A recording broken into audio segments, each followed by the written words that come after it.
How's it going, everybody? It's been a little bit since last we did our single-player run here, which might be why my playtime and Pokedex numbers look a little bit different. I have been working on this off-screen. So let's take a look at what exactly I've been doing, shall we?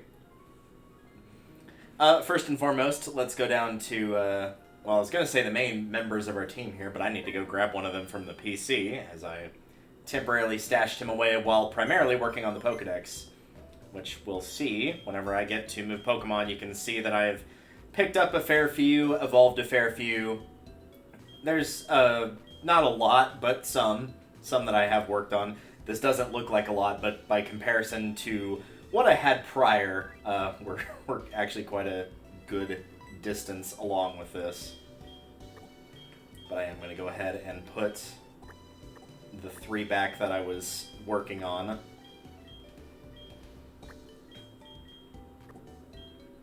And as for my team, let's grab them from next door here.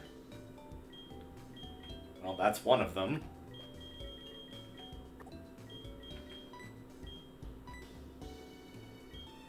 We'll change to box 1 and then change to box 2. No, he's not in there either. Where is...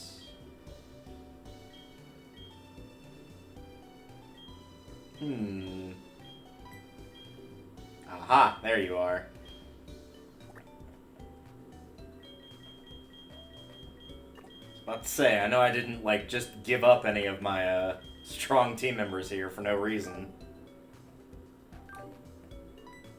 But as you can see, I've worked on them a little bit as well. Granted, most of that was unintentional. I did want to level them some, but not too terribly much, so nobody has evolved or anything like that. I've intentionally kept Quilava as a Quilava until I could show that on screen.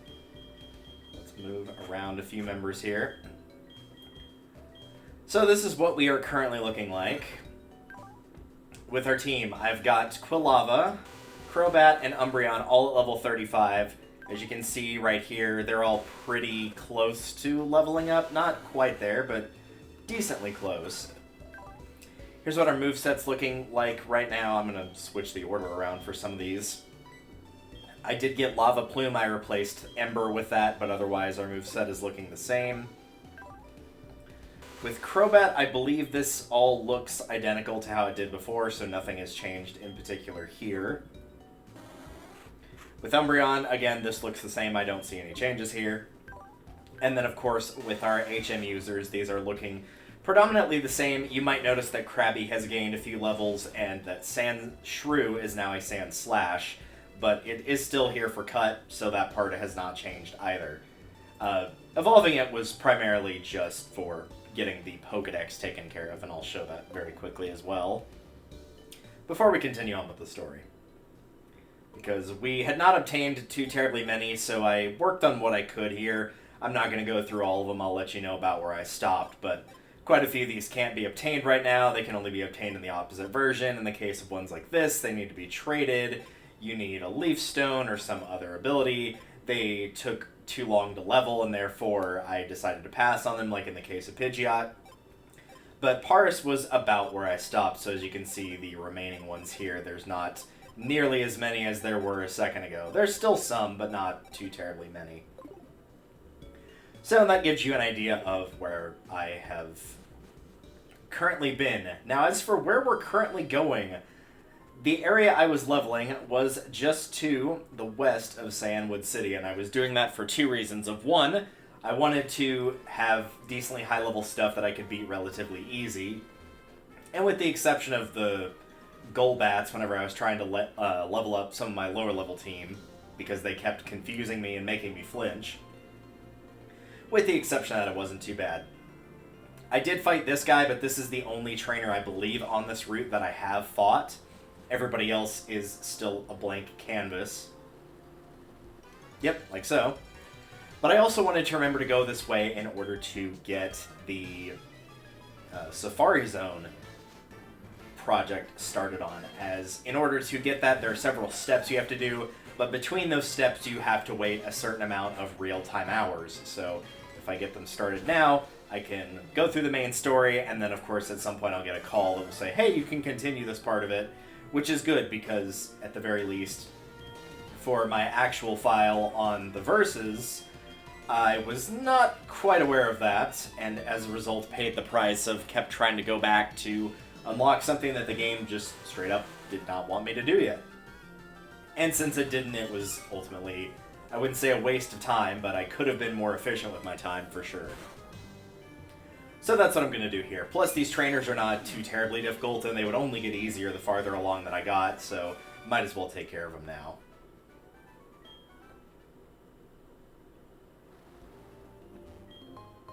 Found a revive.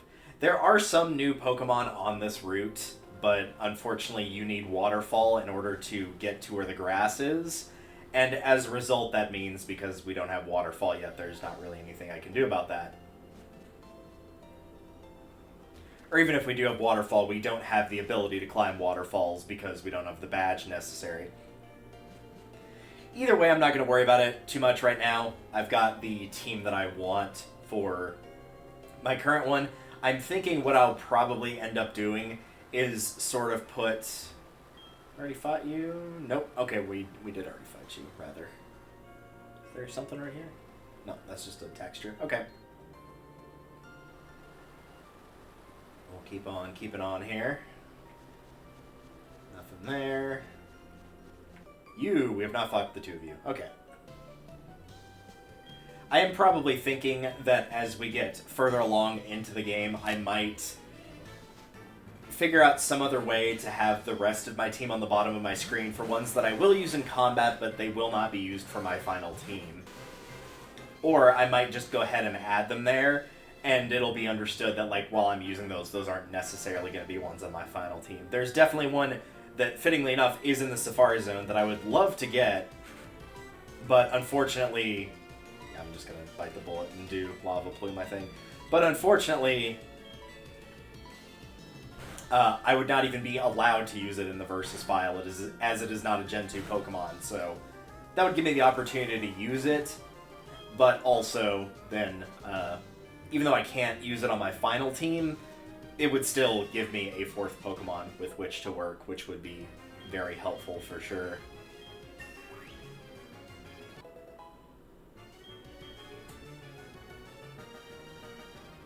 The Sandstorm rages, much like how we rage against the machine.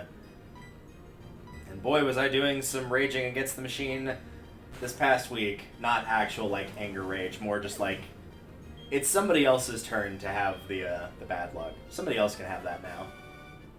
Who will it be? I don't know. But I know it won't be me, so now I don't have to worry about it anymore. It's somebody else's problem. But what is not my problem is that Quilava is evolving. Which of course means we get the final evolution. Which is Typhlosion.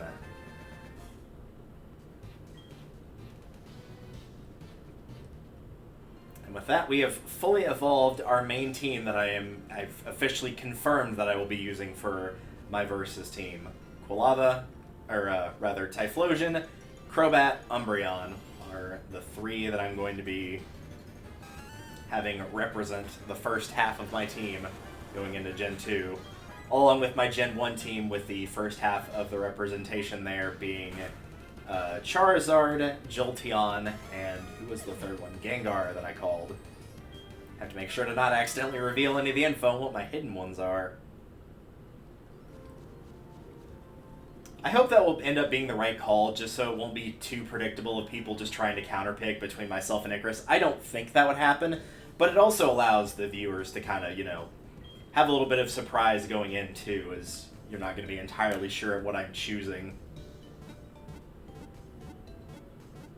Because I think it's decently fair to say, while I might pick ones that are sometimes popular or sometimes considered super strong, every now and again I do have a sort of outlier pick.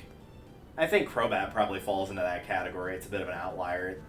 It's not liked just because of how Zubat is as a whole and dealing with it in caves, and I wouldn't say it's the strongest Pokemon out there in terms of just raw stats, but still.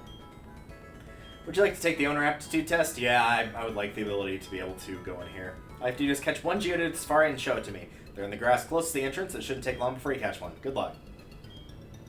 Alright. So, much like the Safari Zones in many other areas, you'll notice my money count is also different too, because I was buying Pokeballs in order to catch Pokemon for the Pokedex. So that's why my money count is different. But much like with many other Safari Zones, there are certain Pokemon that can only be caught in the Safari Zone. Geodude, I do not believe, is one of them. Magnemite, I'm not sure if that's one of them, but we'll go ahead and catch it anyway. This will be a case of, yes, I need the Geodude, I'll catch anything else that I don't have, or at least attempt to catch anything else that I don't have. But for now, I'm not going to be spending a huge amount of time in here.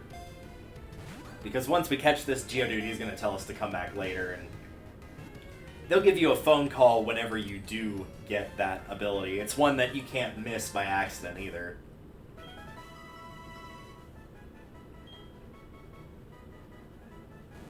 But now we've got a Magnemite, which is nice. I've used one of these before, and I think I talked about this in the Verses. In Sun and Moon, I was looking for just an okay electric type, and saw that there was a route that had a couple of them, and then I ran into a shiny one. So I ended up catching that one and saying, you know what, like, I've caught shinies before, but I've never actually found a shiny Pokemon that I wanted to use specifically on my team. So it sort of gave me the option to do that, so I took it. And I used it all the way through the game. I got it into a Magna Zone, and it did pretty well from what I remember. Alright, so there is a Geodude. We've got what we need. I could stick around for longer, I know, but it's only 500 Pokedollars and I don't care that much.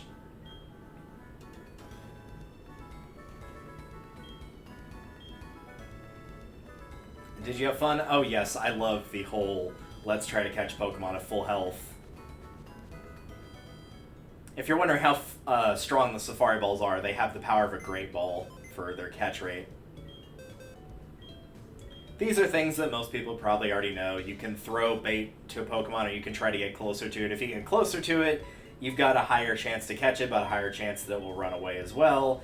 If you throw bait to it, it will be a lower chance that it will run away, but also a lower chance to catch it. So, really, honestly, your best bet is probably just to throw the Safari Balls, because at the very least, you're going to get a chance to catch it. It's entirely possible you could try to get closer on turn 1 and it runs away, or you try to throw it food and it runs away. So, at least you get one attempt with just throwing the Safari Balls. Alright, buddy. Wonderful, you caught a Geodude, you passed the first test. Didn't I tell you that there were 2 tests? That's right, becoming an owner is not that easy. Yes, in order to become an owner of this giant thing called the Safari Zone, you have to take 2 tests, and that's a lot. So yeah, he'll call us with the Pokegear, and yes, in case you're wondering, that little computer that was up there is not a switch out your Pokemon type of thing. You do have to go to this PC that's here. So if you're thinking, why did I run all the way back? That's why.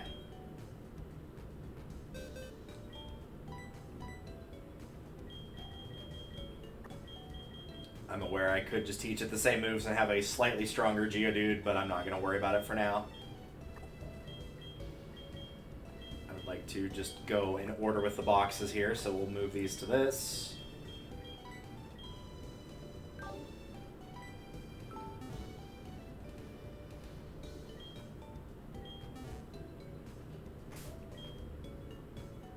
Switch out, I guess, for Umbreon in the front, as it is the only level 35 left.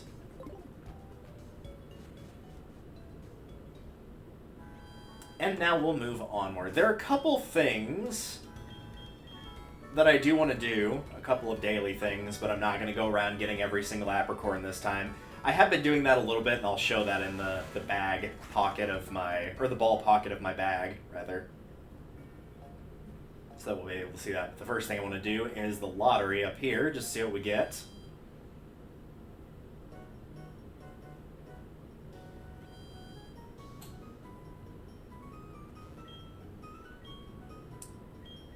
Floor 6, please. So I think the way, again, once again, for anybody watching this in the archive, you probably already know this. For anybody watching live, you might be doing a little bit of catch-up. I think what we're going to be doing is, normally per stream I was going to be saying we'll do 2 badges per. If the stream goes longer, if I decide number 2 prize, nice. The timer ball, maybe useful at some point. We'll see. I didn't need to take the elevator down, or the escalator down, but I did. Here. So let's say I get the last 2 badges and I still kind of want to keep playing. What I might do is just end the stream and then immediately restart it, just so that we're not having as long episodes. With doing the verses, we probably should try to avoid doing 7 to 8 hour episodes, and sometimes I remember to do a quick pause and resume the stream, and sometimes I don't remember to do that. It kind of just depends. Alright, the second thing, again, is the apricorns. It is worth noting that since I am playing this on Saturday, I could go and do the National Park contest, and it is also worth noting that if you are playing, well, regardless of which version you're playing, HeartGold or Soul Silver, if you're playing HeartGold, you don't normally have access to the Weedle evolution line, Weedle Kakuna Beedrill, and if you're playing if you're playing Soul Silver, you don't have access to the Caterpie line, Caterpie, Metapod, and Butterfree. But you might have seen in the PC that I did have a Beedrill in my party. How did I get that? Well... Oh, you're still working. Okay. Interesting. It is worth noting, though, that during those bug-catching contests, that those will be available to you in the park. When the contest is not in play, it is not available, so it is only available during that time when the catching contest is going on. So, wanted to point that out. If you're looking for one of those and you don't want to trade or can't trade, that's your option to pick those up. Most people probably don't care enough about either of those evolution lines for actually using, but for the Pokedex, potentially you might want it.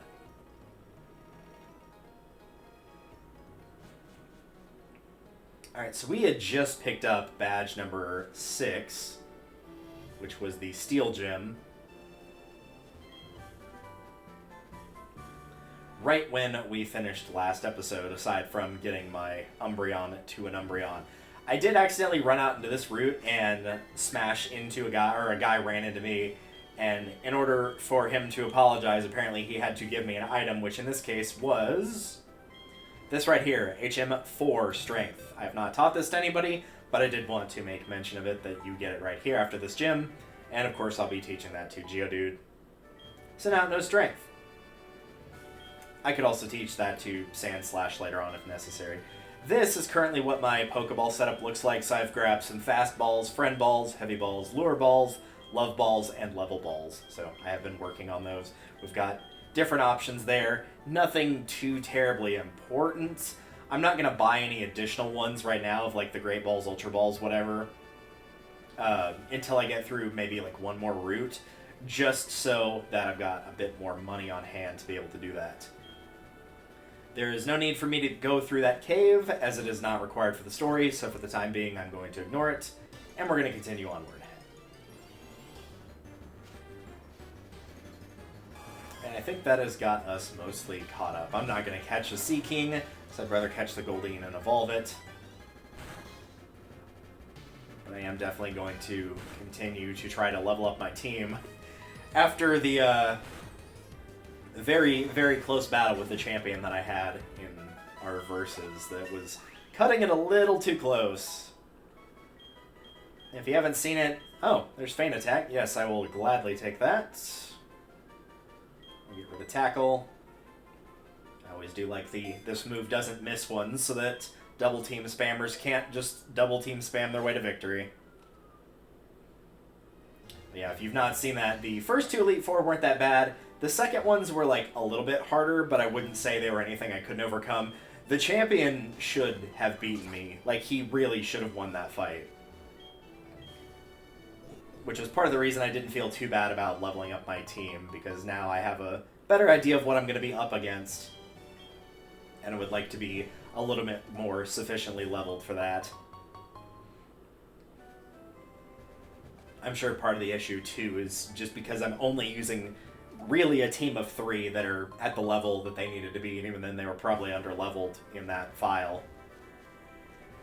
It would be nice to have a 4th, and maybe I'll do that off-screen. Maybe I'll figure out a 4th one that I want to use specifically, but I'm not going to worry about it for the time being. Here's Mount Mortar. Just wanted to show off that it's here and that it exists. Again, not going to bother with that right now. We will come back to that at a later date.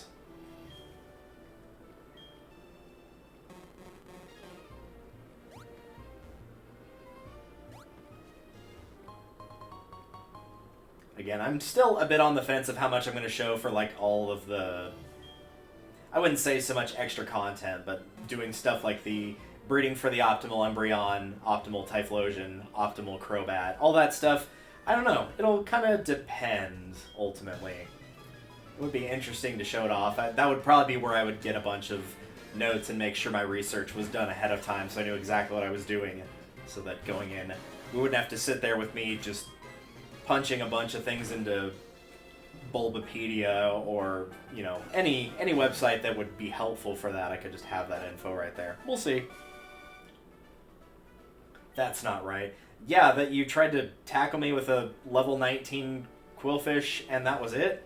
Like, really, dude?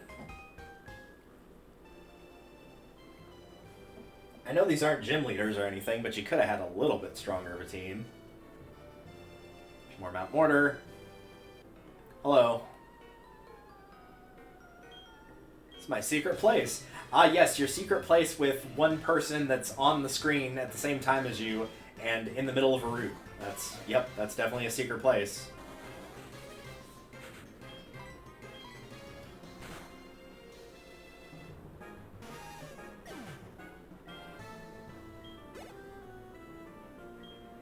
Nah, I don't need to switch. We'll keep Umbreon in for now.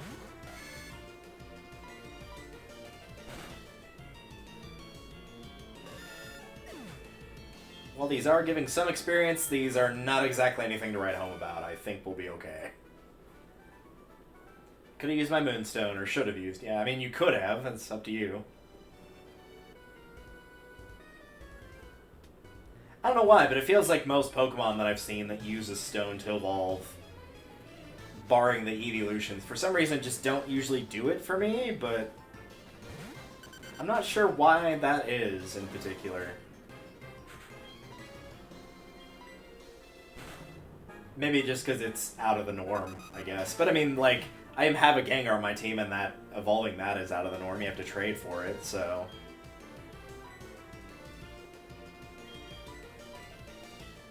Who can really say?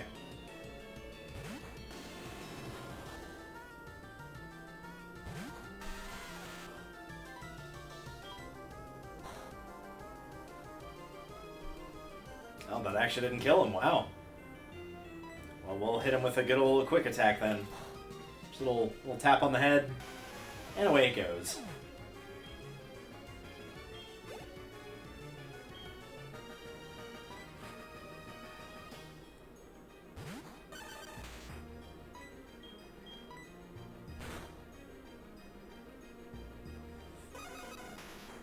Very nice. Yeah, I'm sure we'll be getting Flamethrower decently soon here. And I know that Typhlosion will be doing a lot of the carrying in this upcoming gym, as I know what it is. But as you can see now that we're here, we can't get through there right now. Who is he, I wonder? What does that have to do with you blocking the gym, my dude? Like...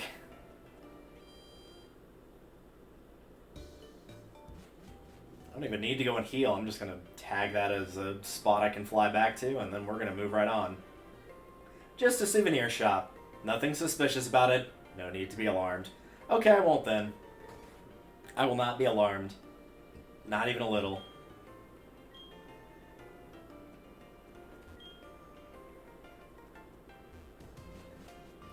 Not too terribly important, but as a little side note, if you try to leave this town as well... See your new Mahogany Towns, and you should try Rage Candy Bar. It can be yours for 300 Pokedollars.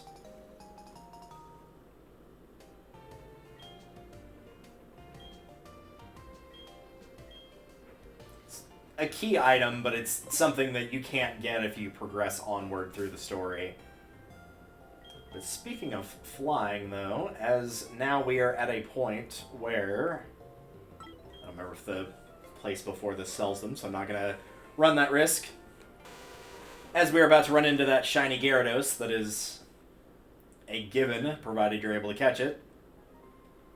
Samwood doesn't have a shop either, though, come to think of it. Alright, well, back we go again. I know Olivine does.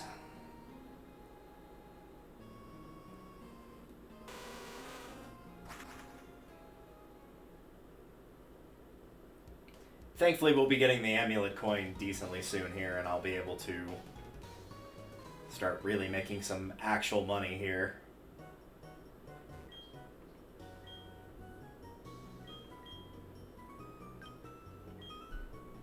8's all I can buy, so 8 is all I'm going to take. Unless there's anything I can sell, which is possible. Let's have a look here. No battle items. Any just like outright junk I don't need here?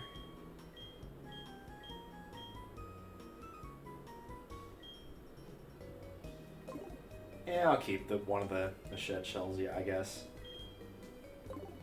Yeah, not really anything else. Alright, so I get 8 shots at this. Or I can, of course, reset if need be if I can't catch it. I always feel like you have to catch the red Gyarados, though, right? Like, even if you get one that's absolutely terrible in nature, terrible in IVs, like, it's still one of the very, very few times that you will have a chance to catch a shiny Pokemon in a playthrough every single time. It is extremely rare to get that opportunity.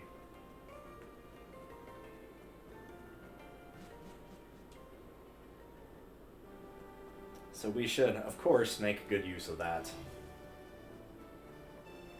Which we got a couple more trainers on the way, so if they give enough money, maybe I'll go back and grab a couple more, but I hope 8 would be enough. We'll find out, I guess. Oh, look at little Sandshrew. Look at that little boy.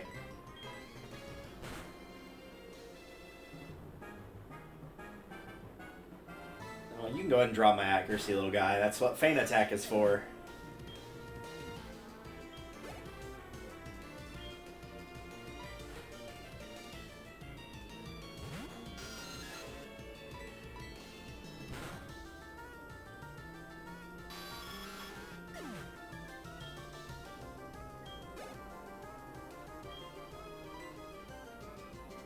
Yeah, we'll swap out for somebody else now. Might as well.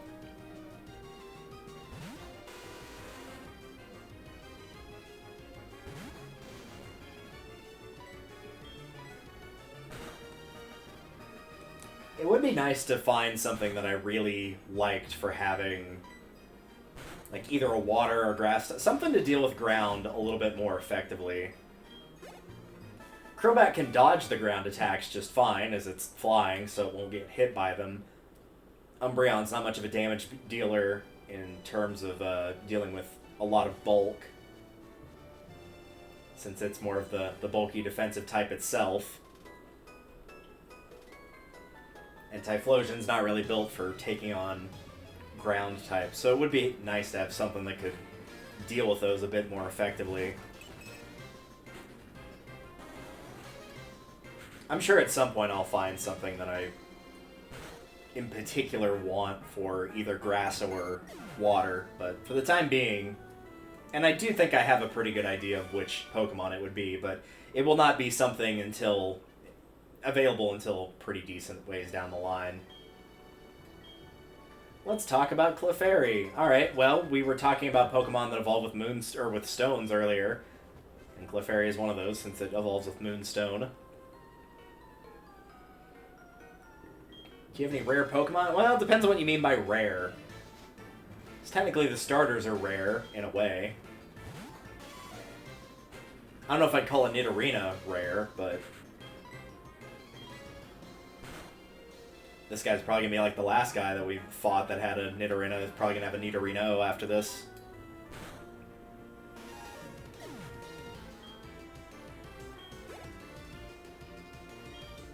Yep, sure enough he is.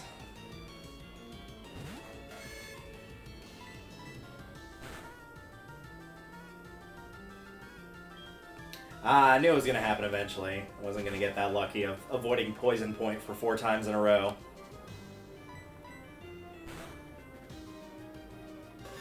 That's okay, we can get rid of that.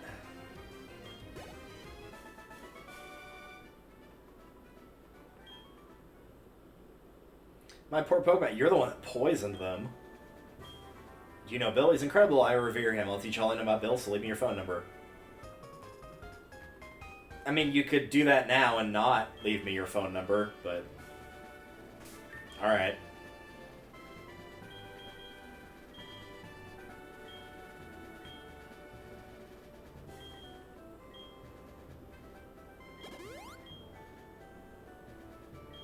As I don't really have much use for it, I'm going to go ahead and use this as well.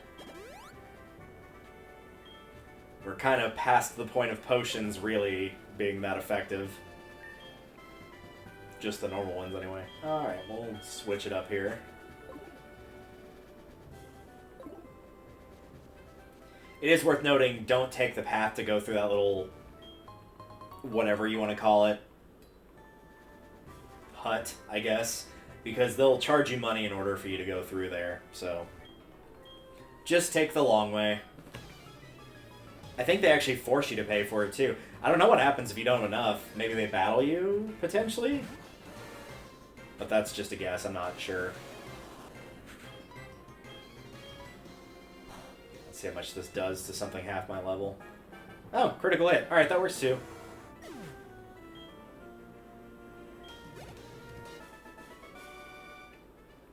How could you do this to me? Dude, you challenged me.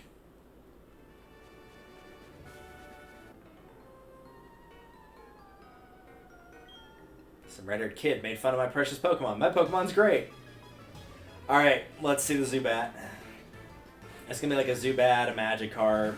Oh, it's a Nidoking. Okay.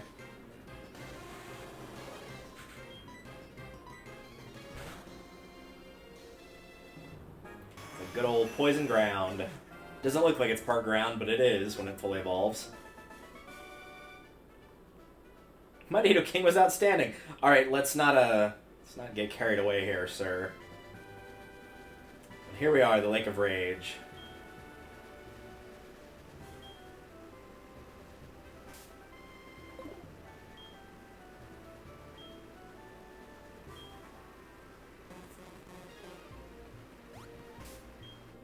Let's switch it up for Gyarados.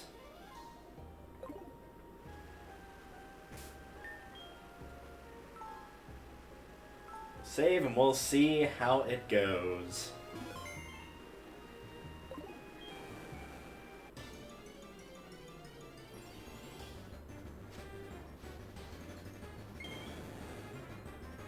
Well, Gyarados appeared. He all purty and shiny. And he got Intimidate.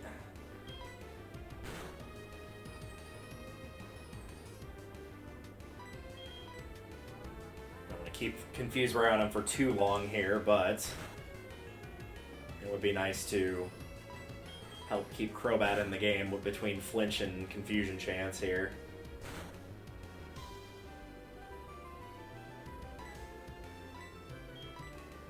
I'm gonna take an attempt here just because if I attack it with Bite and then it damages itself, that might be enough to kill it, so I'm gonna try to be a little bit more careful here. I'm also not going to use the Ultra Balls just yet either.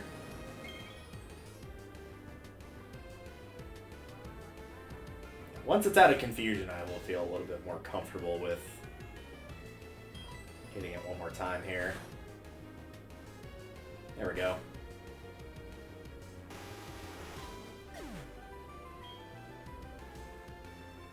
Yep, use the next one. I wonder if you flee this fight, if it just disappears. Obviously, if you beat it, it's defeated, but...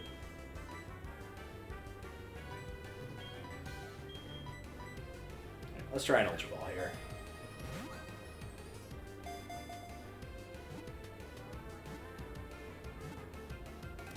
Hey, there we go. Nice and easy.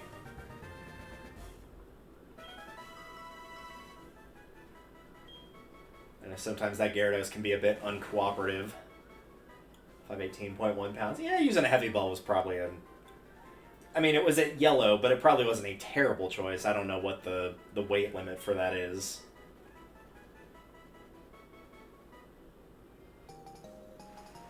Now we've got the red scale. We can trade that in for an EXP share.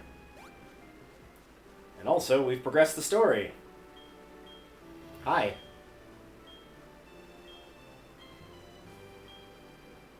Did you help me investigate? Investigate what? Yep, there's a radio broadcast coming from Mahogany, so we need to head back there to that not at all suspicious shop. But before we do that...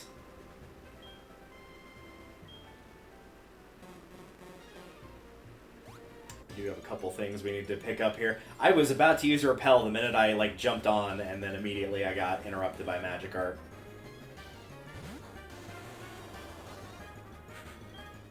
That is not a fight I mind skipping, as the experience on those is unsurprisingly quite terrible.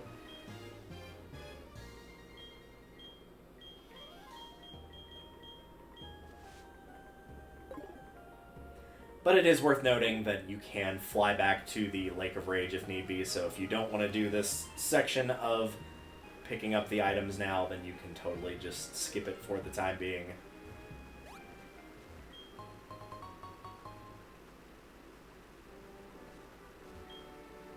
There is a TM to pick up here, which is the big thing that I care about, but...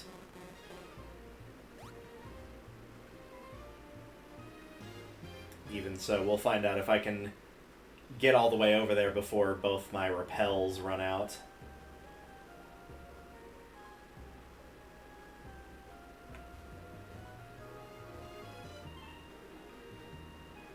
And also if I'm going the right way or not, which I'm not completely convinced of.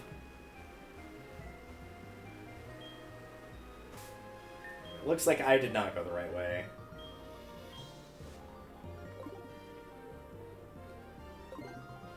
I did not.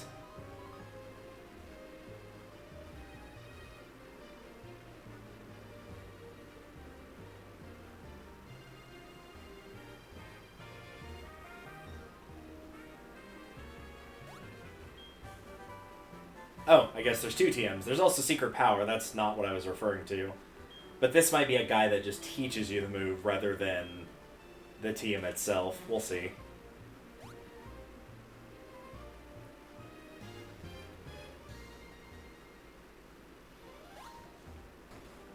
Secret Power is okay, I guess. Better than not have it. Oh no, he does give it to you. TM10. His Hidden Power. So you get Secret Power and Hidden Power here. So if you're having difficulty remembering which is which, you can just grab both and then you don't have to worry about it.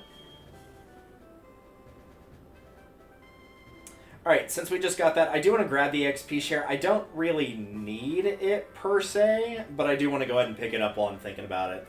Because otherwise, I almost assuredly will forget it. So now would be the ideal time to go and do it.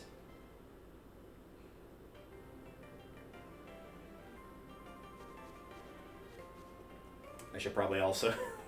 I feel bad making Crobat fly over here while I was knocked out. We should probably heal him. He did a very good job weakening it. Like, he got knocked out, but other than that, he did all the work. Everybody else was just there to take all the hits while I continue to try and catch the Gyarados.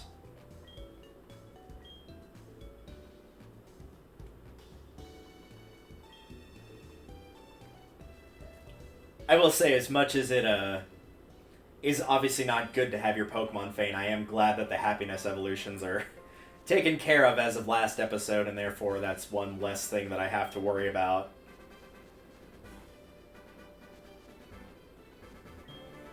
And we'll grab this, sure. I could be wrong, but I think the most common apricorn color, which granted, the trees always give you the same one, so I'm just saying across the board, I believe is green. Which is probably for the best, because... that, thanks. It's probably for the best because the Friend Ball is one of the better ones. If you're going for a happiness evolution, then that is a very good way to get it started off with a ton of happiness, and then you don't have to worry about it nearly as much. Though to be fair, the level ball is pretty good too. If you're working on the Pokedex and your Pokemon are way, way strong, then that will give you a very good catch rate on getting whatever you need to grab.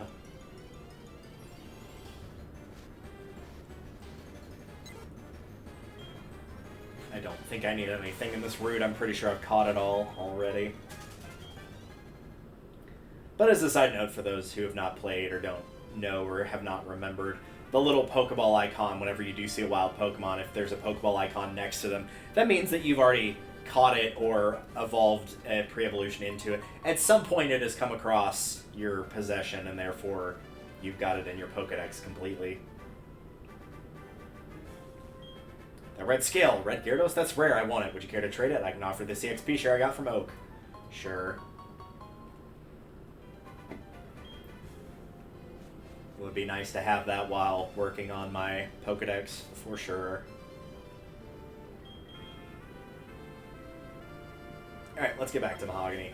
Now we get sort of the interesting part of the game where between now and then also between Gyms 7 and 8, there will be a lot of Team Rocket shenanigans in which the story of clearing all the gyms is going to get a little bit delayed, as it were.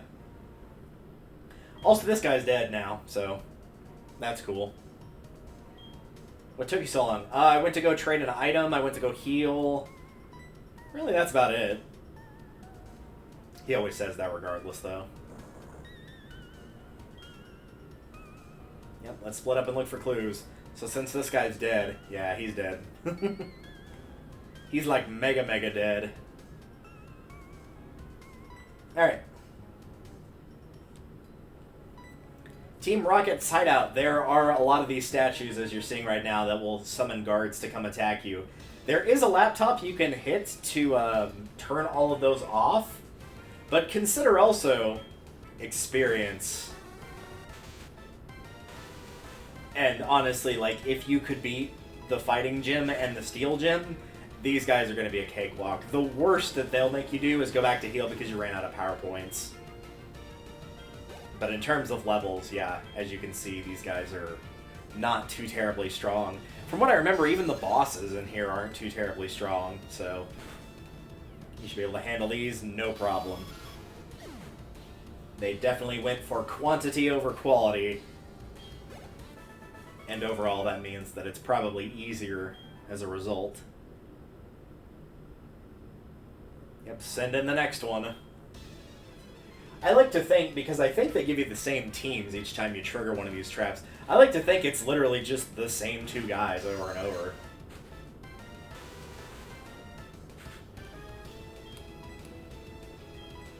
Maybe I'll keep my eye on that when we do the next one. We'll look for level 17 Zubat and a level 17 Drowsy, and if they're the same level and the same Pokemon, then we'll just assume that, yes, they are in fact the exact same Rocket Grunts. They're probably not. Like, I remember seeing the Grunts having coughing in here as well, unless this last one is one. Which it's not, so probably not quite the same, but between what you've seen right now and also coughing, this is basically what you're going to be seeing.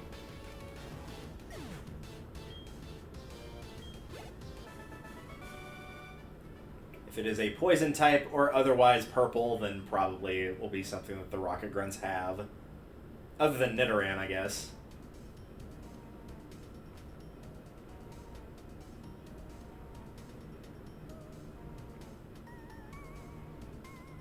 Yeah, here we go.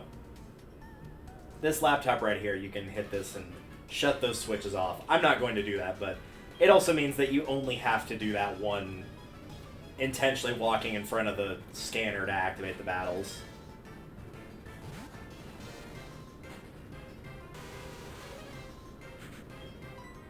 Crobat might not actually be able to kill this in one hit. No, not quite.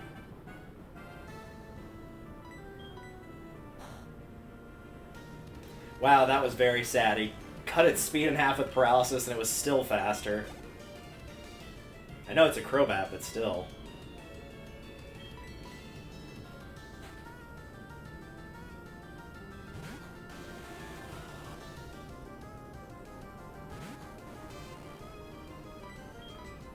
Hi, Magnemite. I'm prepared for you this time.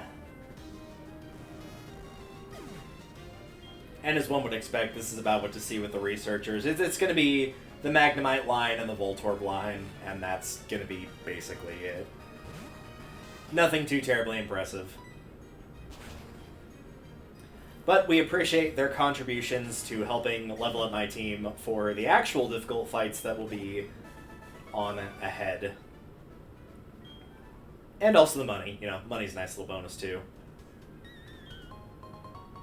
Found a guard spec. Oh, awesome. I love these items. They're great for selling and literally nothing else.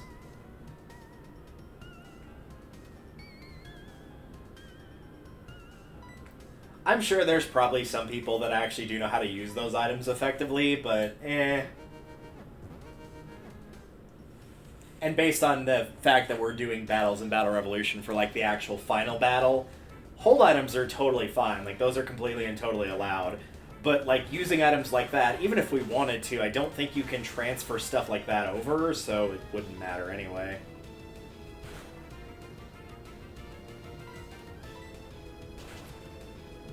Also, this is a level 17 Drowsy, so this might be the same guy.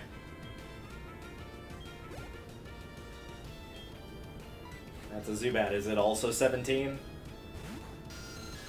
No, it's 19. Okay, well, I guess it's leveled up somehow in the, like, span of a minute and a half? I don't know.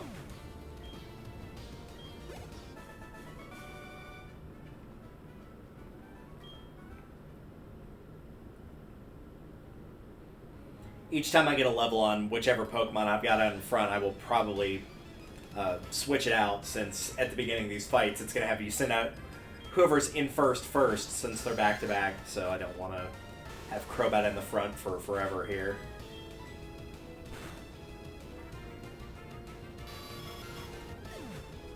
Away with you, Zubat. One day you'll have eyes, and then you'll be able to see that your trainer is not very wise.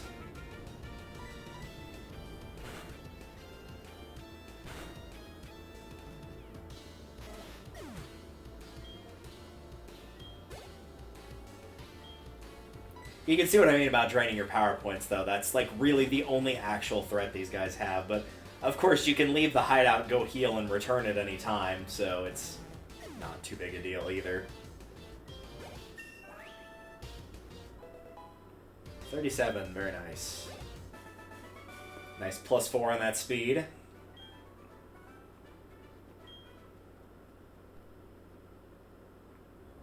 Bye. Not a hyper. I mean, that's infinitely better than a guard spec, so I will take that.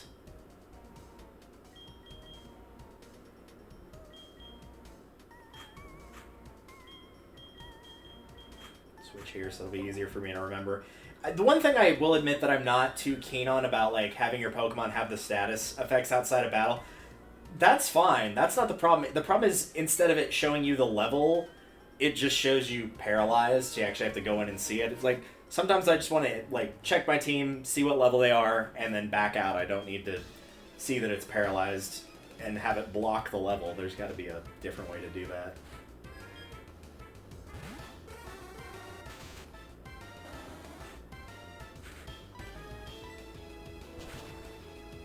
I'd almost say if it wasn't for it being a colorblind issue, you could, like, change their text name to whatever color. So, like, if they're paralyzed, it's yellow. If they're poisoned, it's purple. If they're frozen, then it's, like, a light blue. If they're asleep, I mean, you could pick any color for asleep that you haven't used. No, I'm not going to switch. If they're burned, it's red, of course. Because asleep, normally the little stats icon is gray, so that wouldn't be much help, but you could just put in all the other ones, and then whatever's left for colors, you just use a color you have not used. And there you go. Done.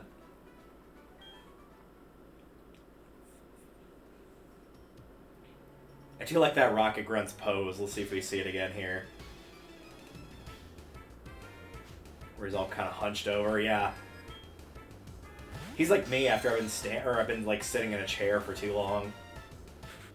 All hunched over like that.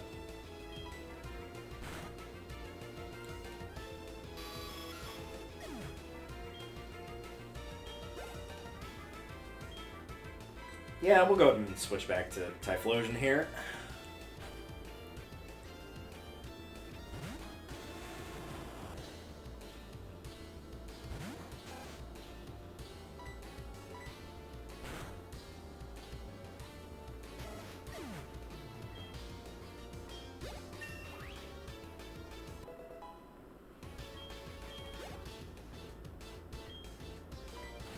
One of those nice areas where you can basically use anything, because I mean, I guess grass would be the only one that like might really struggle here. Anything's like weak to poison, but outside of that, and even then, not everything you fight here is poison. The Grimers and the Zubats, sure, but like Rattata's normal, Magnemite is electric steel, Voltorb is electric. But that is the good news, you'll know very quickly. Yeah, now they're all at 37, so I guess I'll just keep Umbreon in front. You'll very quickly know exactly what you're looking for and exactly what on your team is good or weak to what you're fighting here. Is he coming from the left again? Is he coming from the stairs? Nope, he's coming from the right.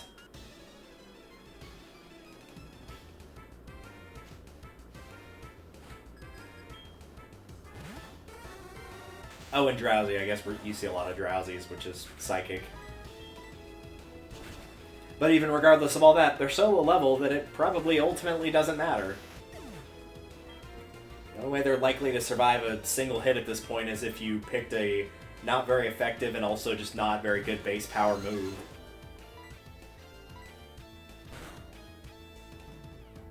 Because even right there, like, that wasn't super effective. It still beat him in one hit. But that's probably because he's half my level, basically, at this point. Grr, I failed for the however many... What is this, 4? I think this is the 4th statue. They're really only on this floor in any high amount of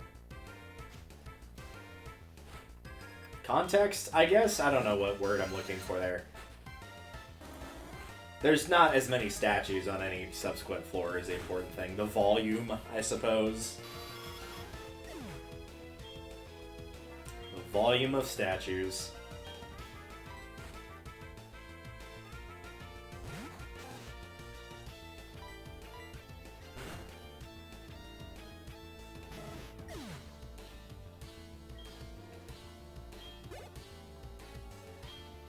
Nope, no need to switch. I think we're doing just fine here.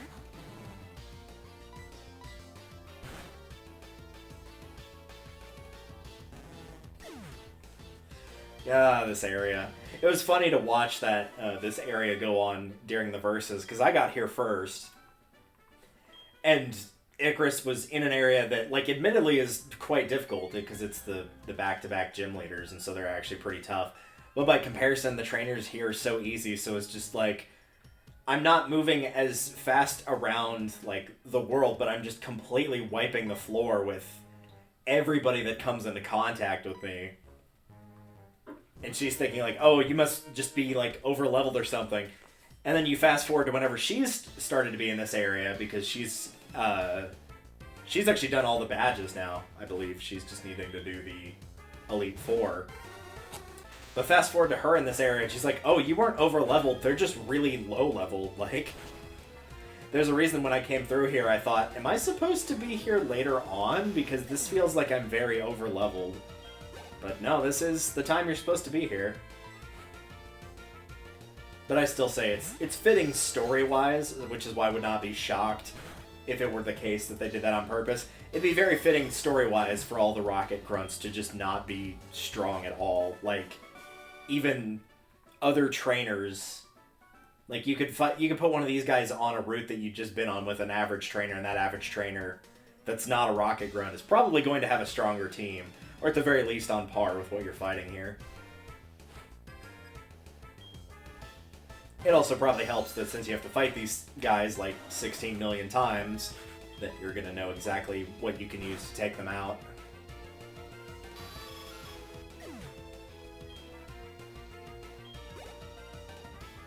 The only downside is, of course, these guys do not give very good experience. Even when I was splitting the experience between one of these guys or my Sandshrew turned Sandslash while I was working on my Pokedex, I was still getting more experience. I was getting probably about 360 to 370 per Pokemon, which granted was getting cut in half, but even then.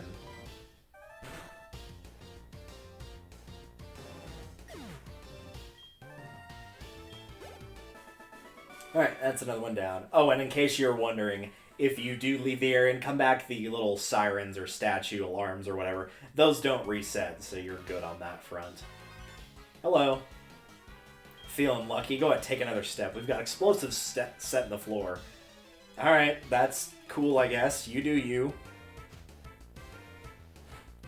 I'm sure no one will find it weird to just hear a loud explosion or anything like that. It'll probably be fine.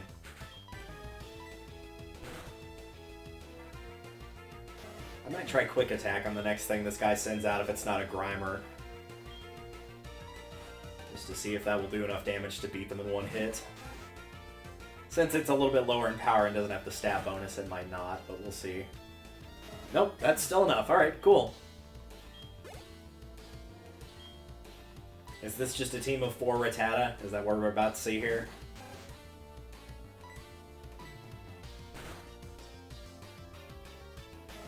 Dude, why you gotta do poor Rattata like this?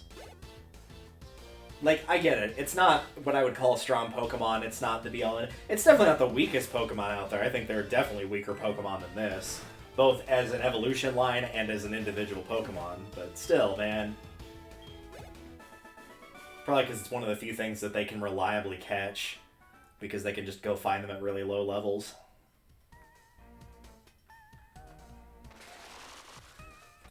I did not do this whenever we were going through verses, but Icarus did, and it gave me the idea of knowing that she was doing that. Of going through here and fighting every tile as well of these guys to get some additional experience. These are technically wild, which does mean that they're catchable, so if you need a Geodude, you could catch one here. But that said, obviously, because they're wild, they're not going to... I'd say they're not going to give as good experience, but that was pretty equal level-wise, and that's... or pretty equal experience-wise, and that's probably because these are higher level-wise. I might try to catch this Voltorb, though, because I don't have one of these. Yeah, that's going to be too powerful. I'm going to have to try for a quick attack then on the next one, but that's okay.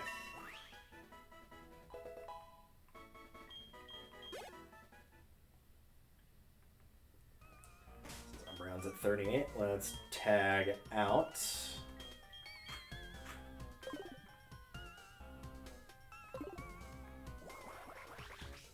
Oh, right, Coughing is in here as well. I might grab one of these.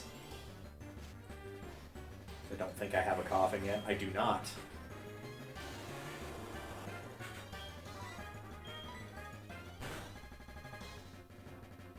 Yeah, that's probably fine. I'm not going to be able to hit that a second time with Quick Attack. That's going to be too strong. 21. Yeah, let's give it a shot. I was buying these because they were less money, but I mean, once you kind of get to level 20, I feel like you're getting a little close to the point of most of the time you're probably going to want a Great Ball or higher. But that's me personally. I'm like, levels 1 through 20, Pokeball will be fine. Between 20 and maybe about 35, Great Ball. Anything that's higher than that, you probably should be using an Ultra Ball or some special type of ball that will have a higher catch rate than a Great Ball would.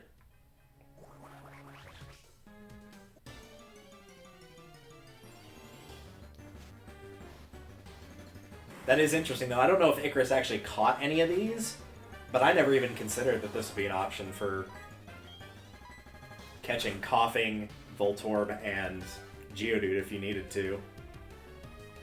It's not the only spot by any stretch, but it is cool that you could do it here.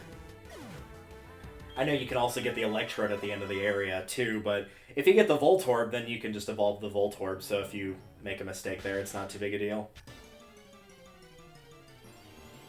I personally prefer to, like, catch the lower ones and evolve them rather than catch the evolved ones and breed for them. Just because even if you're doing the training, that does give you the option for... Let's see how this does. Yeah, that'll work. It does give you the option for being able to gain experience on your main team as well, potentially.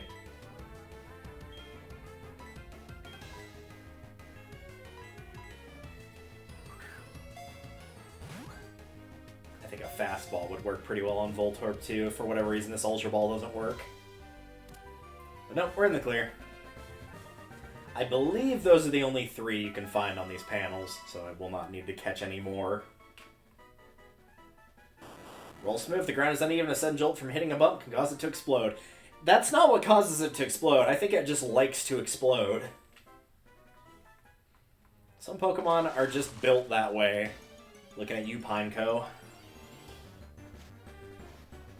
I don't think Pineco ever did get an evolution, did it? I think it's just as is.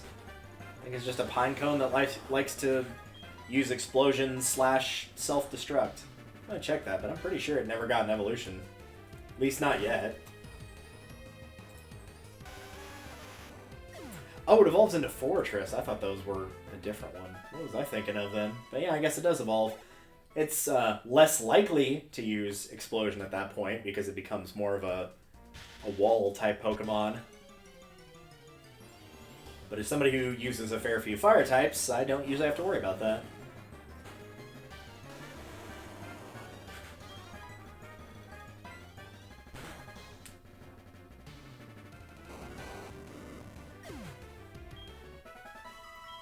Keep raking in that experience, man. Just keep going for it.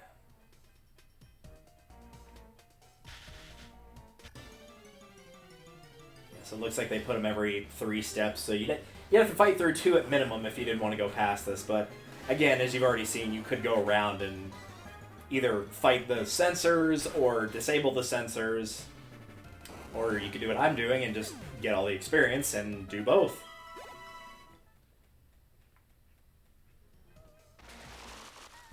So by all means, keep throwing them away.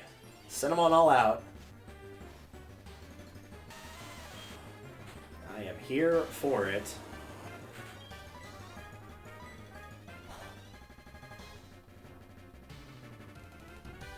It's not very effective. It's sure not.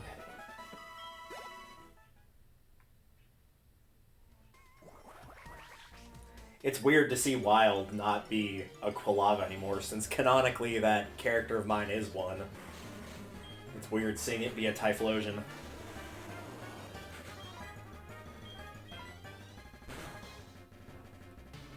Which, granted, we'll see another one as a Quilava at some point whenever I'm breeding for the optimal Cyndaquil. Though I will say the optimal Cyndaquil may not match Wild. I'm pretty sure it was more of a mixed attacker than Charizard was. And truthfully, because it's been several years, I've finished all the training for my main team. I don't remember if I made, like, how I made Charizard. I don't remember if I did special attacker, physical attacker, mixed attacker. Truthfully, I do not remember, like, genuinely. But I will probably look at the Charizard that I made, and likely, if it's a physical attacker, then I'll make my Typhlosion a special. If Charizard was special, I'll make Typhlosion physical. If it's a mixed attacker, then I'm not sure what I'm gonna do.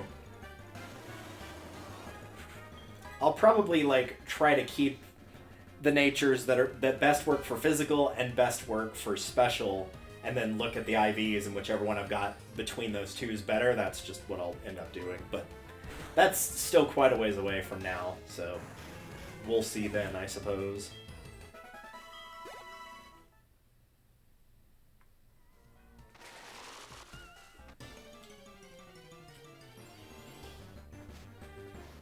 Yeah, I will say, if you're trying to go through this quickly, even if you didn't know how to disable the sensors on fighting the Rocket Grunts whenever you pass the statues, it's still probably faster than doing this. You might be able to run away from these fights, but if you're like me and going for the experience, why would you do that? So this poor guy up here is like, yeah, we've rigged this whole floor, and it's like, yeah, I destroyed everything, like literally every panel. They're all dead, every last one.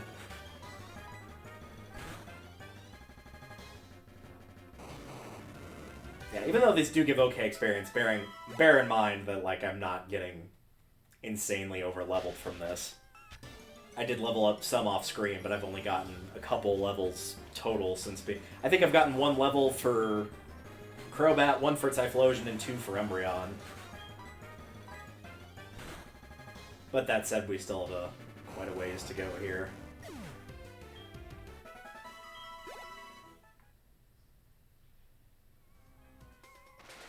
That's going to be the last one. And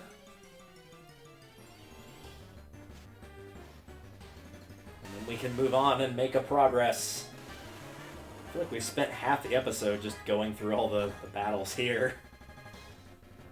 Which could be pretty close to accurate, because I know it was around the 20-minute mark that I went through, like, here's all what I've done, here we're heading back on track to what we were doing. So it is quite possible. We'll definitely have been over half the time in here once we're done, by the time that we're finished with this area. And also good news, because we've got Lance right here. We just got all of our power points back. I don't have to use a Paralyze heal on Crobat. We're all taken care of. I think that's the only time in this dungeon that you're going to get that heal, unfortunately. But hey, it's still a free heal. I still appreciate not having to either run back or go and use my items. Well, I was going to switch into Crobat, but I mean, this works too.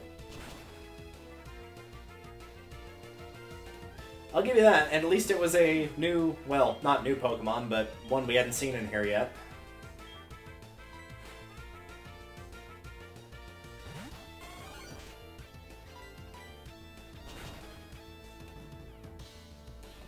Alright, that takes care of that guy.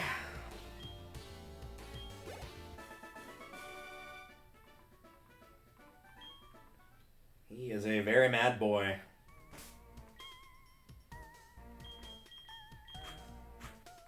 Let's switch it up. I should consider putting some items on my teammates. What do we have here? I mean, the Poison Barb's not going to be helpful on Crobat right this second. It is going to get cross-poison later on, but that's not until we get to where the 8th gym is.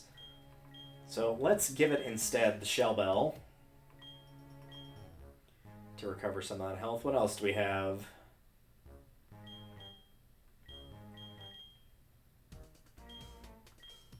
Not anything too terribly useful. We'll give the Silk Scarf to Umbreon. And then, of course, once I've got the Amulet Coin, I can put that on Typhlosion and switch stuff around. And then, like I said, once I've got Cross Poison, I'll probably put the Poison Barb on Crobat. It is a shame you can't get that till then. Maybe if I had kept it as a Golbat, it could have gotten it at some point. I'm going to check that, actually. Because I am genuinely curious if I had not... Oh, speaking of Golbat. If I hadn't have evolved it, would it have gotten Cross Poison somewhere along the way without me needing to do that? 4. It would not. It would have gotten Poison Fang at 39, which it might still have the option to get.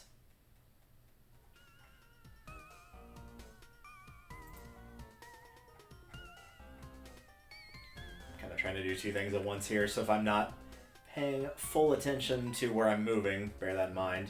Hi again, Lance. What about now? So it won't get the option for Poison Fang unless you evolved it at 15, which you couldn't do. Make sure I'm looking at the right list here. Oh no, it still does get the option for Poison Fang at 39. But Cross Poison's going to be stronger and have a higher crit rate, so more likely than not, you're going to want to get that anyway. We need the password. Yep, we sure do. We'll deal with that in a second. No need to fight that guy because he just got destroyed and potentially liquidated. Or liquefied, rather. He used to work for Sylph, but now I'm evil for some reason. I'm surprised there's not a few scientists in here that are like, I'm sorry I have to do this, but I'm being held against my will, I don't have any choice type of thing, but...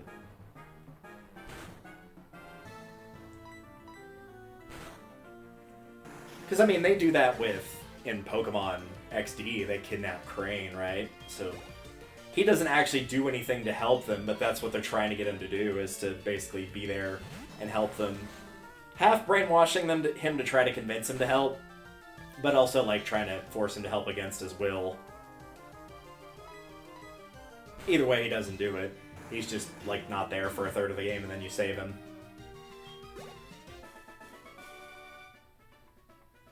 I do largely like the story for XD. I just wish that Cinedark Isle didn't have, like, a third of your obtainable Pokemon there. Like, there's just too many on that specific area. I wish it was spread out more and gave you more opportunity, because you're already so limited with your options there. Like, if you're that limited with options, why would you make it even more limited within those options? Like, you're really cutting down on what a player can and can't use. If they only normally get an option between, like, 60 Pokemon, but you're not getting, between those 60, you're not getting 20 of them until the final area, it basically means you're only getting 40 to, like, really use.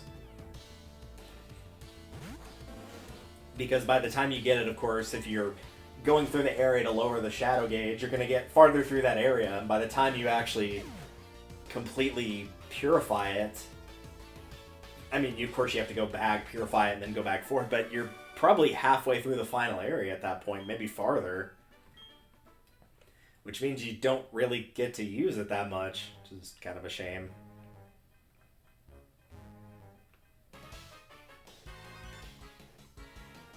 I don't care that Pokemon are hurt by experiment. Well, that, sir, would make you an asswipe.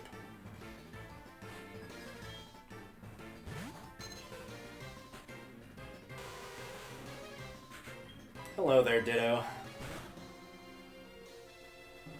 Goodbye there, Ditto. I thought it might survive, but maybe take a flinch, but nope, the critical killed it for sure. That went from a, it might survive, to, nope, it's got no chance.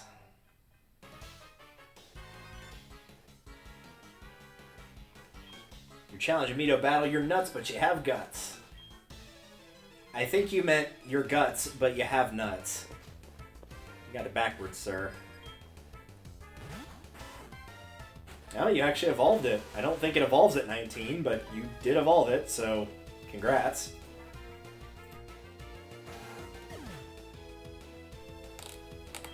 I'm impressed I got to the mute button in time before I sneezed just then. Alright, so we got the passwords, which is good. But what's more important is we get these items. Oh, well, maybe not that item. Maybe we'll just leave that there. Is this better? Yes, that's substantially better. Why would you grab the one and then not grab the other when it's right next to it? Because that almost felt like it would be one of those, oh, surprise, it's actually a Voltorb, like a trap. But nope, it wasn't.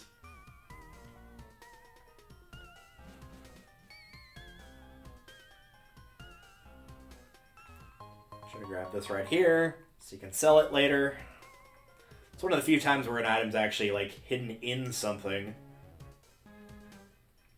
As opposed to being, like, either a Pokeball on the ground or, like, a little patch of grass that looks different or something.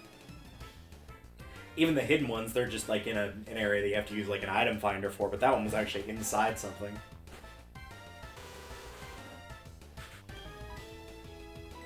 Not the first time nor the last they do that, I'm just saying, not very common.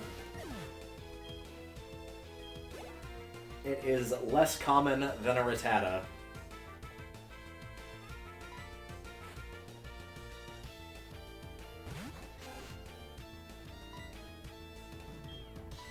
I could technically be using Fly here, but it's fine.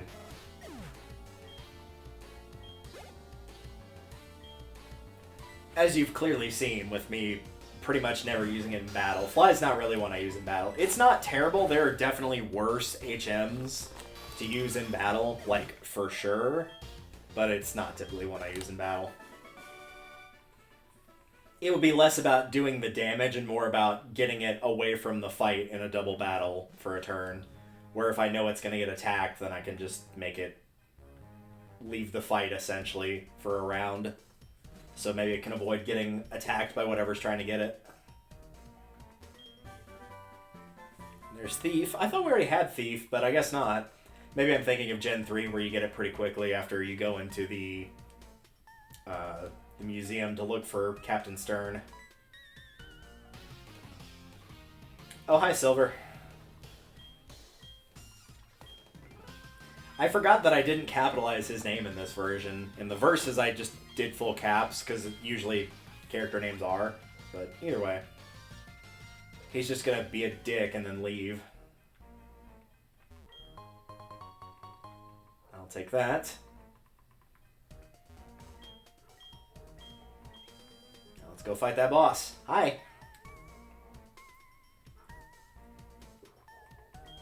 You don't know who I am? It is me, Giovanni. You're not Giovanni. You don't look anything like him. Also, like, if you were in the radio room, like, you didn't need to dress up like him for a radio broadcast. Like, no one was gonna know what you were wearing, dude.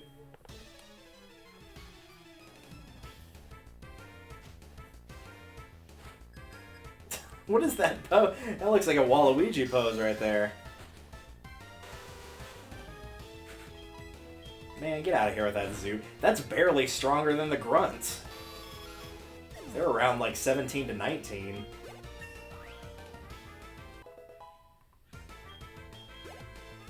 Yeah, one more level and it'll get that option for Poison Fang. And I might give it Poison Fang if we get there before the option for Cross Poison. I would probably drop... I don't know what I would drop. Probably Confuse Ray, ultimately. Don't get me wrong, I like the status effects, but in particular for catching stuff, I prefer stuff that stays. And the only stuff that stays is Burn, Poison, and Paralyze. Burn and Poison will, of course, steadily do damage. So if you're trying to catch something, that's probably not what you're trying to do. So it kind of leaves Paralysis as your best option.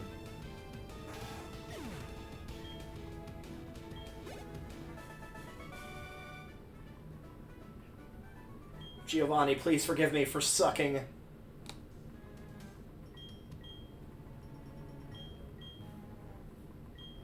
I don't think he is. I think he's good, man. I think he's just ready to retire. But he can't say that because, you know, whenever somebody says they're a couple days away from retirement, they get killed.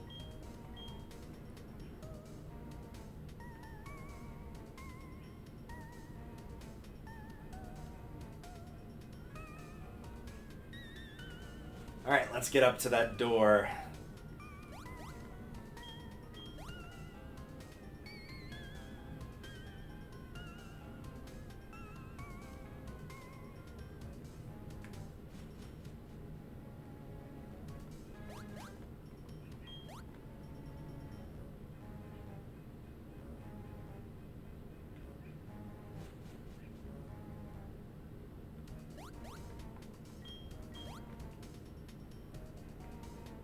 I do like that they give you just enough, like, little spaces here to let you know if you're going the correct or incorrect way here.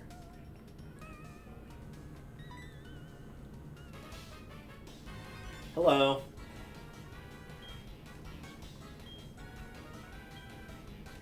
You have no chance of winning. I don't agree. I think I could actually beat you both pretty easily, but I do appreciate the help of Lance here. You had an accomplice, where's your dignity? Excuse me? You just said, if we fight together, man. So stupid. Alright, let's take him down. Oh yeah, we easily could have beaten him. 25 and 18, are you kidding me? I'm almost on par with his Dragonite, level-wise. But I'll play nice, I'll take out the weaker ones, so that Dragonite can knock out the heavier hitter.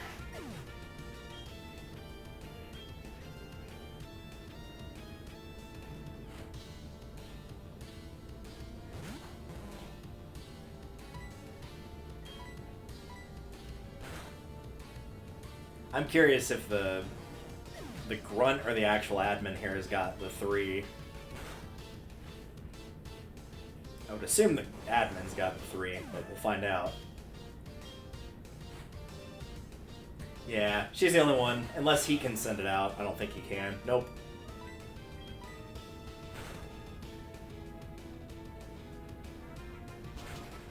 Ouch, now that has got to hurt.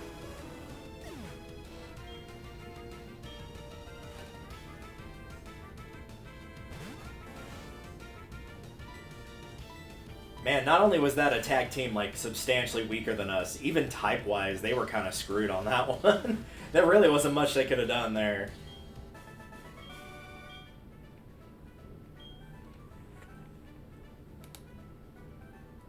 That guy just has nothing to say. He's not invested.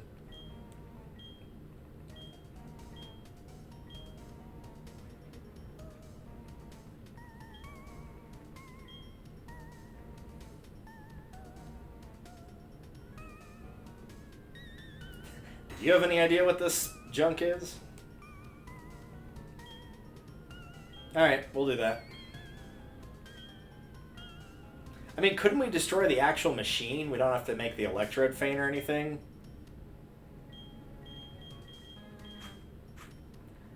Usually in most situations, whenever you see like a machine like this that you're trying to stop, it's like you've got one of either two options. You can basically like try to finesse it, like shut it down actually, and that's usually for if you've got somebody that knows how to work with computers, or you just actually physically destroy it, which is probably not only the faster way, but it's likely going to be the more effective way too. Simply on the grounds that it will, you know, you'd have to, at the very bare minimum, replace a bunch of parts to get it working again.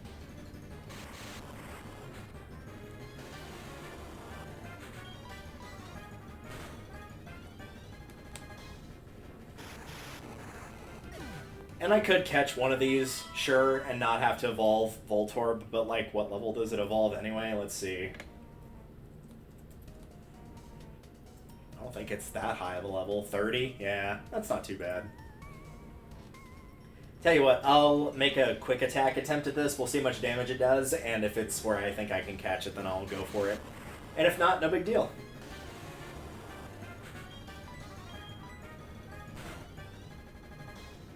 Oh yeah, I could hit it one more time.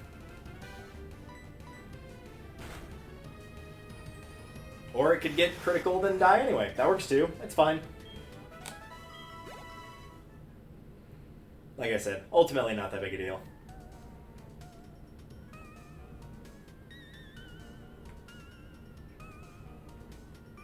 Yep, everyone's dead. I mean, fainted.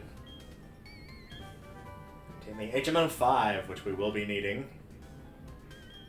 That's Whirlpool teaches Pokemon to get across wild water, but keep in mind you can use it outside of battle after only Gym 7.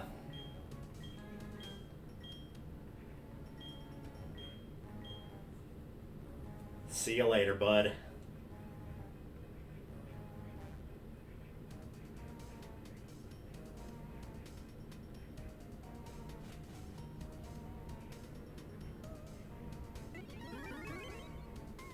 Yeah, I do appreciate that this dungeon is, at the very least, not quite as long as Silphco was in Fire Red, Leaf Green, Red and Blue, just because of, like, there's so many floors to that tower. I would rather just have, like, 2 or 3 dungeons that size split up rather than one big one, personally. I know that's personal preference, but, like, usually if I go into a dungeon like that, I want to try to clear it all in one sitting, and of course, the bigger the dungeon is, that means the more time investment I've got to put into it. If I know it's only going to take 30 minutes, then it's only going to take 30 minutes, but if it's going to take, like, 2 hours, that's going to be substantially more time.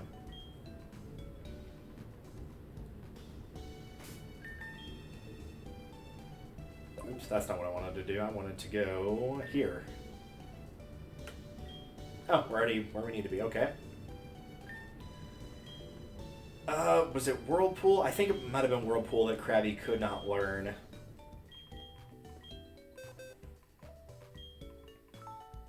Let's see. Nope, it can. Yeah, go ahead and do it.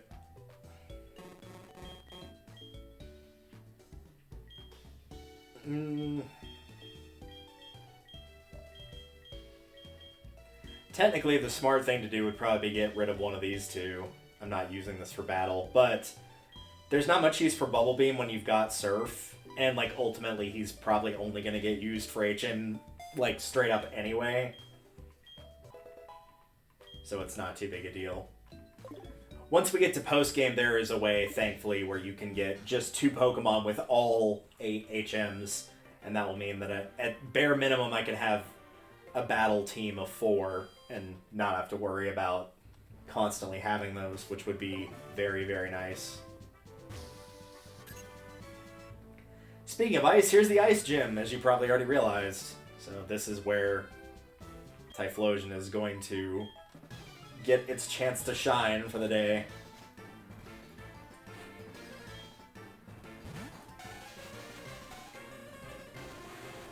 But see what I mean? Like, these gym trainers, these are substantially stronger than Rocket Grunts. They probably could have just told the gym leader, hey, we need your help with this thing. Bring all your gym trainers with you. And they could have just cleaned it house by themselves. Like, yeah, she died in one hit, sure, but that was because she was fighting me, not a Rocket Grunt. But hey, we're not playing games here. No, not at all.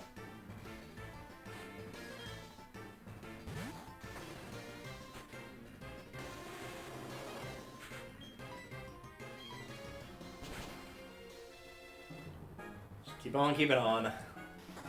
I'm pretty confident that Typhlosion will do fine here. In the verses, it was still a Quilava, and it evolved after the gym leader fight into Typhlosion, which would have been at 36. So if it's 3 levels higher and it had no problem with the gym leader, I see, or 3 levels lower, I see no reason it would have a problem now. Especially since there's a very good chance it's going to be at 39 by the time we're out of here.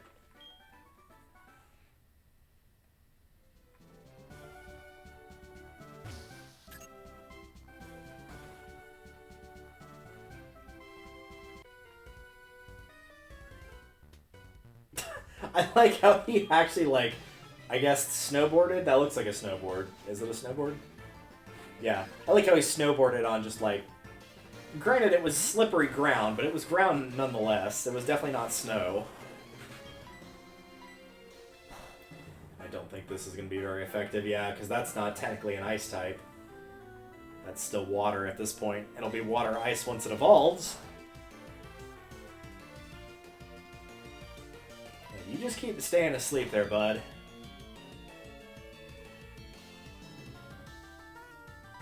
Perfect. Nice little tap on the head, and there he goes.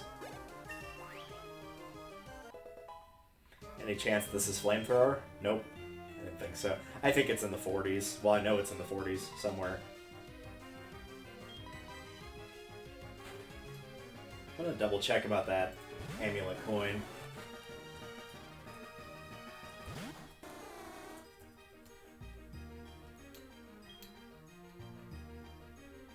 Yeah, it is where I think it is. Okay, so it's after this gym. That's fine. Just wanted to make sure. At least for these pure waters. Well, critical hit aside, Umbreon's still going to be the best choice. If we're dealing with water and ice here, then there's potential for Typhlosion to get nailed pretty hard, and Crobat is unfortunately going to be the least effective of the 3 in here.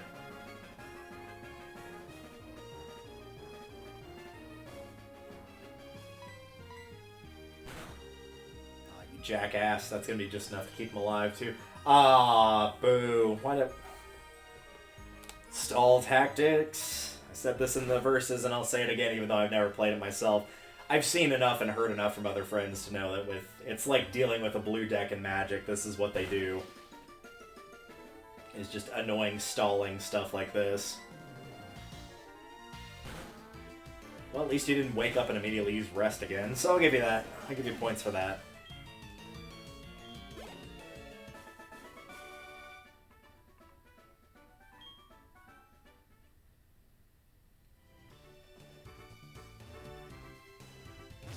Worry about the puzzle right now. I'm just gonna deal with the trainers first.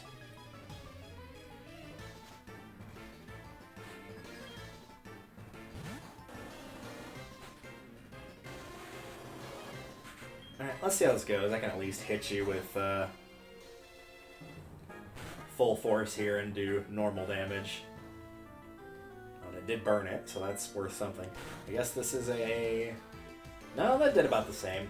I was going to say this is more of a special defense, but no, this looks to be about pretty even.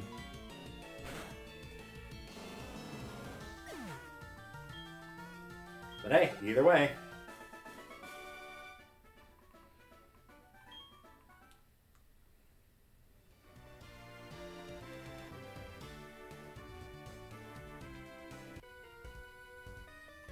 Oh, I said I wasn't going to solve the puzzle, and then I did by accident anyway. I just need to go left and up after this fight. Look at him. Look at that adorable little boy.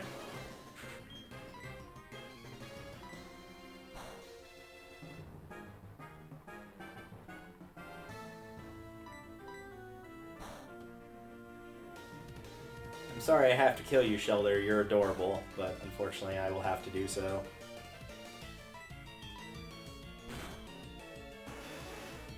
I would not mind having a Shelder plush, but I do not have enough space for plushies right now. I've got a bunch of them sitting on my old chair that's across the way from me.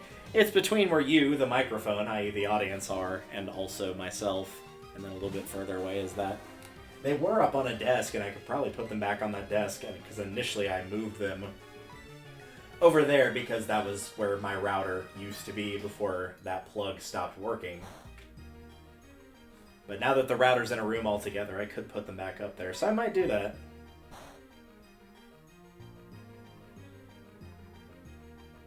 And I think at best that Aqua Ring is just going to, yeah, you're going to break even between that and the burn. Was that his last one, or does he have one left? He's still got one left. Yep. Just a Cloyster, no big deal. Which is definitely not as cute as Shelder. Not even close.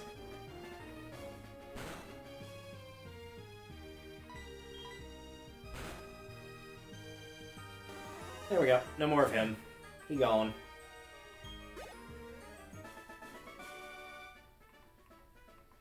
I'll tell you, Price, is his secret that he uses Ice type? Is that a secret?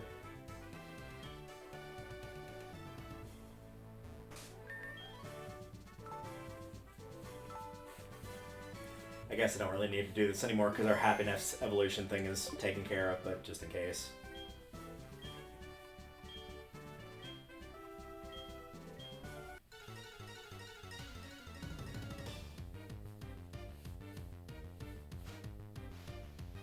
Alright, show me what you got.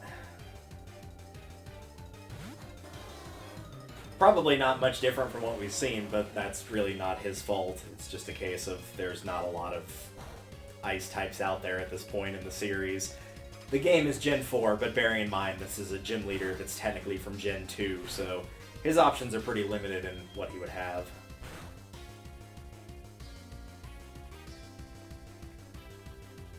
I might be able to get a hit off of him here that'll... Yes, prevent him from healing. Perfect. Of course, that means he's got the option to do it on a different Pokemon, but still. Piloswine I'm not worried about. And I'm going to guess Dugong is probably the last one. Guess we could just knock out in one hit, probably. But see what I mean? Like, oh, he did survive. But see what I mean, though? Like, he absolutely could have beaten the Team Rocket. Like, his level's almost mine, and I had no problem, so it stands to reason he shouldn't have much problem either. And yeah, he's just gonna full restore. Or Hyper Potion, I guess. We still haven't gotten to full restore yet, huh? Maybe the 8th gym leader will do that. I don't remember if they do full restore or Hyper Potion. Unfortunately, it did not survive a second go around there.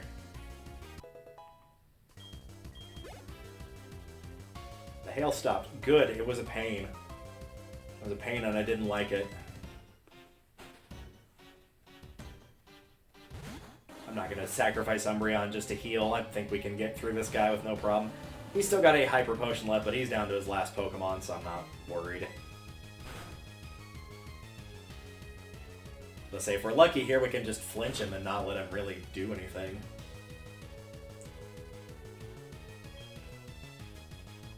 I'm not easily broken. No, you're just easily flinched, apparently. Having some unfortunate luck there, my man.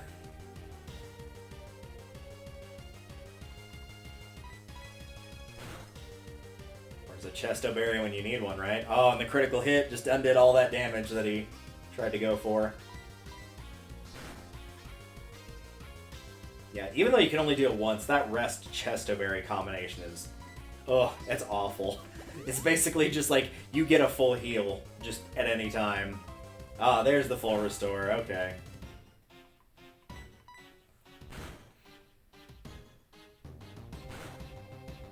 curious to see if we'll see one more rest. I feel like there's a good chance it'll happen. Unless he flinches. Yeah, there we go. And that, as they say, is that.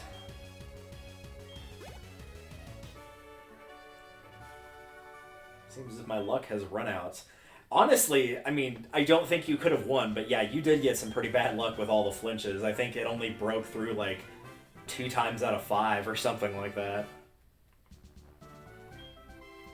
But like, even if he had that not happen, he was still doing a 1v6 at that point.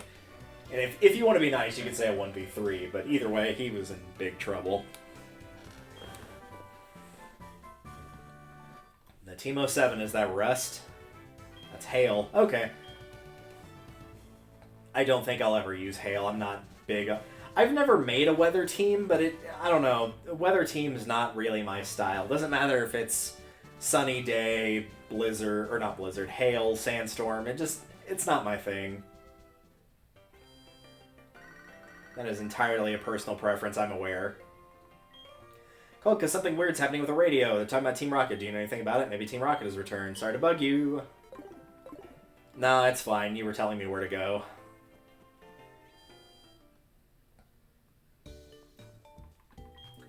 We'll go deal with them now. Again.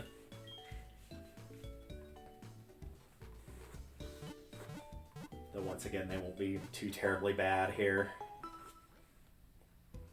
So honestly, this dungeon right here is going to be shorter than the last one we did. And I feel like one gym, even though it's basically you beat Team Rocket, you do the gym, you go beat Team Rocket again. I feel like that's a good gap of time, ultimately, since both of the dungeons are pretty small. I feel like that's reasonable.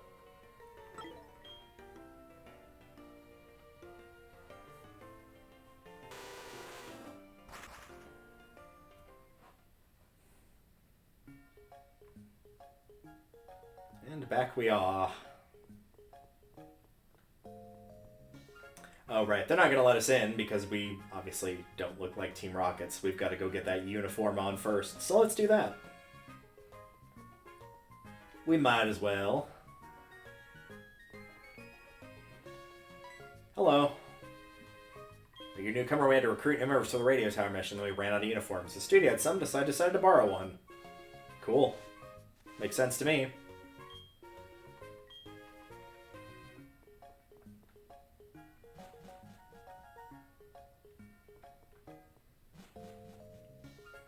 I'm actually going to talk to that guy that was in there real quick. I'm curious as to what he'll say, if he'll say anything different. Oh. I can't even end up with Team Rocket. You know. I like wearing red and black. I don't act. Well, I do like wearing black. Red's not really my color. Black is my favorite color, though. There will be a test, so do remember that. There won't be a test. Alright. And silver comes to ruin everything.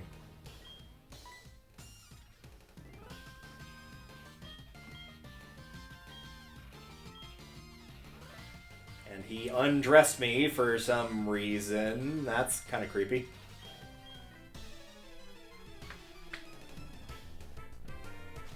Alright, let's see what he has here.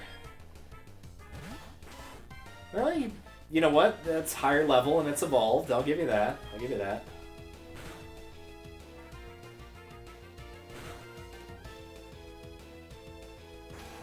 Still died in one hit, but, you know. We're making progress.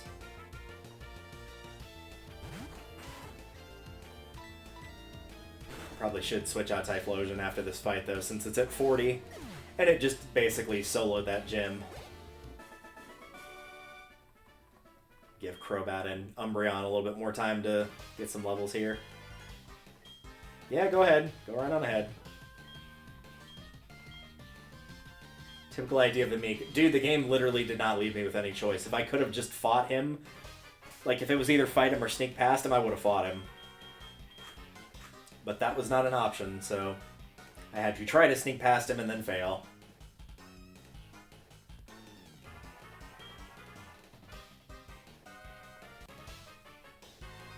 I don't think I've... Well, maybe I have. I think I've talked about it in a Let's Play way back when. But it was one of the things that I admittedly did not like about The Last of Us, the first game, was they would often give you sort of the option of like, you can either fight your way through this with your limited resources, or you could try to be sneaky, and it might be more difficult, but you could of course save your resources by doing that. But there was never any advantage to sneaking by, because every single opportunity you had to do that, you would get to the end of the area and there would be like some big heavy thing you'd have to push or pull around that would make all of this noise and would of course alert whatever you snuck past, so there was never any reason to do that. It was honestly a bit of a shame, really. Because I always like rewarding the player for doing something, in particular that's more of a test of patience than anything, of like, not going with the stereotypical, let's just try to force our way through. I do like rewarding the player for that. So, it's one thing to like not have that be an option, it's another to pretend to have it be an option, then you don't get rewarded for doing that.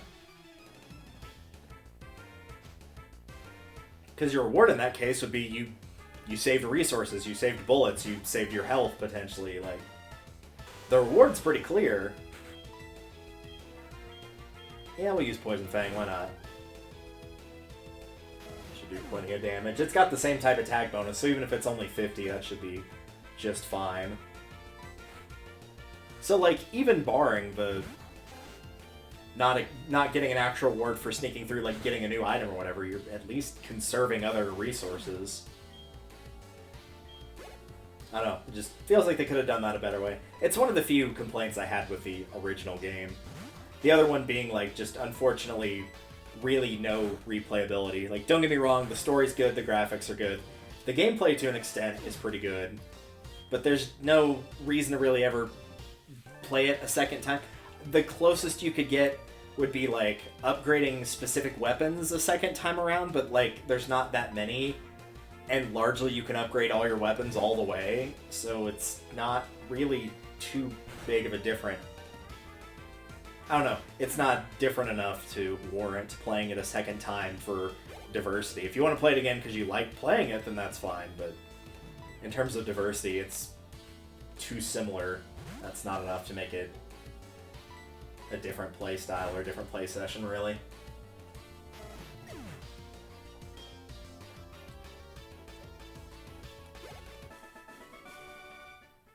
It is one that I often tell people that have ever, like, asked me of, like, hey, I'm thinking about, like, learning how to make games. Do you have any recommendations for, like, games I should look at, whether I play through them or learn from them or whatever? And why? And The Last of Us Part 1 is one of those ones that I say, I'm like, there's a lot of good stuff you should take note of here, and there's some stuff in here that's not very good that you should also take note of. It's one of the rare cases of it definitely has a case for both sides. Of sometimes you'll say, like, look at these games. I'm leaning over to unplug something since it's fully charged. Like, look at this game for these, like, 6 reasons that are all pretty good, and then look at this game for, like, 3 reasons that aren't very good. This is one of the rare cases where you can be like, look at this game because it's got several things done well and also several things done incredibly poorly. So it is one that I usually bring up when people ask that. Also, no, that was not me farting, in case you were curious. That was my leg rubbing against the bottom of my chair. Had to detangle my foot from some cords.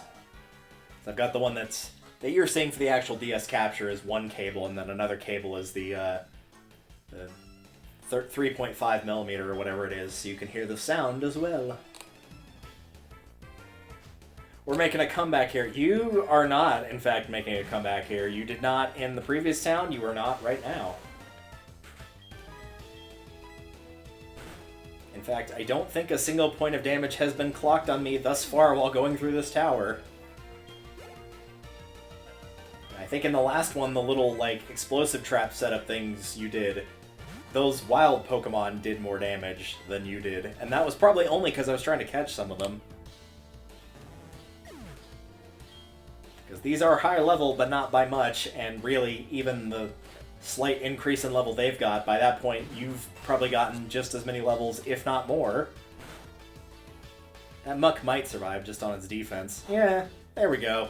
You did it! 5 damage. I'm very proud of you.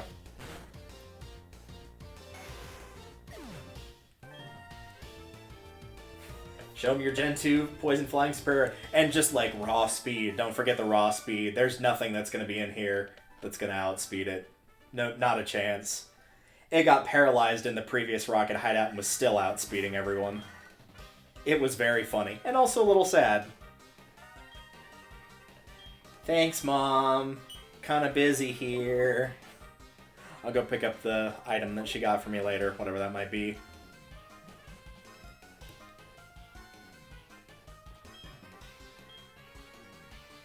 You're just a random dude.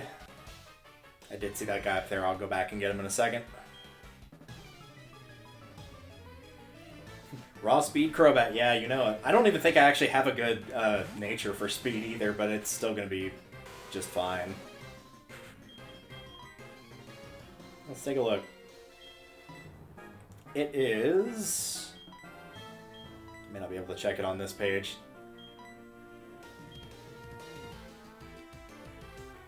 Yeah, it doesn't look like... Alright, well, no big deal. Let's quickly switch into Typhlosion and fix the problem in front of us. The one lone scientist.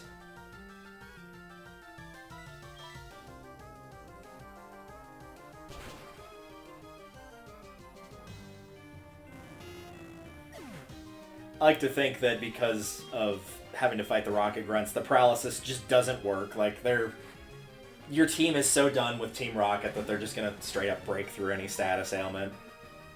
They're just not going to care.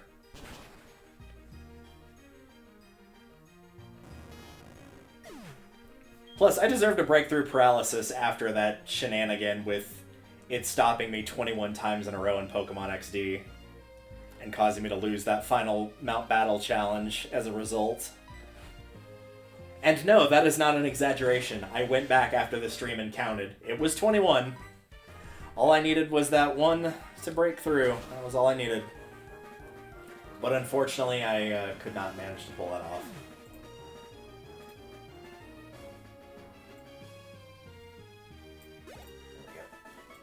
Chat's a little bit easier for me to read.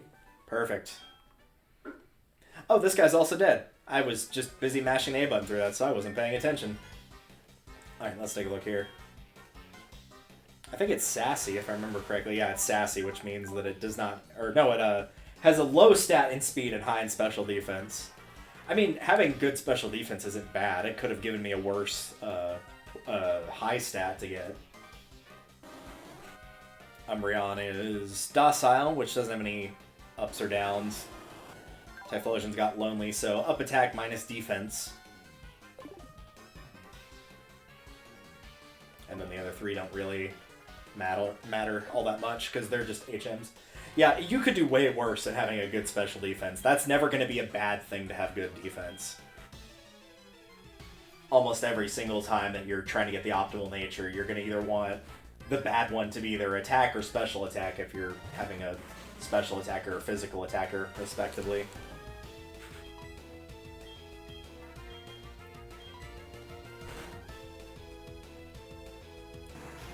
Bye, coughing.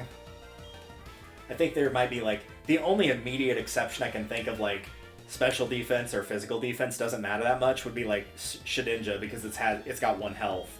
So, like, if it gets hit with something that will affect it is going to die in 1 hit. But you know that going in, so... Did you choose Umbreon or was it a surprise? I actually did choose Umbreon. That was an active decision that I did make. This is sort of... The reason this is called the B-sides, which is referring to the second side of either a cassette tape or an old record, because I am apparently that old. We're doing a versus, which I am playing this, HeartGold, on an emulator, and she's playing on Soul Silver on an actual copy with a DS capture board, which is what I'm using now. So this is my second file to be able to actually do the battles later on. So, with my stipulations, I only am allowed to use, because I played the game before, I'm only allowed to use Gen 2 Pokemon. Which is why I've got the ones I do. I'm allowed to use them as long as it's their final evolutions, because otherwise, technically, I couldn't have used Crobat or Umbreon, because Eevee and Golbat/Zubat would have been pre-evolutions that were Gen 1. But I wanted to give myself at least like a little bit more leeway because there's not a lot of Gen 2s. And I just didn't want to use Espeon, not because I don't like it. I actually think it's one of the better combat Eevees there is. I would put it up there with Jolteon. In fact, it might be even better in some instances. But one, I wanted to have a more tanky Pokemon, and Umbreon is a lot more tanky than it looks. Two, I love Umbreon's design. It is bar and away my favorite of the evolutions, and it's not even close. I just love how it looks. And three, I just don't use dark types that often. They don't come up, and I get, especially in the early gens, in terms of offense, they're like one of, if not the weakest type. They've gotten better for sure. They've balanced it more. But back in the day, just not so much. And I guess technically adding on to that as well, number 4 is, at least for the team that I've shown off in Fire Red Leaf Green that we'll be battling with after we beat through Gen 4, I didn't use any dark types there either. I had Charizard, which is obviously fire flying, I had Jolteon, which is electric, and I had Gengar, which was ghost poison, which is about as close as you'd be getting in that set of 3. Because the way these are being done is essentially we'll be playing through the game and showing off half of our team, which is why you've got the ones that you see at the bottom right there with Crobat, Umbreon, and Typhlosion. And then I'll be choosing another 3 that I will not be outright telling Icarus, and she'll be doing the same. She'll be picking 3 that I'll know going in, and 3 that I won't know going in. So, like, on one hand, we'll be able to somewhat prepare for each other's team, but not completely just counterpick against each other's team. The thing I'm predominantly banking on, and she ended up saying that she wanted to use Leafeon. I don't know if she's going to finalize that or not, because she's not officially called it. But my assumption was that she might try to use Espeon or another Psychic type, because she likes Psychic types a lot. And of course, Umbreon being dark means that it will not get hit by a Psychic type move at all.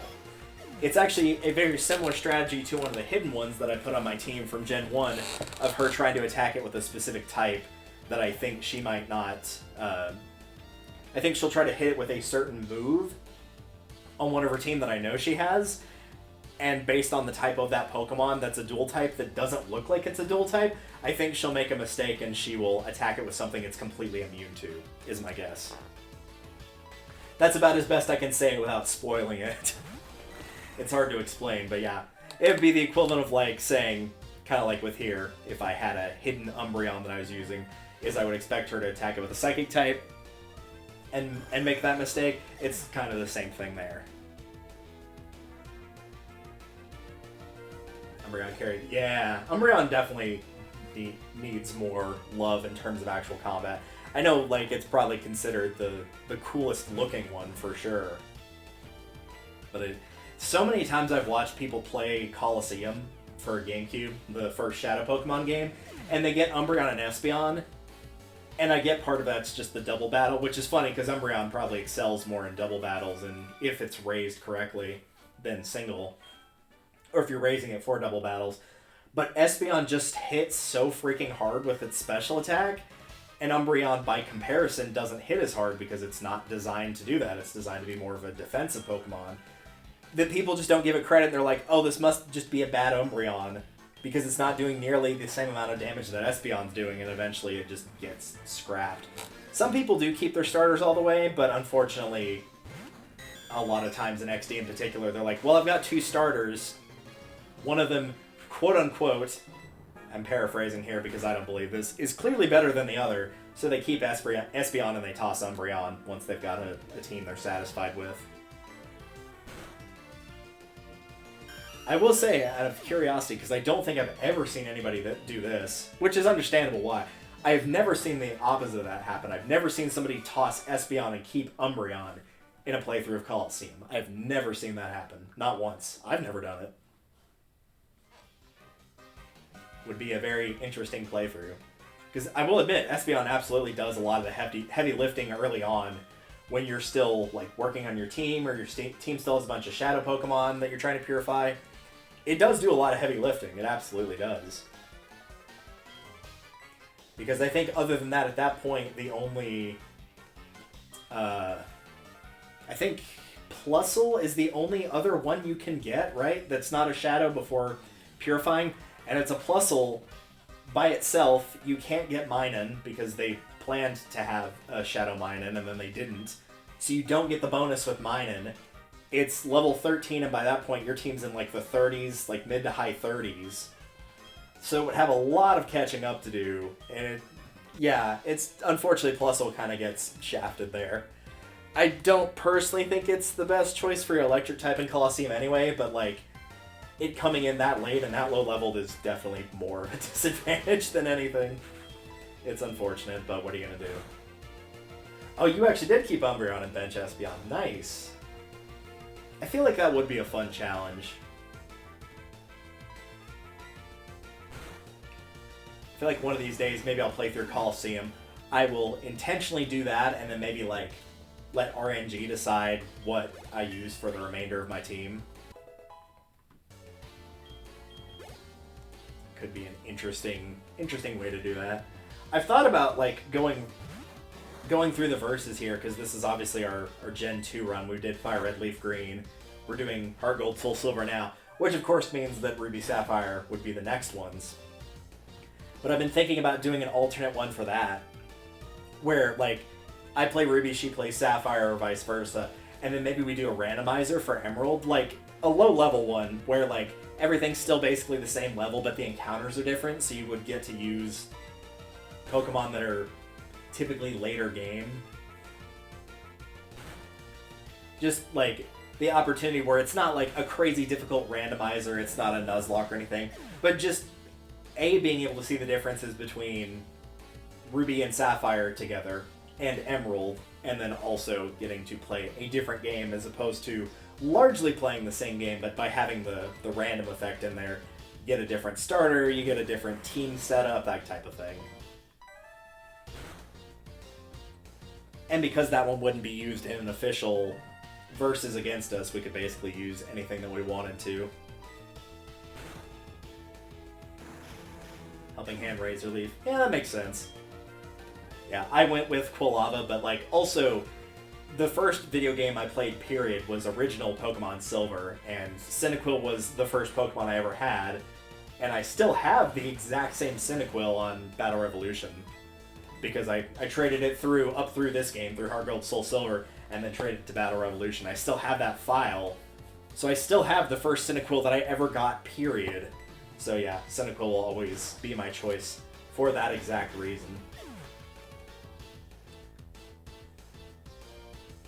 It's just that unwritten rule of Pokemon, like whatever your first Pokemon ever that you ever had is for your starter, even if it is like one of the worst ones, if you're like, it's the first one I ever had, so I have to pick it, I don't think anyone would judge you for that. They'd be like, you know what, that's fair.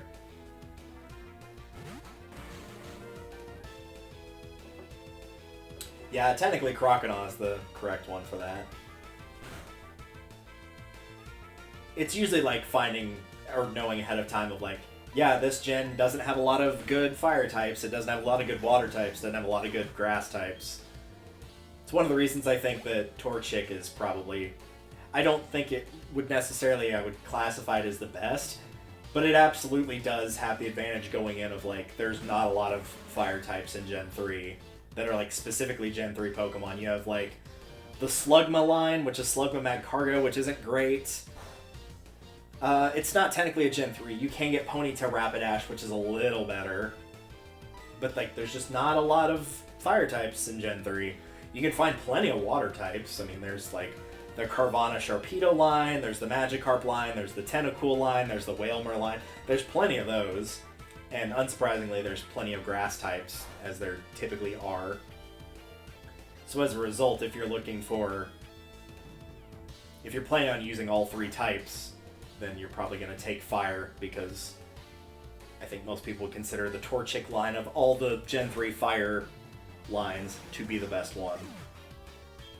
But to be fair, the competition's not very stiff, so it's probably fine.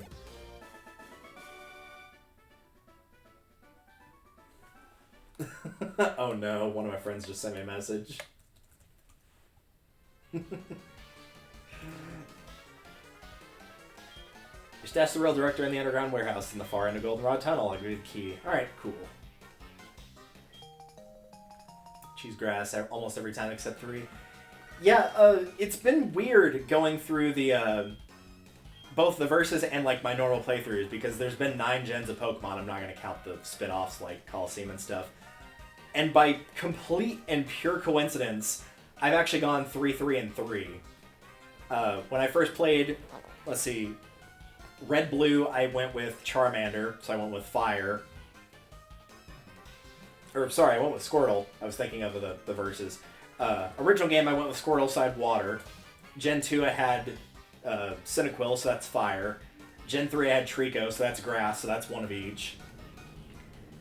Gen 4, which is Diamond Pearl, I went with Piplup, so I had Water. Let's see, X and Y. See, I actually have to look these up now because it's been so long since I played Gen 6, 7, or 8. Make sure I have them right. Gen 6 starters.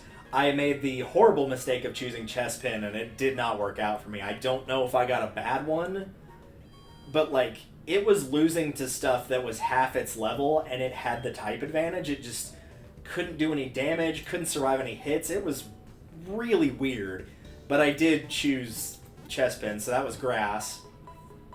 Gen 7, I also picked Grass, because I chose Rowlet. Gen 8 was Grookey, Scorbunny, and Sobble. And then Gen 9 was, of course, the most recent one we had where I chose Fuecoco. So, like, just complete pure coincidence that I went 3-3-3. Through going in the verses, I'm currently 2 for 2 on Fire. And because of how we're doing the verses, because one person gets to pick what version they want to play first, which was Icarus in this case. So the first one, I'm getting confused here. First one, I chose to do Fire Red over Leaf Green, which meant that she got to pick her starter first, so she chose Squirtle and I chose Charmander. I almost said Charizard. So in second gen, we flipped roles, so she got to pick what version she wanted to play first. So she picked Soul Silver, so that left me with HeartGold. But it meant I got to pick my starter first, so I picked Cyndaquil because of course I was going to. So in Gen 3, it's going to get flipped back to how it was the first time, where I'm going to get to pick what version to play, which I already know because my favorite Pokemon of all time is a Ruby version exclusive. Other than up till recently, it was only available in a very few amount of games. Like Ruby, XD, I guess technically HeartGold, Soul Silver, and Scarlet Violet. Any other game, you'd have to trade for it. So obviously I will be choosing Ruby. She'll be picking her starter first. I know for a fact, because her first Pokemon ever was Trico, she'll be taking Trico. So it's entirely possible, because I have not made a decision on my starter for that, I might be picking the Fire starter 3 times in a row. There's really no way to know for sure what I'll choose between Mudkip and Torchic. I don't think there is a bad choice in Gen 3 for starters. I think they're all pretty solid. Trico is really good for having, in a weird way, having the pure grass type I think helps. Having it be a speedy grass type, which is very not traditional for grass types at that point in the series, is very nice. Mudkip having the dual type that it does is very good. You can completely decimate Watson where otherwise it might be a little bit tricky to handle him otherwise. And Blaziken in Ruby Sapphire is strong enough to completely wipe the Elite Four by itself. So, like, they're all very, very good options in that game. It's a very rare case where usually there's kind of one where it's pretty clear it's just not as good as the others. Or maybe it might just be a case of, like, it's not your playstyle. I don't think any are a bad choice in 3, though. I think they're all really solid picks. I think, as is typical tradition with the fire types, you might struggle a little bit more with Torchic, with Roxanne, if you didn't have anything that was really good against her. But the moment you evolve into Combuskin and get double kick, then at that point it's not going to be too terribly bad. And it's not too hard to get up to level 16 before that gym. Because you're having to go through, like, let's see, 1, 2 towns, the forest, and several routes in between. So that'll give you enough time to get 11 levels pretty easily. So, really, you're probably going to have Combusken by that point. And of course, you could always, you can always bring Shroomish with you. You could always bring something that's not going to take as much damage from the rock types. You could easily do that, for sure. So it's not too big a deal.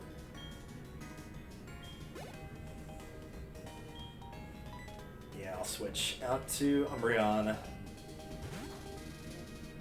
I will say, though, for the post-game team that I plan on using here, because I'm probably going to show them at the bottom, don't expect to see some Gen 2, and expect to also potentially see some spoilers for what I'll be picking in Gens 3 and 4, because they're some of my favorites. I say they're some of my favorites, they're literally number 1 and number 2 of my favorite Pokemon of all time. Because for whatever reason, I like going for the less common ones that people like. I will say, in the defense of my number 1, I think it's just because you don't get a lot of options or a lot of opportunities to catch it. I didn't know anybody with a copy of Ruby growing up, which was the first game that it was available. You couldn't get it in Sapphire, even through trading like other NPCs. You couldn't get it in Emerald, even through trading other NPCs. You had to have somebody that either got it from somebody else with Ruby or somebody that had Ruby themselves. Like, you saw it in-game, enemy trainers had it, there was just no opportunity to actually go and get it.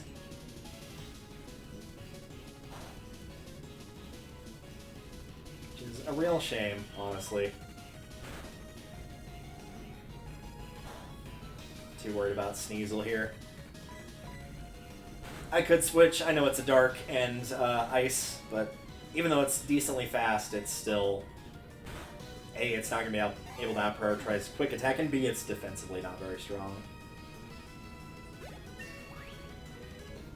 Yeah, 39. Send in Haunter. Oh no, we'll keep Umbreon.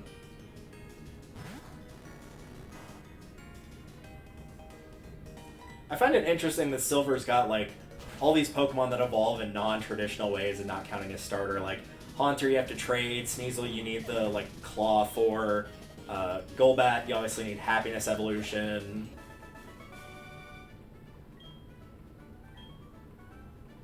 So why do I lose? Because you're lower level than me, and because I was barely paying attention.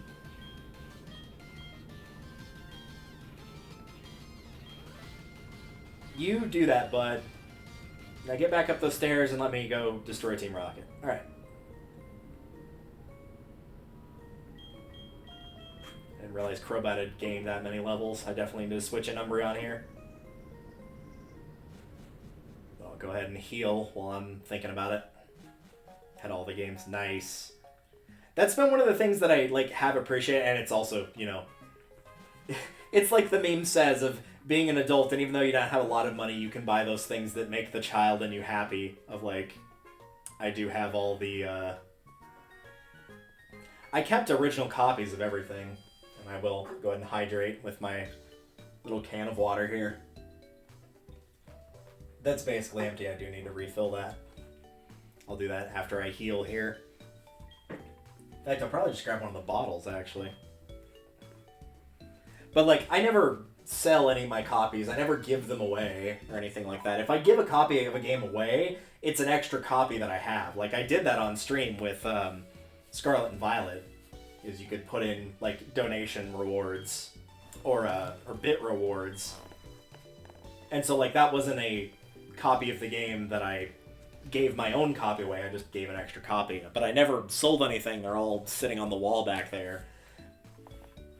But the cool part about doing the verses is now not only do I have, like, instead of having just Soul Silver, I have HeartGold and Soul Silver actual copies. Instead of having just Sapphire, I have Emerald and Ruby as well, actual copies. So I have all the games up through Gen 5. So I've got, I mean, I technically don't have Red and Blue, but for all the remakes, I've got actual copies of Fire Red, Leaf Green, actual copies of HeartGold, Soul Silver, actual copies of Ruby, Sapphire, Emerald, actual copies of Black and White, actual copies of Diamond, Pearl, Platinum. So it's really cool being able to have all of those, get to actually play through the version differences and what have you.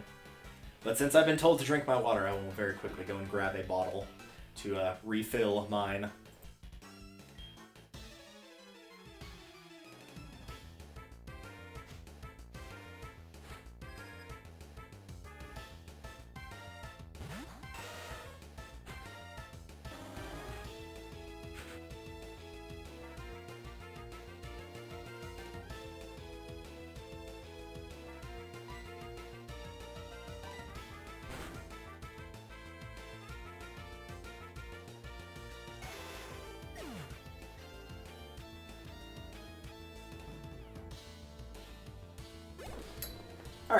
There we go. The water has been drank, the muck has been destroyed, the coughing has been sent out. And it will receive a bite. Oh no, not my accuracy, if only I had a move that would never miss.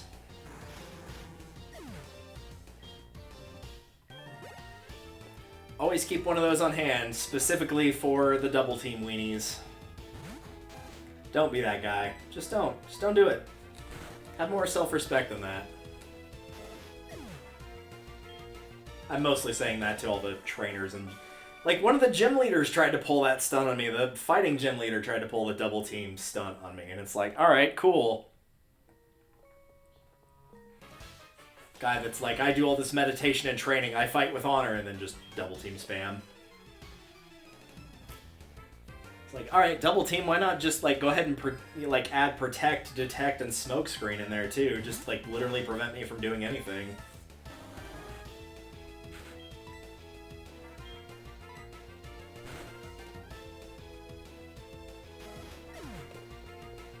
Like, it's one thing to, like, slowly wear him down. It's another to be like, we're just gonna artificially extend this battle. We're just literally postponing the inevitable until protect inevitably fails.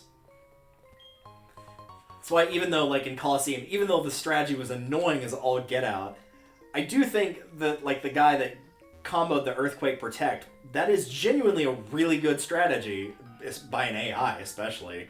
AIs are not known for that. But, like, being smart enough to be like, Protect is going to miss, or, like, it's got a 50% chance to fail if I use it twice in a row.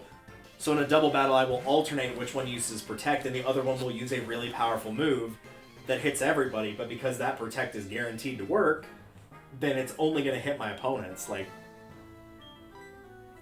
that's nothing in terms of strategy and, like, actual competitive play, but for an AI, that's incredibly smart.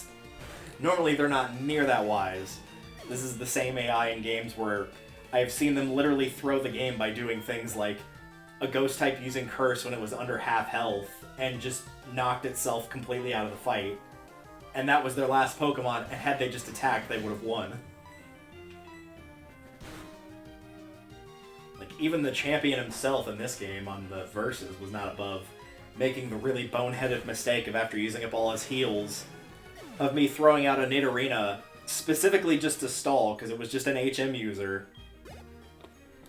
And just, like, threw it out. I was like, I need a turn to get somebody back, somebody to heal. I don't remember what it was specifically.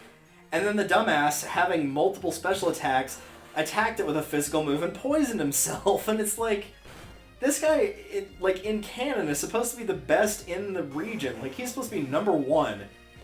And he is making literal rookie mistakes here. Like, that is the type of thing that, like, you will do when you're first playing the game. You attack a Nidoran, either version, and then you get poisoned. You're like, oh, it can potentially poison me if I hit it with a physical attack. I better make sure not to do that anymore. So, like, you would expect the champion to be a tiny bit smarter than that. And while I don't know for certain if that would have resulted in me losing versus me winning, it definitely didn't help him. Because then at that point, I can just throw out Umbreon and just play a very defensive game, waiting for that poison to slowly kill him that he can't get rid of. So that poor dude was like, he was having a time that day. It's a little Growlithe. I think I have one of these, actually. I don't know why the little Pokeball's not there, but it's probably because it's not a wild one. Maybe I picked one up in the actual version? I'm pretty sure I have one. Can't evolve it yet, because I've got no Firestone, of course. But pretty sure I've got one. Yeah, they must obviously not show up in the trainer fights, because I know I have a Coughing, because I picked one up earlier in this stream. Picked it up on one of the hidden panels in the Rocket Hideout, the other Rocket Hideout. Nice job, Burglar Olsen. I didn't realize that wasn't a Rocket Grunt, just a weird old... Just a dude just out there. I don't know why they didn't stop the burglar from stealing their stuff, but the ordinary trainer they're worried about for some reason. This guy's here to just, like, take your electronics. He's not here to foil your plans, he just wants to take all your things. So I guess that's, for whatever reason, fine.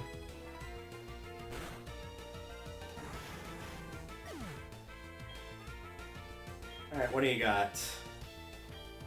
I'd like to switch. I think I probably will because... Oh no, they're both at 40. We'll go ahead and leave Umbreon out. I was thinking Typhlosion was at 39, but no, we're good.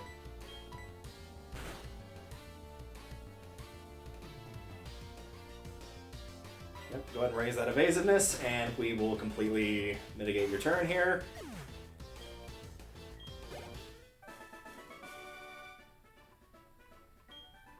I blew it. No, you purpled it. That's what you did. Hi, Mom. Hi, good job on killing all the rocket grunts, sweetie. In order to celebrate, I bought you a present. It was with your money, but, you know, it's thought that counts, right?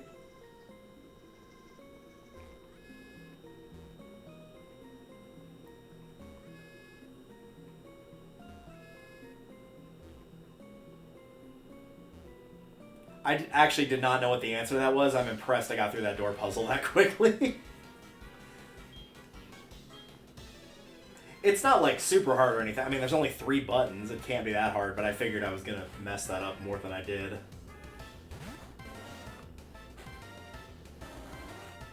Send out Gloom. Man, suck that up. That's...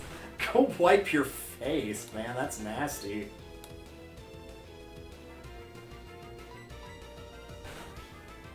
And, of course, Synchronize isn't going to work there, sadly.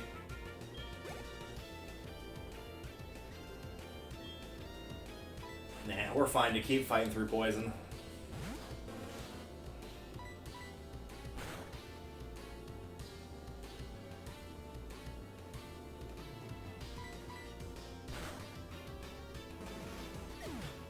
And there we go. So I'm pretty sure, at least at this point in the series, it can only have Synchronize, correct? It's just a case of it didn't work because, again, poison type. Yep.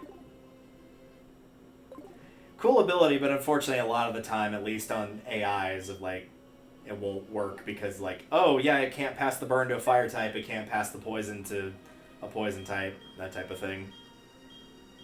Actual competitive, if somebody forgets it and they make the mistake of Thunder Waving, there's a pretty good chance it will get sent back to them.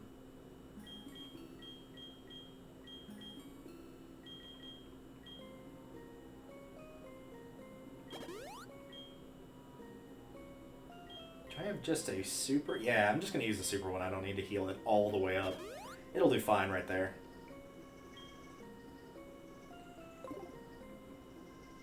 A hard time picking between Vile... Yeah, I know, they're both... Honestly, they're both really good picks. Because I didn't know, ultimately, if I was going to do Fire Red or Leaf Green, at the time, whenever I was first setting up for the first verses, I actually ended up making, like, 4 teams in my head of... 2 for Fire Red and 2 for Leaf Green, and the reason I did 2 teams for each was depending on if Icarus was going to choose Squirtle or if Icarus was going to choose Charmander, because I knew I was going to take the opposite of whichever one she didn't take. If she had taken Bulbasaur, I probably would have taken Squirtle, honestly, because I knew I was going to take Cyndaquil here, so I would have tried to not do 2 fire types in a row, which didn't happen.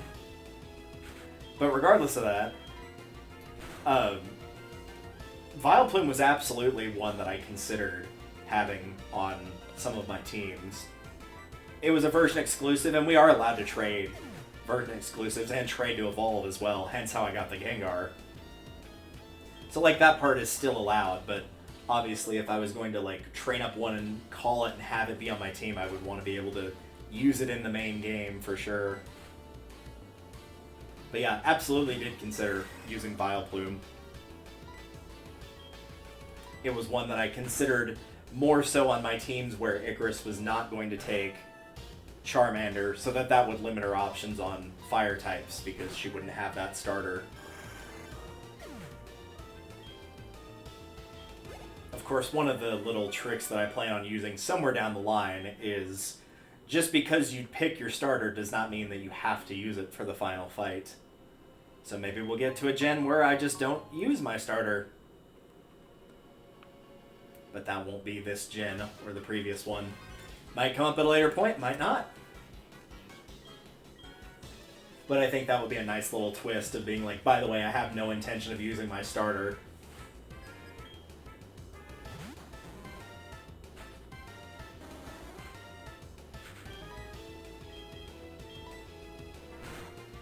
I do have a pretty good idea of which one I'm going to take for Gen 4. There's one that I absolutely won't take, not because I think that it's bad, but because between the three types of water, grass, and fire, there's either a water, a grass, or a fire that I absolutely want on my team, so I just wouldn't double down on it. So that kind of just like means straight out of the gate I'm not picking that one. So that would narrow it down to 2. And I think ultimately between the two, I think I do know what I would want. It's probably the one that I would be least likely to pick normally, which is another advantage to choosing it.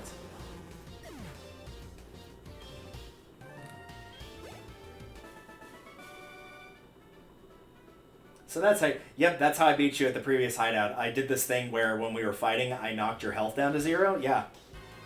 It's a great one. Sun Moon's probably... Yeah, honestly, Sun and Moon is probably the easiest one to get away with not using the starter. Like I said, the only time that I ever got one that I just ultimately did not gel with was Chespin. And that one I ended up, I think, by the end of the 4th gym, I think I ultimately just scrapped it from the team. Because I'm like, there's got to be some other Pokemon that I've got stashed away that can do something better. Because, like, its health was terrible, its attack was terrible, its defense was terrible, its stall game was terrible. I don't know if I just got a really bad one or what, but that Chespin was not doing it for me. And, like, I looked it up, too. I'm like, okay, this is what it excels in. This is, like, typically what it does really well. Even that could not get it off the start line for some reason. Every time that it was in a battle, it did not matter what type, what the level difference was. It was always either about to die or nearly dead or dead. Just eventually, it just had to go.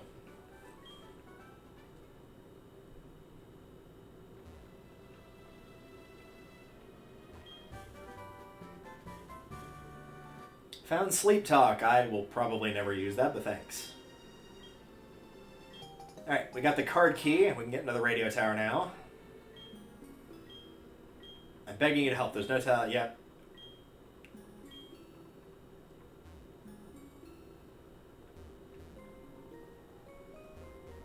I'm going to assume that dude is, There's the amulet coin. I'm going to assume that dude gets out of there once you've freed everything from the tower. Since I should put Typhlosion in the front since this is the lowest level anyway, now would be a good opportunity to do this. Fennekin, Oddno, Bulbasaur, Corphish, Flabébé, and Venipede. I do need to give Venipede a shot. I really do. I don't think it's bad by any means. It's just, like, it was not part of my team the first time I went through there. Just, like, didn't need one, really. All the types it would have taken out were already covered. But I should honestly give it a shot. But I did say, like, I was going to do something different every single time with my teams. Like, going through Fire Red, I wanted to do what was basically, like, a traditional team for me. Like, I almost always take Gengar, almost always take Jolteon, that type of thing. With this one, I was like, I want to do more... like, Pokemon that I would use, but not types I would typically use. Poison is not a type I typically use. Dark is not a type I typically use. That type of thing. And then as a whole, also, like, some teams I want to be more offense-based. Some I want more speed-based. Some I want more defense-based. So, having a different, both individual set and then also subset of Pokemon each time that I go through a gen in the verses.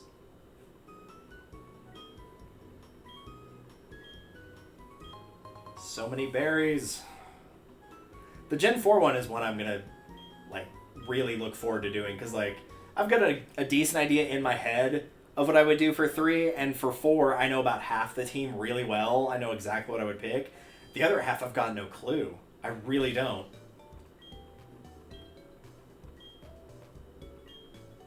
But, of course, I would be looking at the first 3 that I'm taking for sure, and then figuring out, like, how do I cover their weaknesses? How do I, you know, if these are defense-based, I need some offense, vice versa. If they're slow, I need speed, that type of thing.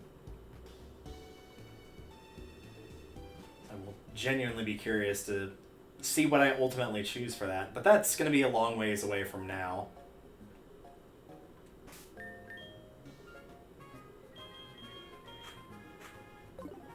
It is nice to be able to like actually show the gameplay this time for HeartGold, like doing the opposite version. I don't remember if I ever did a Let's Play for Fire Red, Leaf Green. I don't think I ever did. I did one for Sapphire, and found, for some reason, like 3 shinies in one playthrough. It was very bizarre that they kept popping up in that, but even then, that was on emulation. Now I can actually be playing them on proper hardware here, up through, I mean, as far as until it goes up to 3DS, you could get through Black and White.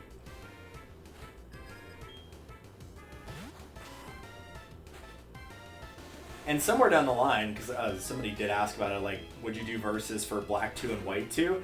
If I could manage to track down a copy of each, yeah, I would. I'd absolutely do Black 2 and White 2, because I know the games are... I now know, I didn't know at the time when they came out, that they're very different from original Black and original White. I thought they were essentially just sort of an extension of a Black and White 1.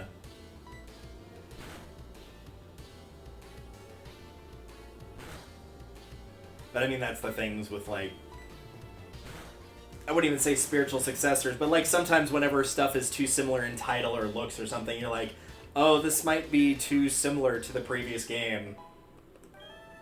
And I've thought that about some games before, and sometimes I've been right, and sometimes I've been wrong. In the case of being right, and I think people are coming around to see it, Tears of the Kingdom. Legend of Zelda Tears of the Kingdom. I did not like Tears of the Kingdom all that much. I knew what I wanted to do with building stuff, and I just like could not get it to actively stick how I wanted it to. It wasn't a case of me, like, building something incorrectly in terms of not knowing what I was doing. I would look up, like, hey, is this the solution? The answer is yes, that is the solution. It's just not sticking where you want. And it just felt like it was an extension of Breath of the Wild, and I'd already played it so much, Breath of the Wild in particular, that I was like, yeah, this feels like an extension, and a lot of people are like, no, the game's really good. And now that people have, like, actually finished it proper, I've asked people that, like, got me into Zelda, have played every game, I'm like, truthfully, now that you're, like, done with it, what did you think of Tears of the Kingdom? And a lot of them are giving me pretty low ratings for that exact same reason. They're like, this feels like an extension of Breath of the Wild. Even the new areas were either not that fun, or there wasn't a lot of it. Like, people that I knew going in, like, they were like, oh, this is going to be so much better than Breath of the Wild. They're giving it, like, 5.5, 6.5 out of 10 on a Zelda game. Like, it definitely, the vindication is nice, don't get me wrong, but it's also more so nice to know that it, A, it wasn't just me, and B, that it wasn't me just, like, while I was getting frustrated with the mechanics, there were just other parts that I just was not invested in, did not care for. And it's nice to know that now that people have finished it, they're like, yeah, no, I kind of understand why, and I agree. So I was worried that it would be that case with Black 2 and White 2, but nope, it was definitely not. I did watch Chugga go through... I didn't watch the full thing. I think I watched up through like episode 40 of Black 2, and then watching it, I was like, yeah, this is definitely different for sure. All that to say, yeah, somewhere down the line I would absolutely like to try and pick up actual physical copies of that and do a versus on it for sure. It'll probably be one of those cases of once I get paid with like a really good check, if I've got like a couple $100 extra bucks, I'll just throw it at, be like, okay, I'll pick up White 2 now. And then next opportunity I get, okay, I'll pick up Black 2 now. You know, just when you get the opportunity, essentially. I am very fortunate that despite all the bad luck from last week, that I've got a little bit of good luck on my side with not having to spend a bunch of money that would have stopped me from doing stuff I wanted to next year. I was planning on, and still am, thankfully, I was planning on traveling to the UK next year to meet up with a bunch of my UK friends that I've only known for like about a year and a half. I guess it's about a year and a half now. But because I work overnights, that means that like I usually spend time with people in the UK because they're 6 hours ahead of me because I'm in Central. So like it's 8:40 in the morning here. It's about 2:45 in the afternoon there. So was planning to go to a convention and like meet up with everybody, and like it seemed like we were getting pretty much everybody in that friend group was like all gonna make it just by pure coincidence / luck. Literally every single person that wanted to go was gonna be able to go. And then lo and behold, in last week I'm driving to work. I probably should have switched there, but it's fine. I was driving to work, and since it's overnight, it's like almost 10 o'clock at night. Super dark outside. I've still got my headlights on, obviously. But I work out in the country. And as I'm driving to work, lo and behold, a giant wild pig just comes up from out of the ditch, just dashes right onto the highway. I'm going about 65, 70 miles an hour, and there is no way that I'm going to be able to stop in time. So, yeah, obviously hit the pig. Sorry for any animal lovers. I did not choose to hit the pig. If I could have avoided hitting the pig and destroying my car, I would have done that, obviously, because I did not want my car to get destroyed. And got very lucky because, according to both my folks and the mechanic of recounting the details of the story, because, you know, I've swerved as best I could without swerving too hard, but they had said, like, if you had swerved any harder, you probably would have gone off the road and into the ditch, and if you had just hit it head on, it would have, like, potentially gone through your windshield, because it was not a small pig. It was a very big pig. It was probably about 175 pounds, somewhere. So this is not a small animal we're talking about. And my car was a decent size, but it's not a truck or anything. But they're like, yeah, if you'd hit that at like a bad angle, that could have rolled your car, that could have killed you. And like, thankfully, while it did mess up my car decently bad, in particular on the right headlight, I didn't really lose control of the vehicle. It's one of the cases of I'm considered to be one of the better drivers that I know by everybody around me, and I would like the opportunity to not have to prove that anymore because of things like that. Because I've had like tires go out on me on highways, I've had this now, and like every time I've kept control of the car, but I would just like to not get put in that situation in the first place would be much more effective. But that car is an 03. It's a make and model that do not exist anymore. It's was an Oldsmobile Bravada, which don't exist. They haven't for a while now. So unsurprisingly, getting the parts for that car would be very difficult. So then you get put in the situation of, do you spend a lot of money to get a new car, or do you spend a lot of money to try and find all the parts? Because since the parts aren't made, that means there's less of them, which of course means that they're going to be more expensive and more difficult to find. Either way, you're going to be spending a lot of money to fix this. So my dad and I go back and forth because he knows a little bit more about cars than I do. Take it to a mechanic, get a second opinion, one that we actually trust. He tells us pretty much the same thing. He's like, yeah, you're right, I could hunt down the parts if you want, but it's going to take a lot of time to find them all, which is probably true. Going to take a lot of money to find them all, which again, I think he was being absolutely truthful about that. We've known the guy for like 20 plus years, so I feel like he's been pretty honest going through. And so eventually it just is like, yeah, you're gonna have to get a new car, because how much does my old one sell for parts? $380, as in $380. That is what my car that is now sitting in the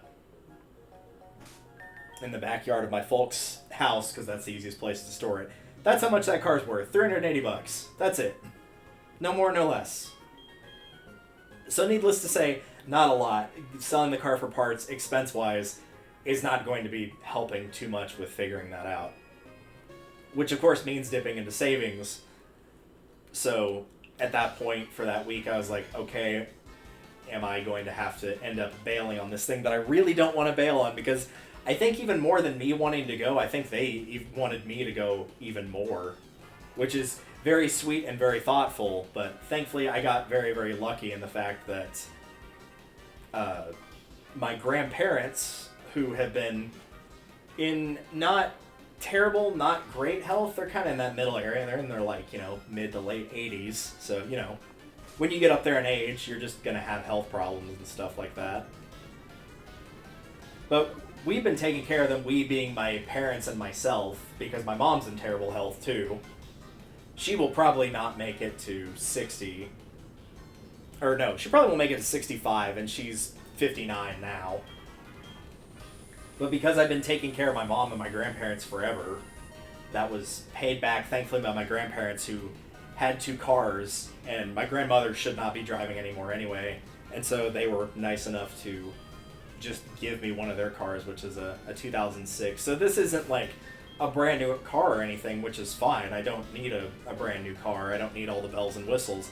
I just need a car that can get me to and from work. That's it. That's all I need. So thankfully, the good ending of that story did in fact come to pass, and I will still be able to go, provided that no other shenanigans happen. But you can bet for damn sure I'm going to be a lot more careful on that road from now on.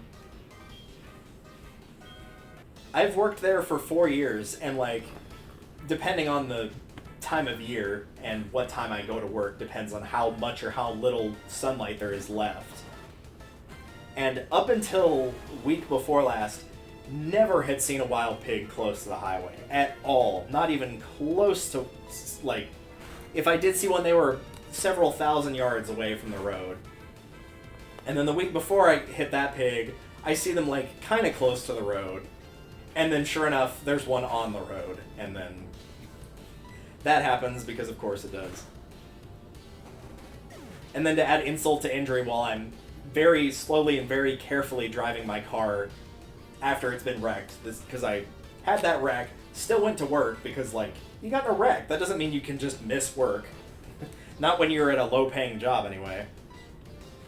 So I managed to get it to work, stitch it up as best I can, which is mostly, like, you know, taking all the pieces that are going to fall off anyway and taking those and putting them in the back. Using a couple, like, bungee cords, twist ties, stuff that will keep the bumper at least intact enough where it's not going to just fall off while I'm driving. We're not looking for, like, polishing this up to look brand spanking new. We're looking for making sure it can make it the 20 miles that it's got to make it. So I do all that, and I, you know, start heading home. And in 3 separate instances of me heading home, 3 different times... I should probably switch out Pokemon since I'm about to lose this Typhlosion.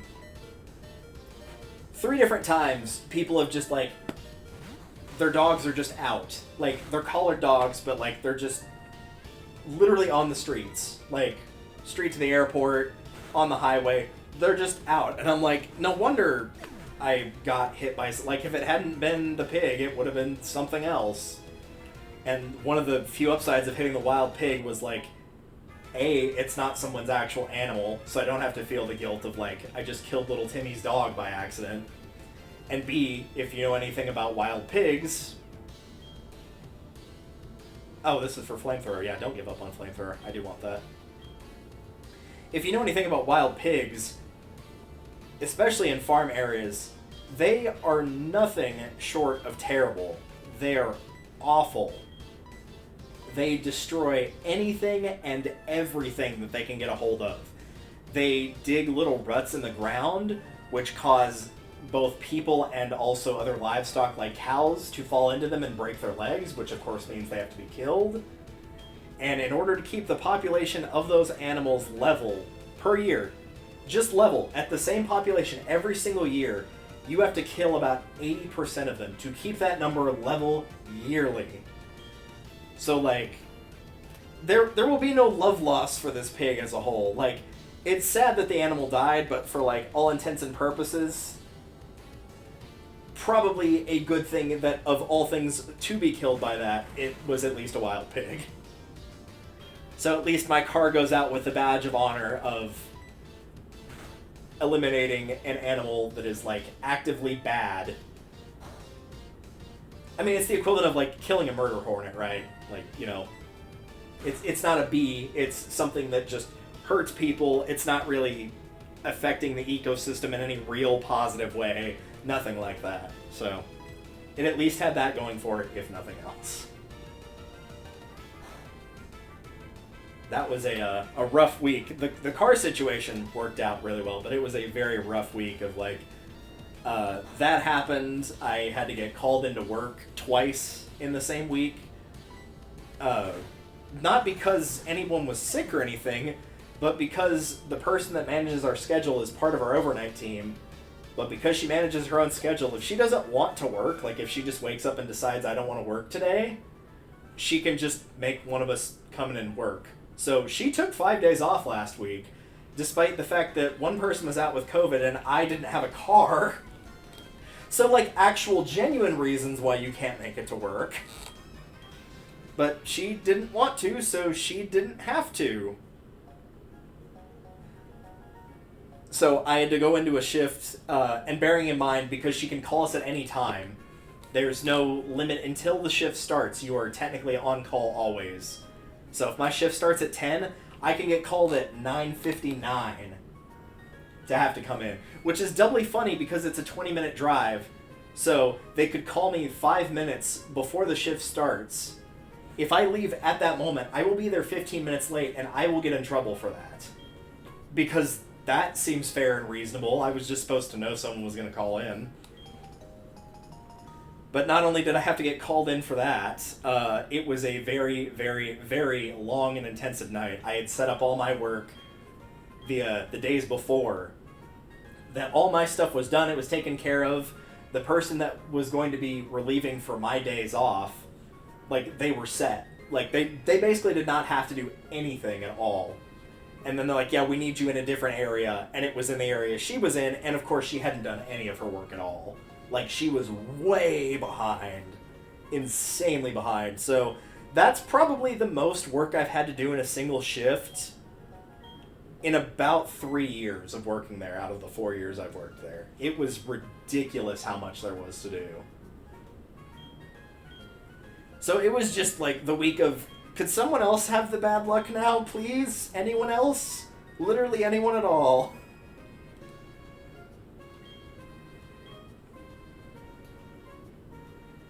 But yeah, since they added cherry on top of that, since they called me to come in, they actually like physically called me. And since I work overnight, basically just flip your AM and PM. So like 9 PM is 9 AM for me, 11 o'clock in the morning is 11 o'clock at night for me. She called me about 2 o'clock in the afternoon, which means that she called me about 2 o'clock in the morning. So like right in the middle of when I'm trying to sleep. So she interrupted my sleep schedule on top of that to make me come in. So because of how the on-call works, now not only are people going to have to come in on their days off, so they're going to be tired, it also means that like you're going to be messing up their sleep schedule, so they're going to be even more tired on top of that. So I am glad that the week is finally starting to turn back around to something normal. I actually got about, oh gosh, let's see, I got probably about 13 hours of sleep yesterday. Like, slept, woke up for an event in VR, and then went back to sleep because I'd only gotten 4 hours in the 48 hours prior to that. So I'm finally caught up on sleep. I'm finally able to like actually play this game and get some headway put into it. It is nice to be able to not have to worry about that. It's also nice to know that like I won't have to, I mean, I'm still very much saving money and I'm still saving it for the trip too, but I'm not going to be as strapped as I am for like making sure I've got enough for gas and food and stuff like that. Since I don't work a high-paying job, this is a non-profit organization, so we're not talking like making bukus of bucks here. But the good news is, at the very least, that I'm getting decently close to where I'm not having to do the whole living from paycheck to paycheck thing. I could technically do that now, of like, if I get fired tomorrow, which would be the dumbest decision they could ever make, but they could decide to make that for whatever reason they wanted to. But like, if I got fired tomorrow, I would still have a couple months where I would be able to find another job and financially would still be okay. So that part of it would at least be there, but I wouldn't say I'm quite to the point of, like, barring that, if you're keeping your savings as savings for something else, I would still be living from paycheck to paycheck.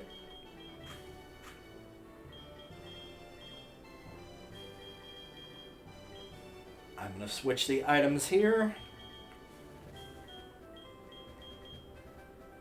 I know the Silk Scarf is not exactly, like, really useful for either of these Pokemon. It only is buffing, like, Quick Attack, essentially. But it's better than nothing, and I figure if I'm going to be keeping one of the two of these in the front, the one that's in the front might as well have the Amulet Coin.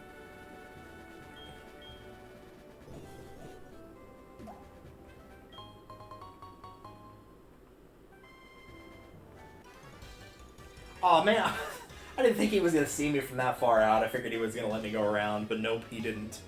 Oh well. To their credit, though, it was really sweet of, like, once I told everybody of, like, hey, my car's wrecked, I don't know, like, what this is going to do financially, like, I might be in trouble, I might be okay, because at that point I didn't even know, I knew there was obviously damage, but I didn't know what price I was looking at for potentially having to fix the car.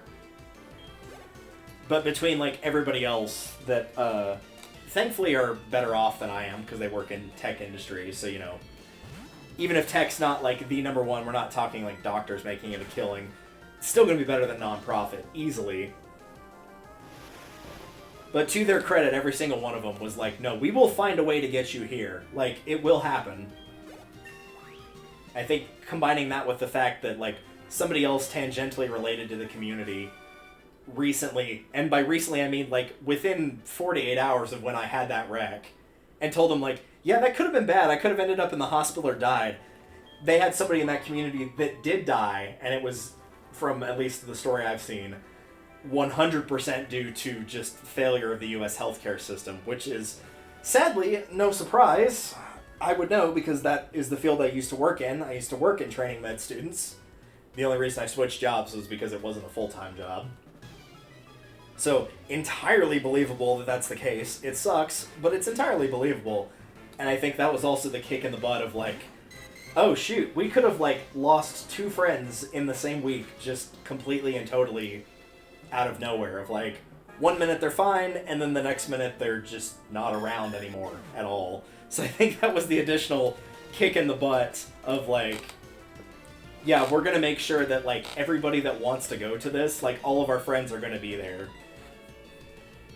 So that at least at one point in time, that every single person in that friend group, who live all around the world, mind you, like, you've got Central Time Zone here, you've got Western and Eastern, you've got UK, Australia, Japan, New Zealand, like, we're talking literally all over the world. We'll actually be able to all meet up for, like, one big event. Like, this is the, what's the term I'm looking for? There we go. This is the reality TV show equivalent of All-Stars. Like, everyone's gonna be there type of thing. And I think because of that, everybody is absolutely giving it their all to make sure that everybody will be able to go. Which, granted, even though I'm not exactly financially rolling in it or anything, like, if it had been somebody else that had that happen to him, of, like, yeah, for lack of a better term, shit's fucked, you know, car's totaled, something came up, you know, house burned down, whatever the case is. Something that costs you a lot of money, which, as it turns out, is almost anything these days. But if it had happened, like, I would have done the same thing. Like, as much as I possibly could have donated to help, I would have absolutely done the exact same thing. Because, I mean, at least on my end, like, obviously still working shifts. Like, I had that wreck, still worked that night. I took the next day off to figure out a way to, like, have a car, even if I had to, like, rent it or whatever, or, like, borrow it from a friend or something. So I took one night off and then was working the following night. And somehow, luckily, thankfully, didn't have any actual physical injuries on me. Don't ask how. I don't know. Pure luck, basically. But, like, if that had happened to somebody else, yeah, it would have absolutely helped there. But opened my writing commissions, like, immediately was, like, just jumped on it as fast as I could of, like, alright, if I'm gonna have to be spending money, like, I'm gonna have to double down, like, really start crunching the savings, you know, go back to working multiple jobs, go as fast as I can on that type of stuff. And even then, with the writing commissions, even if I do close them a little ways from now, I'm still going to finish every single one that I promised to. And even then, the ones that I open for commissions, I don't have people pay me and then I do the work. I do the work and then I have people pay me. Because if somebody's going to get screwed over by that, it should be me, not somebody else, in my opinion.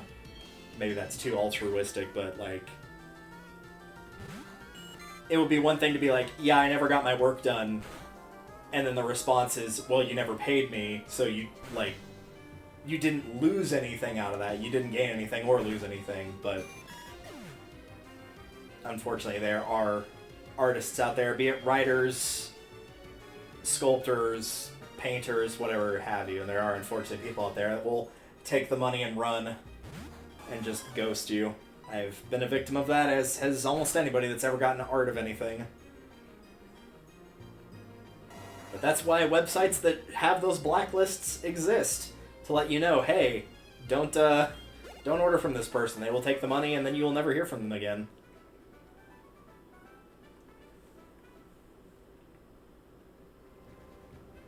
That was a very interesting bet. It really wasn't, my dude. I was too busy telling the story, and I know you got a Goldine in there at some point, but I wasn't paying attention to the rest of it.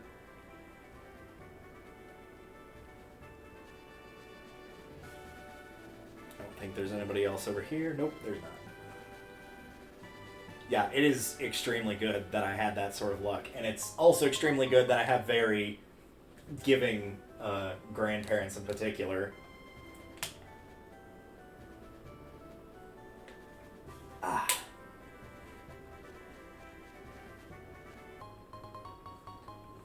And granted, I don't take care of my grandparents and my mom, like, going in there expecting anything of it. That was something they get, because he offered to give it to me, and I'm like, I looked up the value of your car. Like, the value of your car at its highest is about $3,000. I will give you 4 for it. Like, I will give you 4 in cash for it. Like, I was not going into that expecting it for free. Like, that was something of, like, going in, I'm like, I expect to pay for it, and that's fine. A decision does not have to be made right this second, and that's fine. And he can also choose to say no, and that's fine. Like, I've always been very careful about making it clear that, like, there's nothing wrong with you do for family. That's completely understandable. But when it comes the constant expectation of, like, oh, you have to do this for me because we're family, that's not the same thing. That's you demanding something rather than humbly asking for it. And that's not my style at all. And part of that's because, as much as I hate getting involved, I hate owing someone a favor even more. I don't remember how assurance works. What is this? If the foe's already taken some damage in the same turn, this attack power is doubled.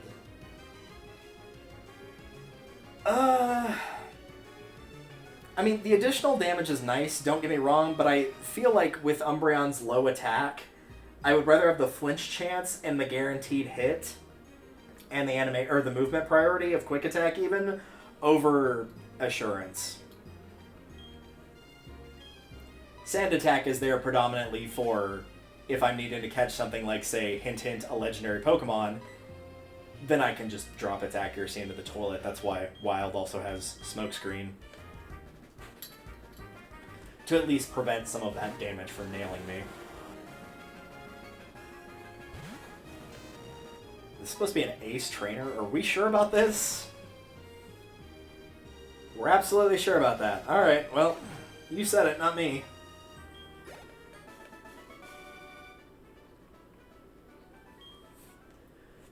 It's so nice to have that amulet coin, though. Like, this is where you're making some real money here. Look at that, 61,042. Like, we used everything on Ultra Balls. Like, I was at the point where I could not buy another Ultra Ball at the start of this, and now we are definitely in a better spot. That amulet coin helps a ton. So what was Umbreon's attack? Like, yeah, that's not a super high attack. That's the second lowest stat it's got other than special attack. So we're not talking Salamence level of offense here. But that's fine, because again, that's not what Umbreon's designed for. I think it's just people got so used to seeing, like, if it's a high defense Pokemon, it's going to be like a big, bulky ass, like it's going to be a golem. It's going to be a huge creature. It's not going to be like, oh, this is like a pretty like sleek design, like, you know, not super big and bulky or anything. So it shouldn't have super high defense. It should be offensive. It should be speedy. But I think often those, at least when you're fighting human players that are relatively new to Pokemon, I think those are often your best picks, because either the stats are going to be not what they expect them to be, or in some cases where you get like Credilli, the type isn't going to be something that they expect them to be. And so they'll make mistakes that, as opposed to other stuff where it's like, oh yeah, this is something I've fought in-game like several times, I know how to deal with this. Because even for the starters, like, Blastoise can be good, but like everybody knows that's played Pokemon what type Blastoise is. If you get one like Credilli or Armaldo for a new player, they're going to be a lot less likely to know what type that is exactly. They might have an educated guess or an idea, but they're not going to know for sure.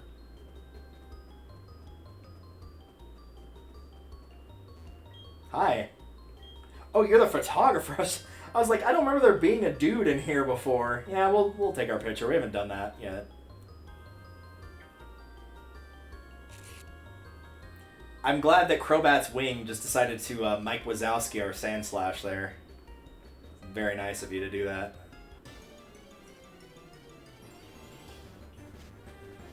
And now, of course, we've got the Ice Cave, which does not have an Ice type in it here, but that's fine. It does have some. It's got Jinx and it's got Swinub. I don't personally care for either of those, but I know this is designed to be like, hey, you're about to go fight the Dragon Gym. Now would be your opportunity to go get an Ice type and try to mitigate some of the difficulty you're going to run into there. Which, while I appreciate, I am confident with the team that I've got.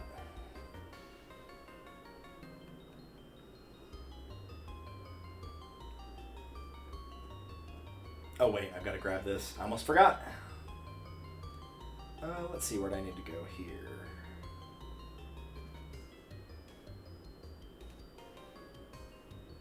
I think I see it. There we go.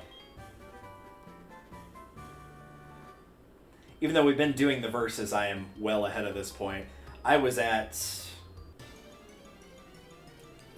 Let's see, the last play session we did, which was a 3-hour play session, where I started was the ship between Johto and Kanto, so it's definitely been a minute since I did that puzzle.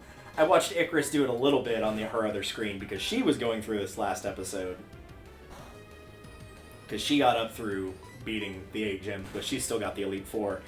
And because she's not played HeartGold and Soul Silver, she actually doesn't know that she's, like, gonna be halfway done the game when she's done with it. Like, she does not know that Kanto exists in this game. She thinks she's almost done, and I'm, like, waiting up on her. Nope. I've done, I think, half the gyms in Kanto. I think I'm at 12 badges out of 16. So I think I've done 4. I've done Electric, Psychic, and admittedly, I do not remember what the other 2 were that I did, but I think I've done 4. And I can probably, in the next play session, even before she beats the Elite Four, because she's going to have to level grind at least a little bit, for sure. But I can say with pretty good confidence, I can get at least another 2 of those remaining 4 gyms taken out before she beats the Elite Four. Not because I think she can't, but just because I know how much I struggled on that, and I was fighting every battle that was available to me. And I still narrowly won.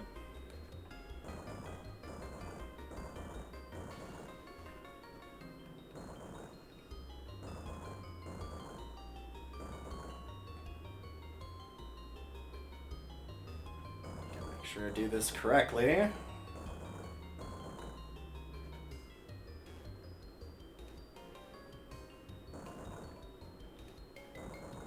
Alright, there's one. The boulder fell down. It certainly did.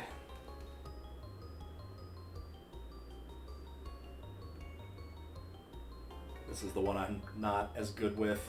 There we go. Man, we've already been streaming for 3 hours. That does not feel like it's been 3 hours, but I guess it has.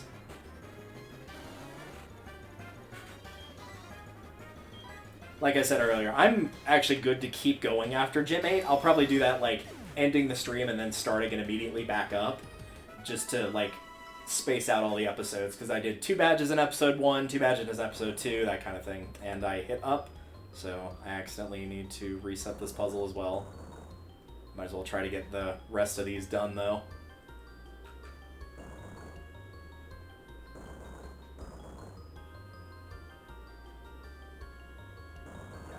This. I kind of goofed up, but I can fix this one. This one didn't get stuck in a corner like the other one did.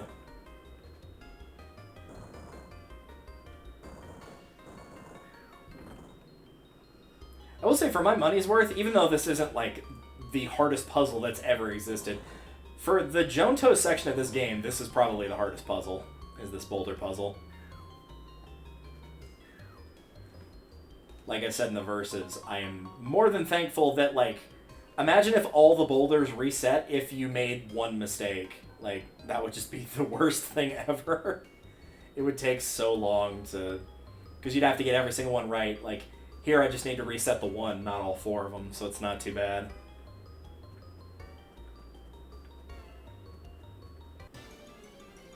I'm also not hitting too many wild battles, which is a bit surprising.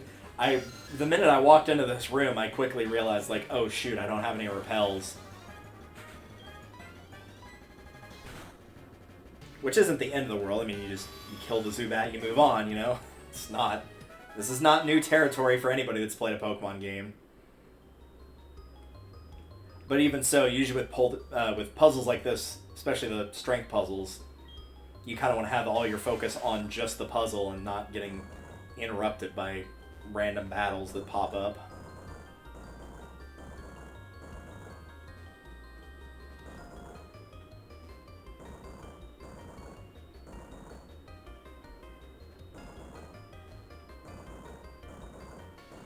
And there we go. Perfect.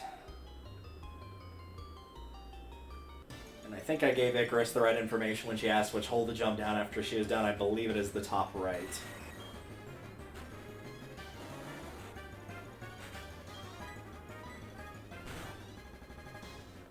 Also, shout out to HeartGold Still Silver for not having Flash be a required TM for any of the caves that are required to go through in the main game. For the non-required ones, yes, you probably do want it, but for the main ones, you don't need it. So thank you, Gen 2, for not forcing me to have to stick Flash on a Pokemon that I didn't want to give it to. But for also just not making the caves too terribly hard. Like, even Victory Road's not too bad. This is probably one of the more tame Victory Roads we've ever gotten, to be perfectly honest. It's like, think about the one in 3. It's got several floors to it. Some you need Flash, some you don't. Obviously, like with all Victory Roads, there's still going to be encounters. Tons of trainers, and there's not really any trainers in this one other than the rival. Like, you can get in and out of Victory Road pretty quick in this game. And it cannot be undersold how much we appreciate that. I don't think I've ever come out of Victory Road feeling victorious. They should probably call it like the, oh thank God it's over road. Imagine if you had to go through that and then immediately start fighting the Elite Four without, like, getting any chance to heal or anything. Ugh. No, thank you.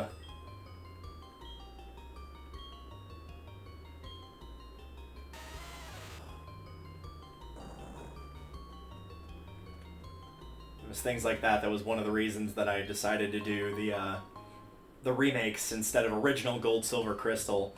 Because, again, I grew up with Silver. It was the first game I ever had. It will always have a very special place in my heart.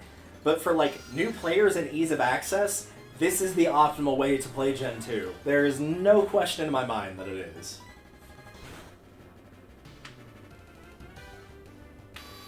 Like, I would go back and actually play, like, original Silver, but I would still say that this is the optimal way to play. Not all the remakes have been better, I don't think, personally. This is one of the ones I think people almost universally say, yeah, the remake is better than the original. There's more content, updated graphics, ease of access. Physical special stuff has been fixed. Move types have been fixed. More options for Pokemon. Like, just a lot is going on in this one, and it is mostly for the best. Scarlet Violet was... Oh, yeah, there is a Steel user in there. Yeah.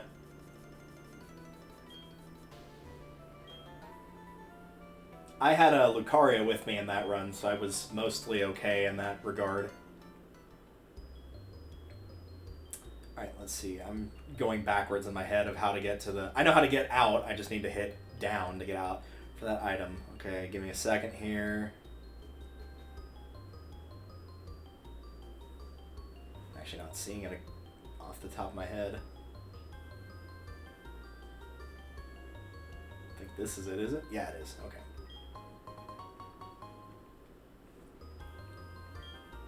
Hi, Umbreon.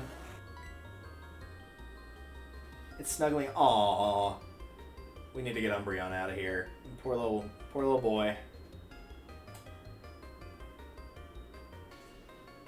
I don't want to make my Umbreon sad. I thought I was gonna say something silly like, oh, it's like messing around on the ice and like rolling around and slipping and sliding everywhere. I didn't know it was gonna be like, no, it's in horrible pain because it's cold. So when I saw the frowny face, I was like, I don't think it's on low health, is it? And it's not, obviously. You can see that right now. If it's any consolation, Umbreon, I also despise ice and cold weather. Not the ice type, I just don't like cold weather. That's why I don't live up north. But now we're free! Umbreon is happily cutting that pea. Aww. That is adorable.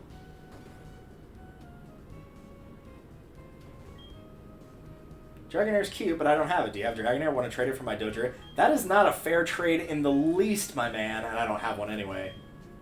It needs to work a little harder. Girl? It'd be one thing if you were like, I need to work a little harder. You don't tell me my Umbreon needs to work harder. I thought for sure there would have been something there. Alright, we have made it to the final, well, not the final town, but the final town with a gym in Johto.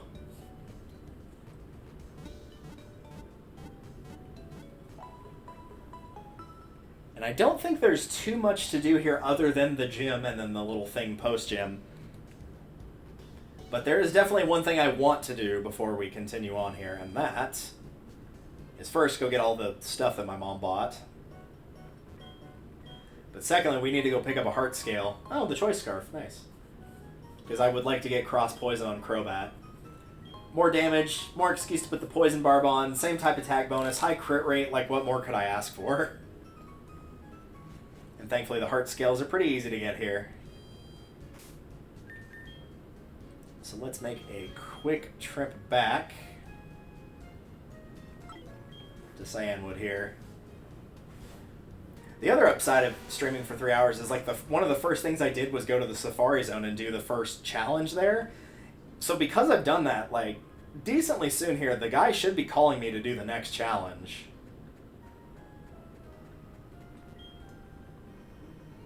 And the sooner the better, because I'd like to get that one done so I can start the timer for the next thing. Also, yes, I know Suicune is just to the north of me. I'm not planning on doing the legendary stuff right now. The first legendary thing you will be seeing me do will be getting Ho-Oh, obviously. And hopefully I will be having a better time of it here than I did in the Versus, because I think I had to do 4 resets to get it. It was a lot of resets. It was a lot.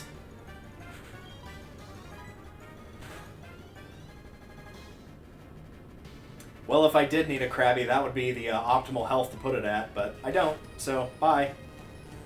Away it goes. Like, mine hasn't evolved, but I'm pretty sure it's higher than 22 against 25, so...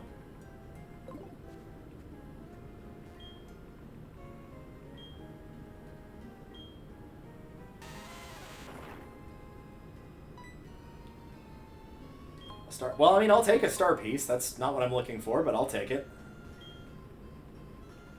I remember as a kid going through the, whenever I first played Soul Silver in particular, going through the Ruins of Alph, and, like, finding one of the shards, I don't remember what color it was, probably yellow, but, like, being like, oh, I can find items in the rocks, like, I'm gonna be here for a while, and I literally grinded picking up those shards like crazy. Just over and over and over again.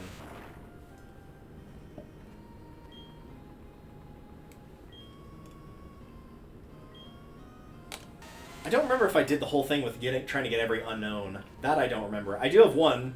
I did pick up one off screen, so it is sitting in my PC. I think it's O, in case anyone was curious. I think it's the O one. Might be an H. A max either. Hey, like, again, these are not bad items. I'm not going to complain about getting either of those items. They're not what I'm looking for, but you can't, like, buy max ethers. So, yeah, I'm all for it. If we want to keep dropping really good items for me, and it takes me like 10 minutes of getting good items before I find what I need, I will not complain about this. 2 max ethers, alright, well, out of curiosity, what's in here? Hello? Have you heard of the bell tower? Yes.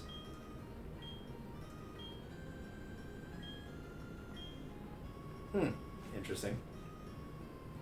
But yeah, by all means, like, keep sending me the good items. I will not complain.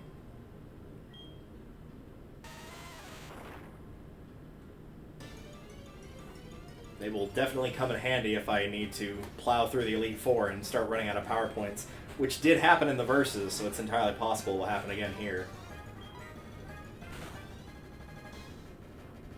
I should go back and watch that, like, just quickly cut to it to see what level I was when I got to about where the champion was.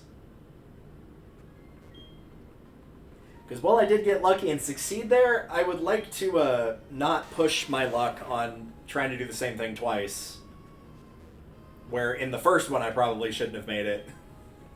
So, being able to pull it off twice, while that would be hilarious, not realistic.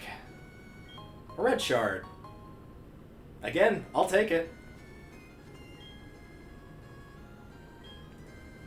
Because I know in the Ruins of Alph, like, whenever I was grinding for those items, the shards weren't the only thing I was finding. Like, I was finding Great Balls. I had, like, 30 by the time I finally left that area. So in terms of anything I wanted to catch at that point in the game, like, if I could weaken it to half health, I would almost assuredly had it.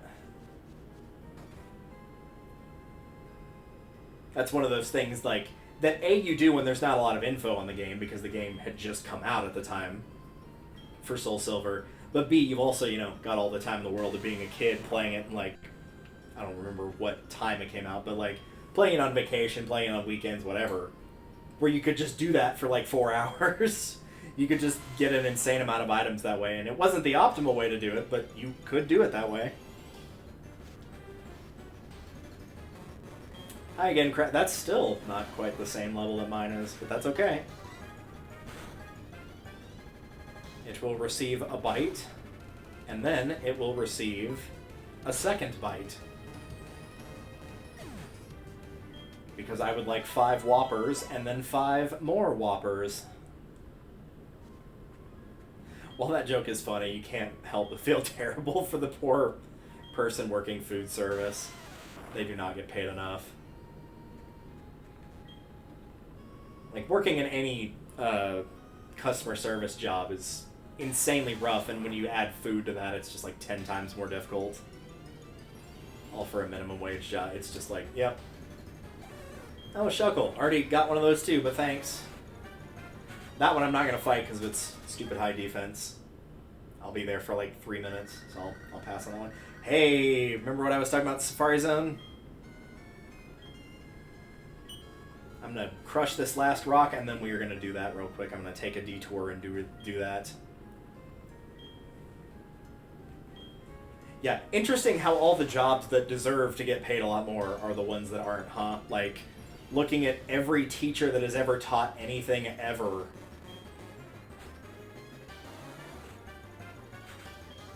And if you're wondering, like, how little do they make?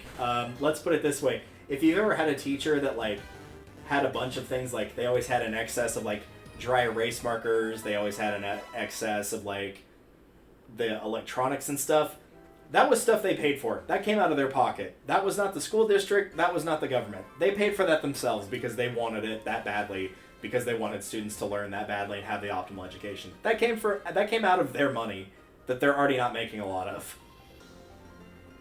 Before I switched my degree to English literature, education was my degree, and had it not been for the fact that they literally told me, you need to choose between your ailing family and your career, and I said, okay, my family, bye. I was to the point of, I was 1 semester away from graduation, so I know all too well, and I've got teachers in my family, I know all too well they don't get paid enough. If you are a teacher and you're out there, you are underappreciated and deserve everything and back. Because you are doing one of the hardest jobs out there and getting paid one of the most laughable salaries because we can't afford to pay for our future, apparently.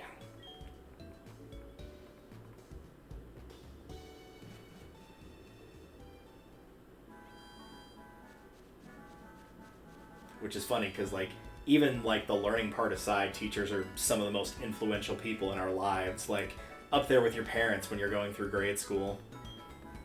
Sandshrew, alright. It does have to be one from the Safari Zone, in case anyone was curious. You can't just, like, catch one elsewhere and then show it to them. Otherwise, I wouldn't have evolved my Sandslash. I would have just waited. Yep, they do, in fact, live in the desert. So yeah, this is the opening area. We'll just switch that out for... No, go to the... Here, we'll just tap the button. There we go, like that. Desert. There we go. So thankfully for the second test, that's all you really got to do. You don't have to do that crap like they do in the final dungeon of Skyward Sword where you have to do the slide puzzle with all the rooms. Which probably isn't that bad if you're not me, because I'm terrible at slide puzzles. It's like one of the few puzzle types. I know I could learn how to do it. I just need to sit down and learn how to do it, but it's one of the few that my brain cannot naturally comprehend. Almost every other puzzle type can do fine. Slide puzzles, nope, that's just one that my brain is not hardwired to do, and I'd have to teach myself how to do it. Like, there's a 9-piece slide puzzle in Resident Evil 4, and it took me like 45 minutes to do. Technically it's 8, since there's a piece missing, but that does not make it better. It's a good thing that wasn't on a timer, or it would have gone incredibly poorly. Alright, we've caught our lovely little boy. I think. It might be a girl. It's still a lovely little Sandshrew either way. Is within my area of... Yes, I'd like to leave. He is within my list of Pokemon that I would be willing to overthrow a small to medium-sized nation for. As is the case with the guy that does the YouTube shorts of what your favorite Pokemon says about you. He is a very good little bean, and I would overthrow a small to medium-sized nation for him. As would I with Shelder. Shelder also fits in that category. Ah, it is a she.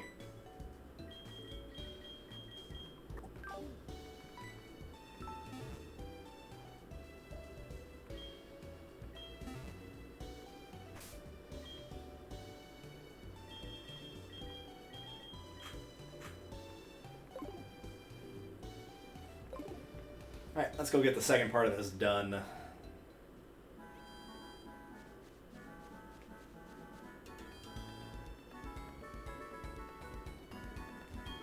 You did it! I did. You're now the Safari Zone owner. Oh, I thought it was just an application, not I just become the owner. No, I didn't know that.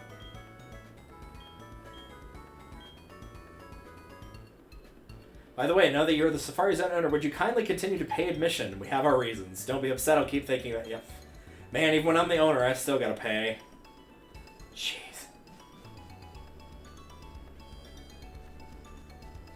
Alright, now hopefully chat will correct me on this if I'm wrong, but in terms of, like, getting all the little pieces of stuff you need to add to make certain Pokemon appear, that I think we have to wait for, correct? I think that's also, like, a timed thing that will pop up later. I don't know if that's, like, story progression will pop up later, or if it's like with that second test popping up will pop up later. That part I don't remember. Because this is as far as I've done in the Safari Zone for my main file and my verses as well. I have not gone further than this.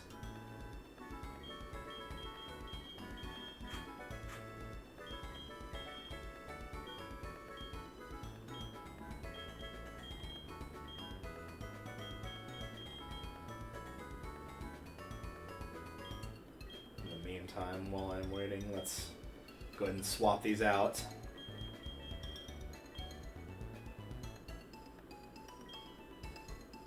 Amulet coin. Oh, I was on the right window, wasn't I? Shoot, my mistake.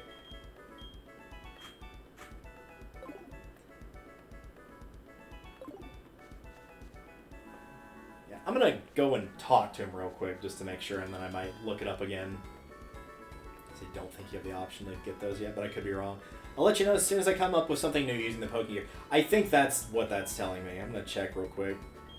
You can explain it real quick if you want. This is probably just going to, yeah, give me the basic stuff. I'm looking for the customization thing. If you throw mud. I prefer the Pokeblocks. Throwing mud seems kind of rude. Yeah, that's just going to tell me how to switch. What is this guy? Reception for the... Oh, yeah, no, you can keep that. I'm good. I don't need to do that. I'm going to do a very quick search of this to make absolutely sure.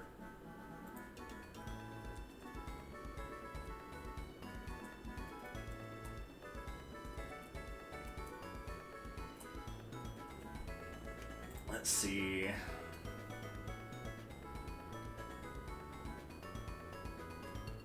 Okay, here we go. I'm just going to read this verbatim from Cerebi.net for anybody that's listening along. The new Safari Zone allows you to customize the area. The customization allows you to move where all 6 of the areas of the Safari Zone are. This is useful so that you don't have to walk and waste a load of steps should you wish to find a Pokemon that is only in the desert area. All you do is slide the areas around using the touchscreen. Yes, we will get to what I'm referring to, don't worry. Is it using the touchscreen? I just lost my spot where I was. All the areas have exits at the same place, so there is no combination that you cannot do.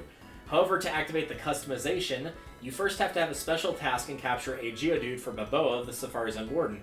Show him the Geodude, and he'll say he'll call you when the customization is ready, which will usually be in the next day. Turns out that's 3 hours real time. Let's see.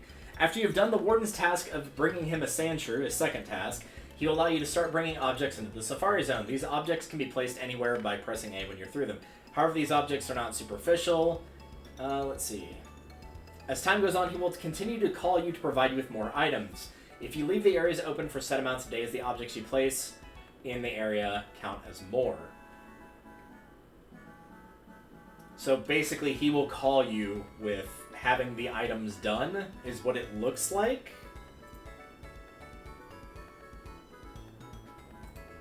I'm going to check and see if I can find any additional help here. Okay, here, this is from Bulbapedia. This is about the blocks. After the players received the National Pokedex from Professor Oak, which we don't have yet, and 3 hours of gameplay have passed after completion of Baboa's second challenge. We've done the challenge, so we have to wait for that 3 hours of gameplay. He will call the player to say he's come up with a new idea for the Safari Zone. After receiving this call, the player will be able to place blocks in each active area of the Safari Zone. Each active area can contain up to 30 blocks at one time. Initially, the player will have access to only 6. After another 3 hours, he'll call and add 6 new ones. That cycle will repeat 2 more times until the player has been granted access to all 24 different block items. What I'm predominantly hoping for is peak items. P-E-A-K, not as in like the best items, as in items that are in an area like a peak, the type of region. So maybe that will clue you in to what Pokemon I'm looking for, but with or without waiting, we still have to do the National Dex, which still means we've got to complete the main game. So for now, there's no need to worry about that any further. So let's go back, not that far, to where we were and continue to try to find that heart scale.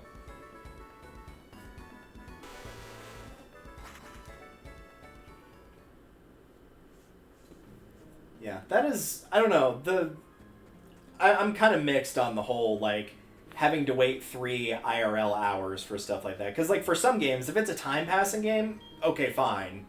Like, one that's literally just like a phone app that you're, you know, just meant to check every couple times a day. You know, expected there. It's fine. For a game like Pokemon, usually you've got the option to, like, start doing it early, keep progressing through the main game, and it will naturally come to you. Oh, a revive. I'll take that. It'll naturally come to you as you progress on. But should you make the mistake that I did in the main playthrough and decide, I'll come back for this later when it's, you know, whenever I can actually get to what I need to get, not realizing there's a time section of it, all of a sudden now you've got, like, multiple hours in game to kill where you're just waiting, and that's all you're doing. It's like, oh, you did one task, now you're gonna mess around for 3 hours and wait. Like, you might have all the badges done, you might have all the Pokedex that you can currently get done. Not likely, but, you know, possible. So you're just hanging around and waiting for it to go away. That was why I made sure to jump on that as soon as I possibly could.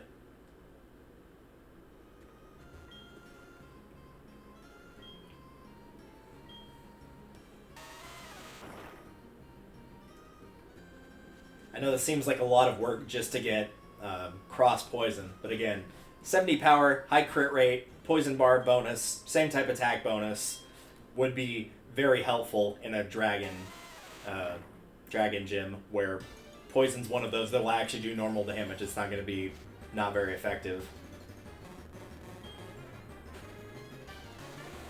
And, like, yeah, technically I could go get an ice type. I think maybe I can get a dragon type. I actually don't know if I can pick up a dragon at this point because Dratini is available after the gym is over. But I could get an ice type, but of the ones that are available, which I think is just the two, I could be wrong about that. I think it's just Jinx and Swinub. I don't want to use either of those, personally.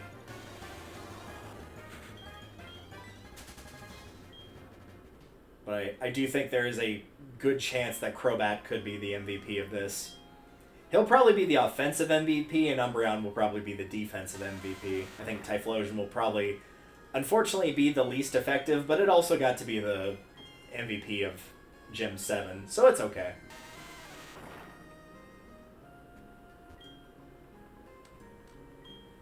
They can't always be type effective in every single gym, right? That would make it too easy.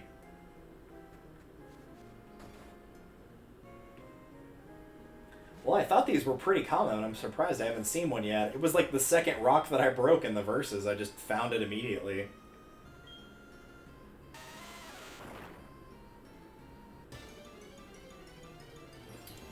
I'm curious now.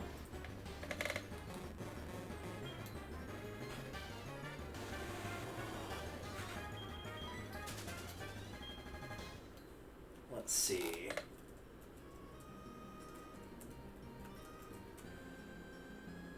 There we go. Take a look at the percentages here. Let's go ahead and get this animation started.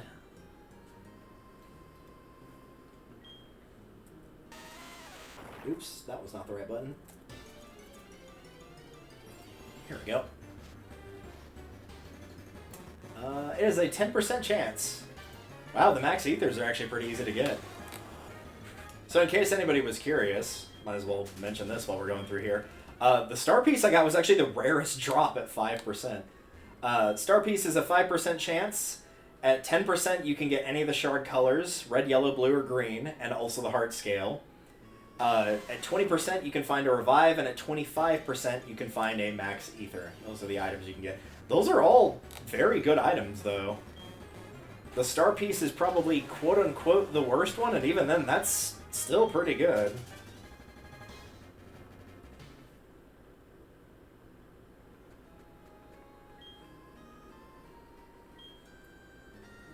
Certainly better than like an X accuracy. Man, imagine if we were going through that of like 10% for a star piece and like 90% for like X attack, X defend, X special attack, X special defend, like guard spec and dire hit. Like just ugh. There would be no better way to convince me to just not do this if it was those items.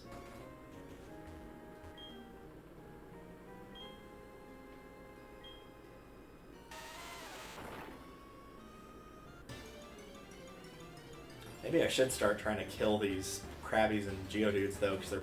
I doubt it's related. It's a random chance, but if nothing else, I could be getting experience off of these. It's not type effective, but level-wise, we're way ahead of them, so we should be fine.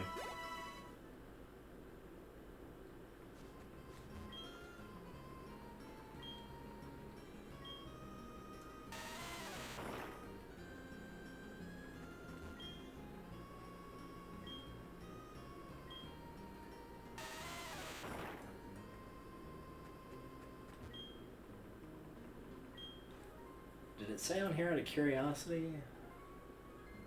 Oh, it's just if the rock contains an... Well, I was curious to see if it had a percentage for, like, it does nothing, it's a Pokemon, or it's an item. We could actually just, like, straight up calculate the percentages, like, put them together to figure out what the chance of was for heart scale. But if I don't know that number, then all we're going to have is just a variable. Oh well. Even my calculus classes can only help me so much.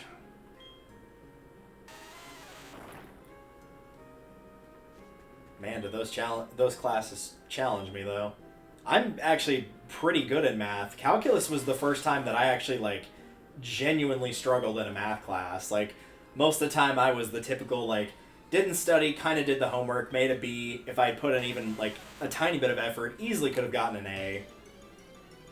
But yeah, calculus was rough, especially Cal 2, but everybody knows that's taking calculus strictly because there's more work you put into that one. Like, you go through more material, so therefore it's harder. Cal 3 just builds on Cal 2, so if you know all of your Cal 2 pretty well, Cal 3 won't be that hard.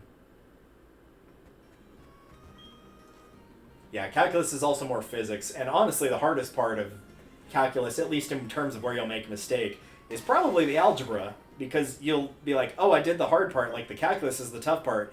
You'll do that correctly, and then you'll be like, oh, this is algebra, like I've done this since freaking start of high school, I should have no problem. And then you'll make a dumb mistake on the algebra and get it wrong.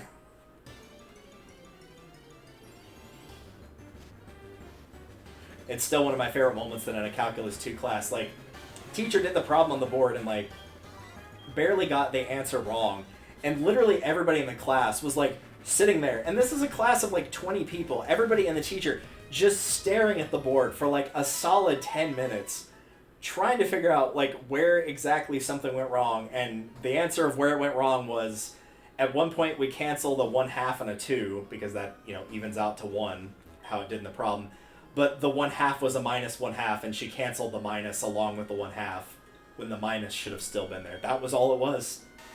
It was literally something of, like, the simplest thing in the world, and nobody caught it for 10 minutes.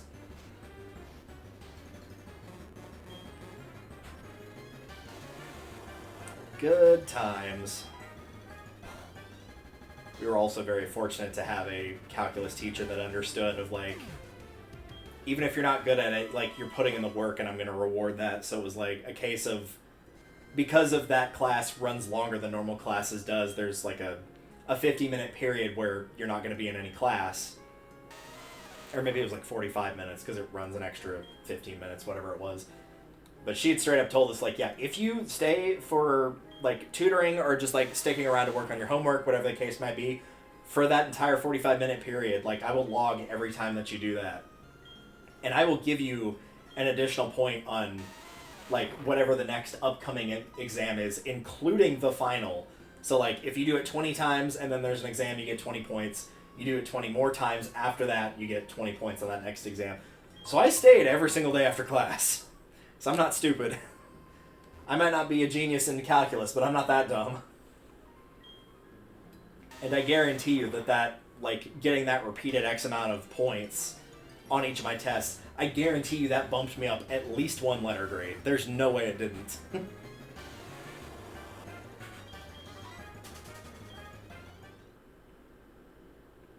It was so much nicer being in the math and English departments than it was the education department.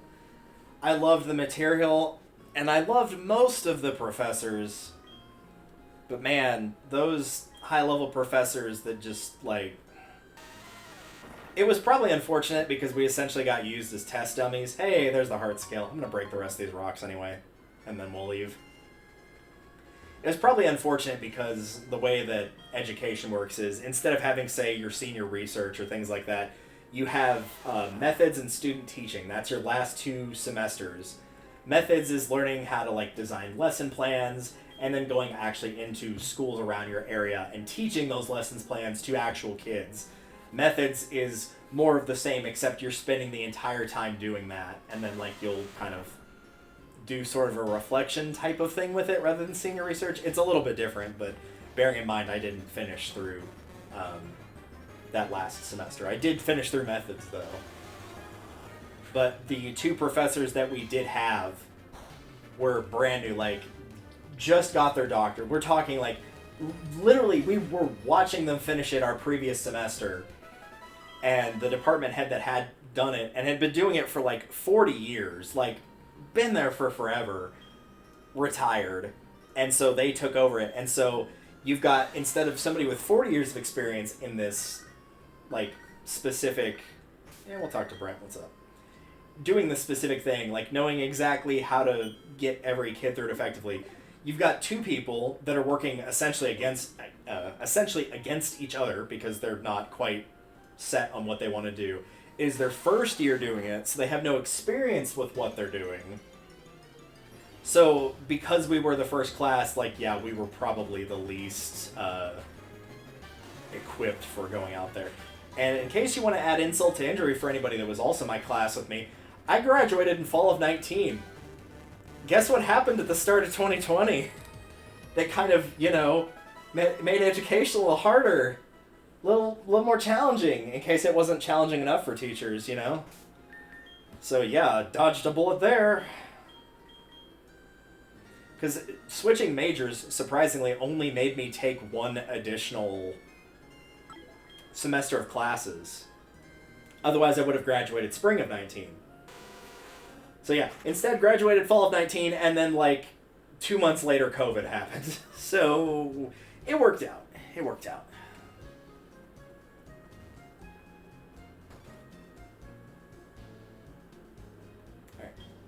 I'm the Pokemon Move Maniac. I know every move that Pokemon learn while they're leveling up, and I can make Pokemon remember those moves.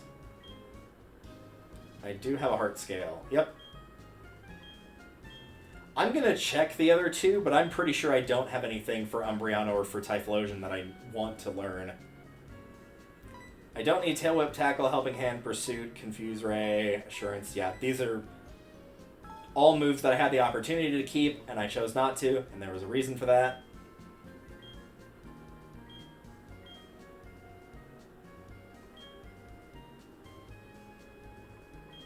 As for Typhlosion, that's not what I meant to hit. I was trying to... Like, Gyro Ball would be interesting.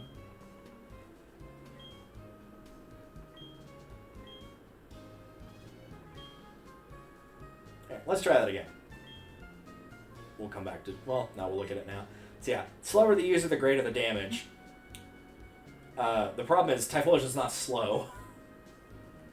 Tackle, no. Leer, no. Ember, no. Flame Wheel, no. Defense Curl, no. Swift, no. I know you can combine... I think it's these 2. Like, you can combine Defense Curl and Flame Wheel will do more damage, but, like, I am content with what I've got here, so... If Typhlosion was very slow, Gyro Ball would be, like, a very interesting idea, but because it's not very slow, it's pretty speedy. There is no reason to do that. You, however, can learn Cross Poison, which, like I said, 70 power, high critical hit ratio, chance to poison, same type attack bonus, and having the Poison Barb. There's no reason to not learn that. The rest of these, as you can see, not really a need for. Air Cutter, I guess potentially. It's slightly weaker than Wing Attack, slightly less accurate, but does have a critical hit chance. I'm personally okay with passing on it myself, but I do want Cross Poison. Poison Fang, we hardly knew ye, but, like, other than the fact that it can badly poison as opposed to poison, it's literally worse in every way. Like, even the power points are less. So yeah, we're gonna stick with this. We're gonna go with Cross Poison.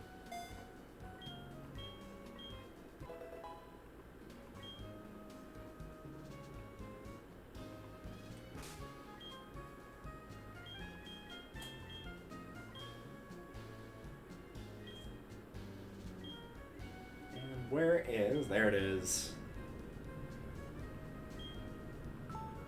Perfect. That cross poison is going to do some serious damage here. I'm looking forward to it wrecking house. Yeah, I know. I don't know why we're giving me trainer tips at this point in the game. It might be a little late for that, Chief.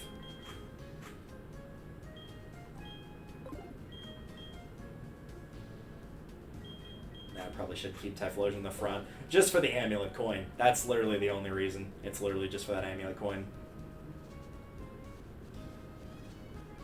Alright, final gym. Let's do this. Well, final for Johto. I'm aware it's not the last one. Hi. The gym has unstable footing. Keep your Pokemon in their Pokeballs. I thought he was going to say it's too hot, and I'm like, sir, I'm using a fire type.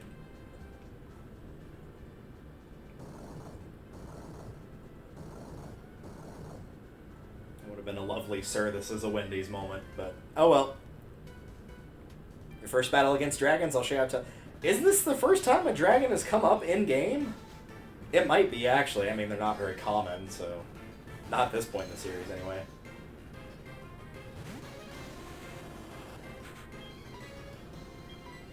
We'll see how it does. I mean,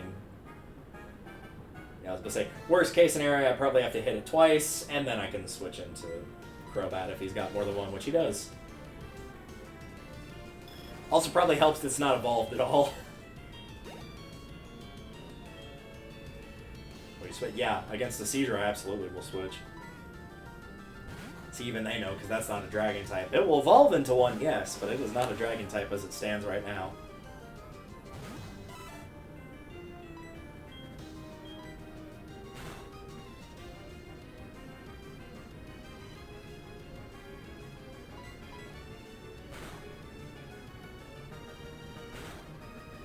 Nice. Very, very nice. Nope, I'm gonna keep on keeping on. I'm gonna get everything out of this cross poison that I can. I want the poisons, I want the criticals, I want it all. Yeah!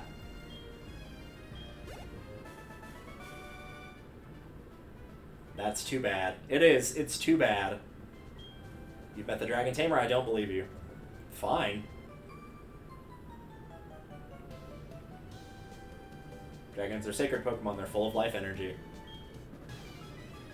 Yep, they sure are. And a lot of the early ones, unfortunately, have the distinct disadvantage of being, in particular, 4x weak to ice, because a lot of them were either a combination of dragon and ground or dragon and flying.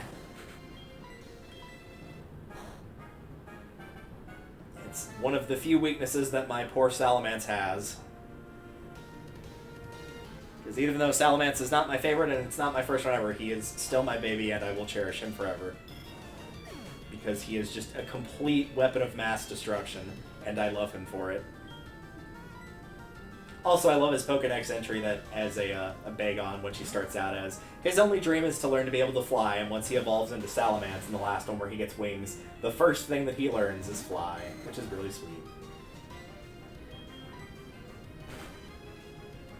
I do also adore Goodra, like, big time. I love Goodra. I don't know if we'll ever get that far in doing the verses, but if we do, yeah, absolutely. Would absolutely run a Goodra on that team, for sure. The problem is, I don't think there's another Pokemon Stadium game past Battle Revolution, if I'm correct. I think that's the quote-unquote most recent one. I mean, I technically could get a 3DS capture board as well. Potentially. I would have to check and see if the person that gave me this one is open for him. I know they can do it, it's just I don't know if they're open at this point in time. But it would be a possibility, and we could obviously do it on, you know, just using the 3DSs.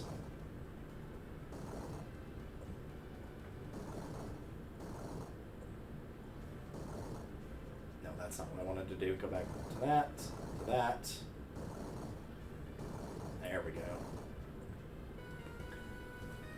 Anyway, as I was saying, yeah, could absolutely, like, have the potential to do that part of it. That would get us, like, X and Y and, you know, everything that was on the 3DS.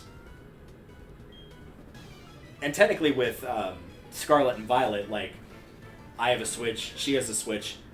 We just have her play it on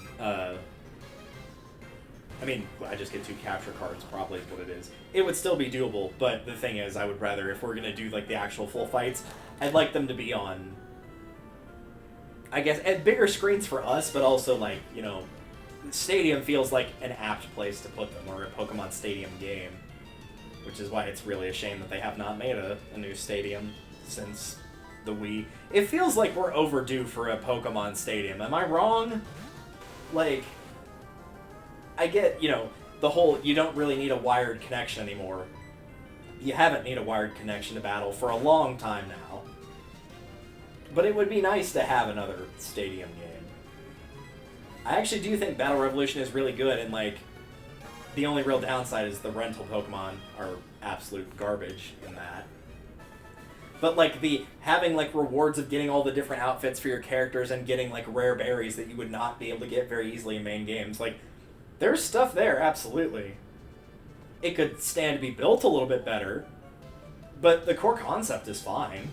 There's no problem with it.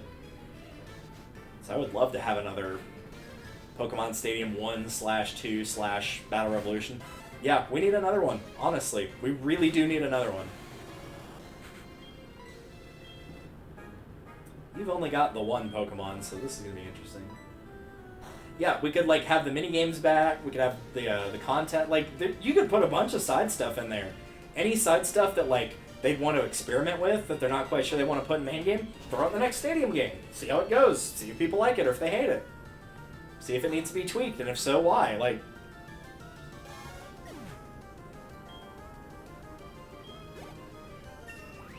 43, very nice.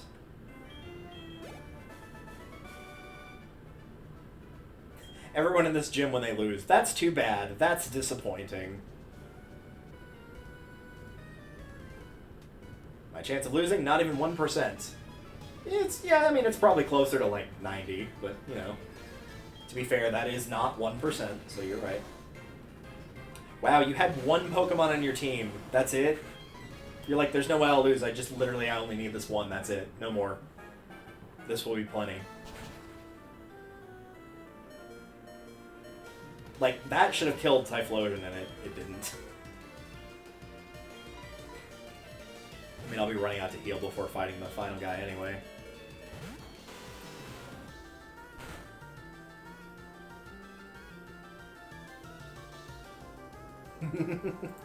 Sorry, I keep looking back at that, that message my friend sent me.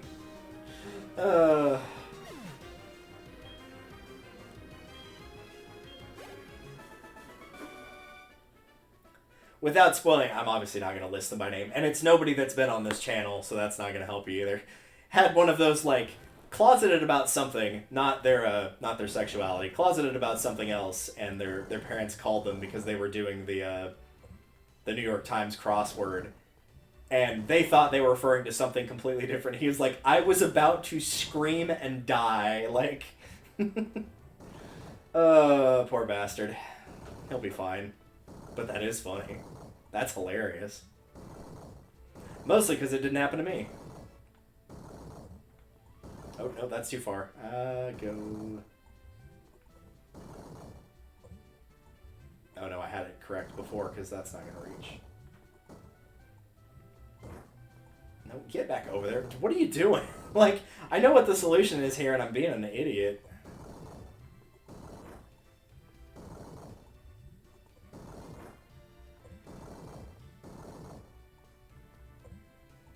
Okay, maybe I don't know what the solution is. What am I doing? That's not going to be it.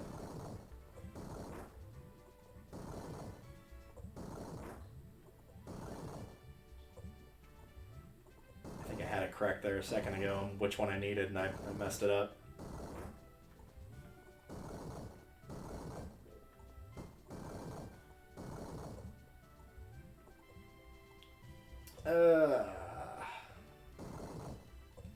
Well, I know that's not the right answer.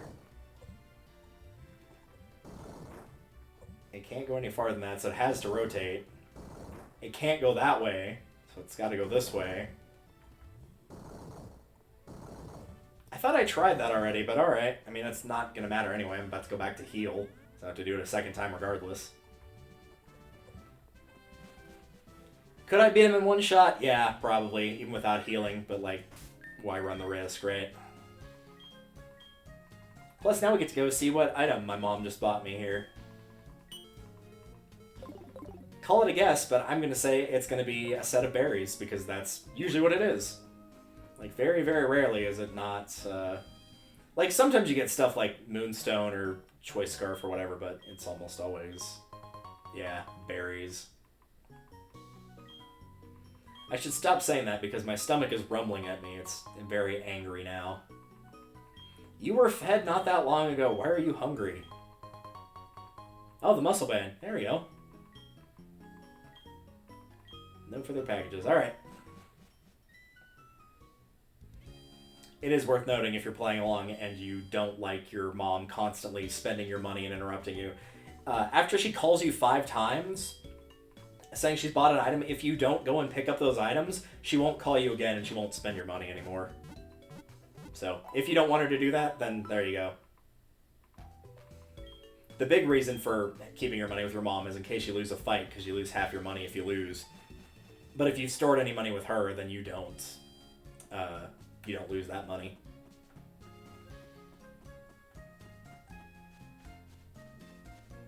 It's all the brain power you're using. And I'm probably not using that much brain power, but that's also because I've played this semi-recently.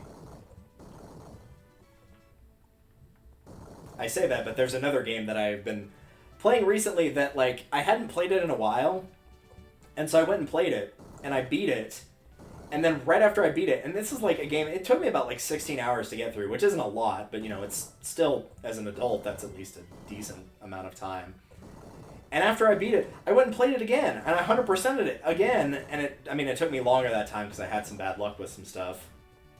But it's like, what was I doing? Like, you have like a huge shelf of games and you go and play the same game twice in a row. Like, you're not preparing to stream it or anything. You're just playing this same game. And it's a game that I'm not, like, admittedly, I've said in the past, like, I can't tell if I like that game or not. And even after 100%ing it twice, back to back, I'm still not sure. I feel like if it got ported to Switch, the HD version, even though I was playing the original, I feel like if it got ported to Switch, and it was on a good console, not the Wii U,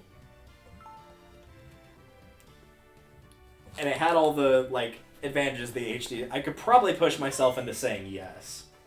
And I'm already decently close into pushing myself into saying yes, regardless. But, like, man, I don't know. I think playing it, especially the second time, of, like, kind of getting an idea of the order of what to do things might have helped. Because I broke it up into sections of, like, yeah, okay, at this point, because you're locked into having to not be able to travel to all the areas you want to go to, like, you're going to be doing story from this point to this point. And after you get past this point, you can go and do, like, a bunch of side stuff that's probably going to take more time than the actual main game you've been playing. But you'll have, like, all the upgrades, you'll have everything that you need to get into the second part, and then you'll do the second section of the story, and you'll get basically to the end of the story, not quite there, but pretty close, and then you'll go and wipe out, like, everything else, and you'll be basically fully geared, ready to go to do the final areas. And then you'll go and do the final areas, clear out the last few things that you need to clear out, and then you can go finish the game. And as a kid, I probably didn't get that, and so as a result, I was either like, no, I want to do the story, I don't want to explore, which meant that I didn't have the necessary tools, both in health or upgrades or equipment or anything, to survive. Or B, I was doing so much exploring that I was like, I've lost track of where I am in the main game, like I don't remember where I need to go next. So I think that was probably part of it too. While the game definitely still has issues, and even as an adult there's some stuff I don't like about it, I'm willing to bet, like, part of it was just playing it when I was younger, and so it wasn't entirely the game's fault. Some of it was just, like, not having the brain power fittingly enough as a kid to be able to get through that area effectively, or through areas effectively. I kind of wish she hadn't if the citrus berry's there, maybe it's okay. I was gonna say, I wish she hadn't poisoned it in this particular instance, because that would have dropped it down into, him trying to use a healing item. But in this case, since it had the berry, we're fine.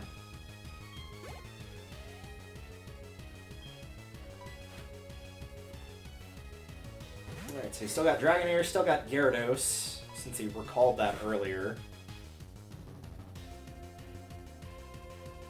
Man, they got slammed by that cross poison. Yikes. They might switch out if they don't heal. Oh, wow. No, they didn't. I figured it would have used the natural cure or shed skin or whatever and would have tried to get rid of that. I'm going to do the rude thing. I'm going to sacrifice one of my weaker ones to get Crobat up to full health.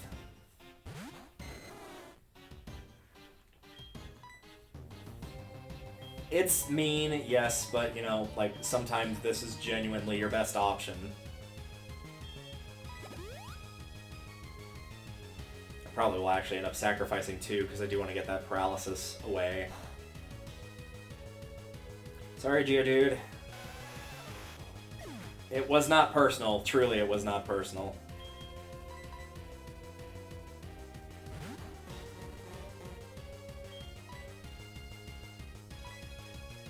Alright, oops, this is the wrong window.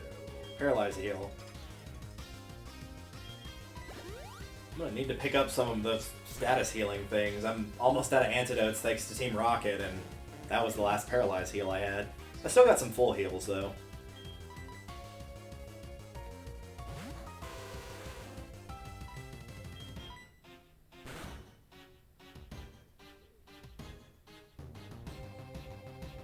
Yeah, I had a feeling that was going to happen. Yeah, that Dragon Pulse does not do a lot to Crobat.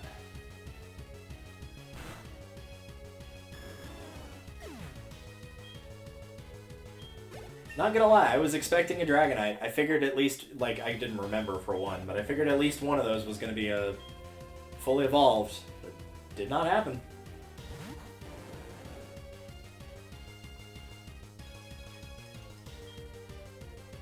Oh, right, it's got Intimidate too. That's probably not the only reason, that was probably part of the reason that she withdrew it. Nice. Well done, Crobat. I'm sorry that I did not give you the appreciation that I did as a kid. That was probably just due to the mass amount of Zubats, because I know that annoyed many, many players out there, but...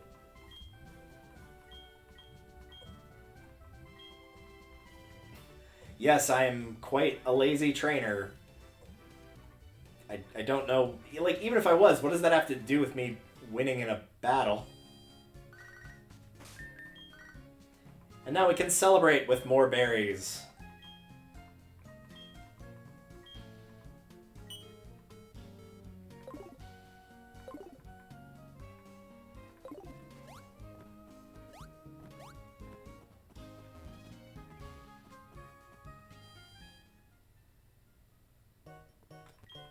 Hello. I'm not gonna lie, like most of these, whenever I see the berries, I'm like, I have no idea what the heck this does. But most of them are probably like Pokeblock ingredients. They're not actually, you know, ones of like, oh, this heals poison, this heals paralysis. Like, those I know pretty well.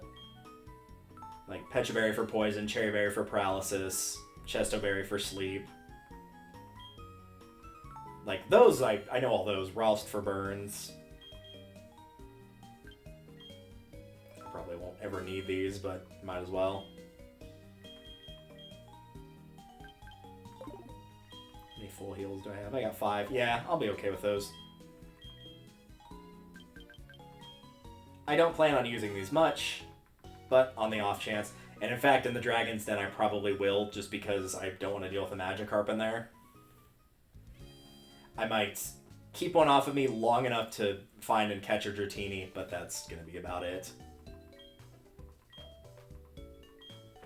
I would like to rest my Pokemon, and also, very quickly, I am going to take a, 2-minute break to, A, figure out what I'm doing for food, and B, also use the bathroom. So, I will be right back.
Alright, there we go. That is taken care of. This is the upside of having a gift card, so I can just order food and not have to worry about it cutting into my savings.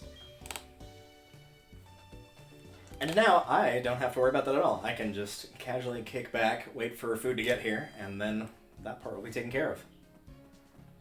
Speaking of taking care of things, let's go deal with the Dragon's Den.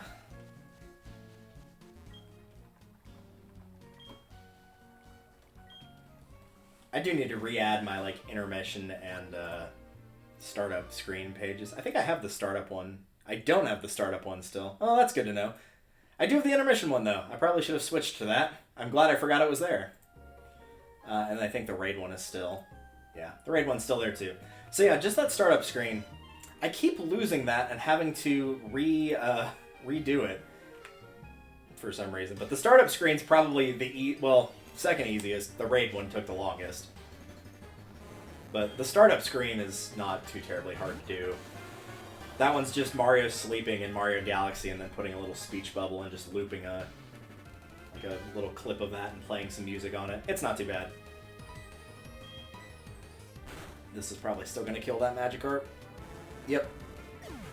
Much too weak. I'll probably have to pull out like Krabby or Sandslash to try to weakly attack one of those and not accidentally defeat it.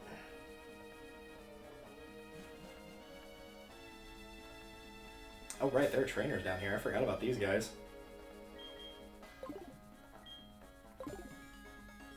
Yeah, surely these guys are... Well, we'll find out. I was going to say, surely these guys aren't going to be as bad as the gym leader are strength-wise. So, how dare you enter here uninvited? Sir, I was not only invited, I was told to go here.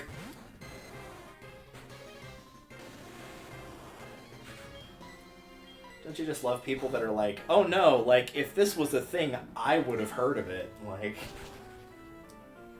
I don't know who you think you are, but, like, no one is entitled to know things. They are entitled to a critical hit, though. They can have that. It was on the house.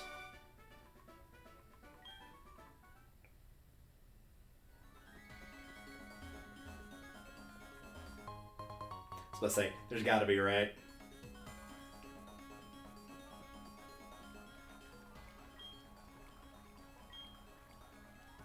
Yeah, I will surf around on this long enough to catch a Dratini and long enough to catch a Magikarp. Shoot, I did miss an item back there. Ooh, that's a good one too. I will take that. I do use those for Ivy and Eevee training, but that is very far down the line from now. I don't think that's necessarily one that I'm going to, like, wait until I've done literally everything else, up to and including, like, the final battle of the game, but it will definitely be post Elite Four at bare minimum, probably more than that.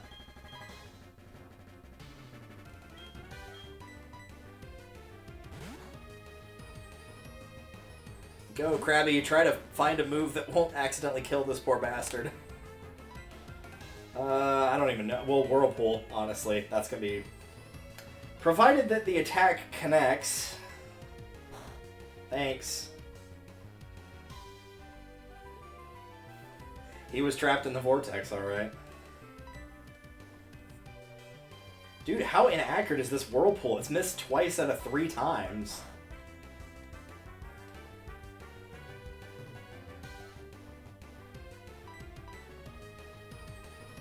Seriously? Okay, I gotta know now. You got me curious. How inaccurate is this move? 70? You could have fooled me. Dear God.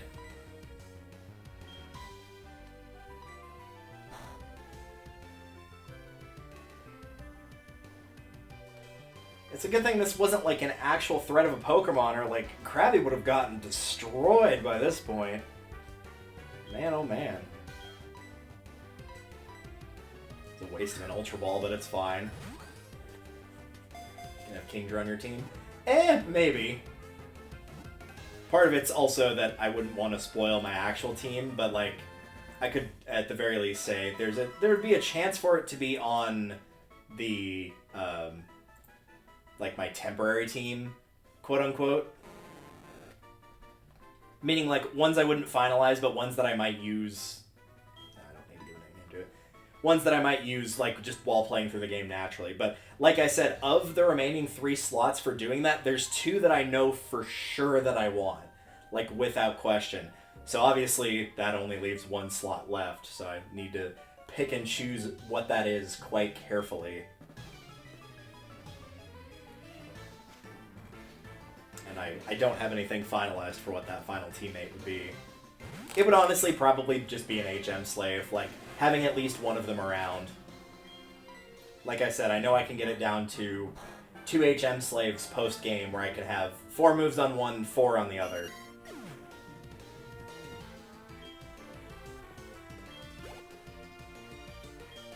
It's always like a weird dichotomy that comes with things like that. I talked about this, even though I haven't played Earthbound on a stream. I talked about it with Earthbound and its limited inventory, and the HMs kind of fall in the same regard of like, on one hand, I completely get why they moved away from having it be something your Pokemon has to have in their move pool, and just something that like you, the trainer, has so that you don't have to use up those, for lack of a better term, inventory spots, because they're very, very, like, they're a finite resource, they're very valuable and they're very limited.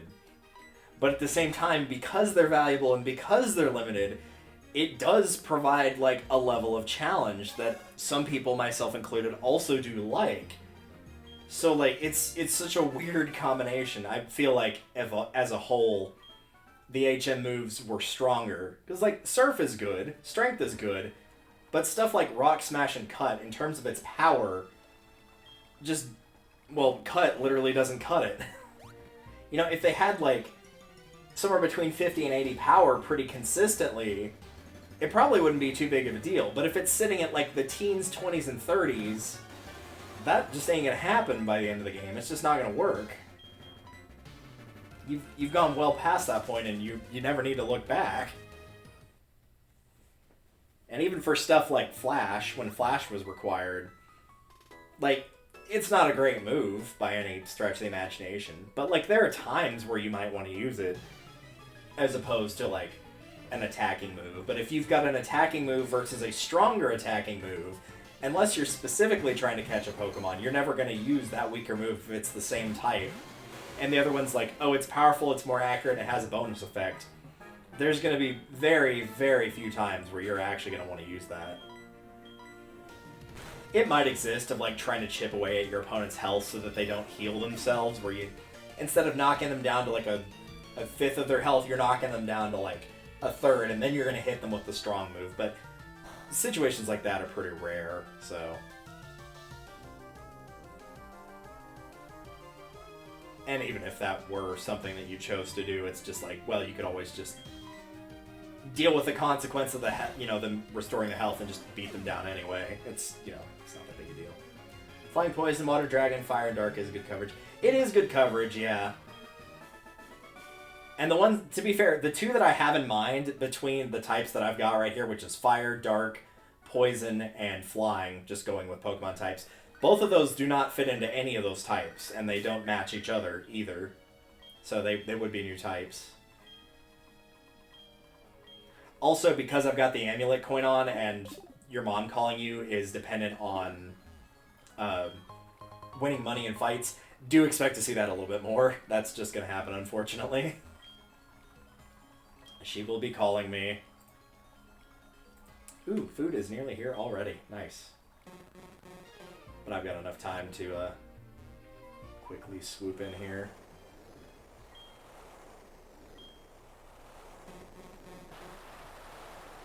Noom. Let's see if this is a Dratini. Nope, that is not a Dratini. Sorry, Magikarp. Away with you. I've got no use for you right now. If I don't find one while I'm in here, it's no big deal. I can always just come back for it later. Because again, I'm not using it. I wouldn't use a Dratini like I would use the Dragonite line on my team. for going through a casual run. And even if I wanted to for my actual team, it's not a Gen 2 Pokemon, so I wouldn't be able to do it anyway. Hello. That girl is a handful. Alright. What are Pokemon to you, friends? What helps you to win battles? I mean, technically both of these, but we'll go with training. I don't think there's a wrong answer here, except for like obvious ones, like cheating. What kind of trainer do you wish to battle? Technically anyone. What is most important for raising Pokemon? Love, without question. Strong, weak, which is more important? You need both. There might be a way to get that questionnaire wrong, but if you just go with like the obvious answers of like, I'm not going to be a dick to everyone around me, then yeah, you're gonna pass that pretty easily. Even I haven't been approved. Well, then you're gonna have to stop being a dick. Oh, you're gonna get told on. Yep.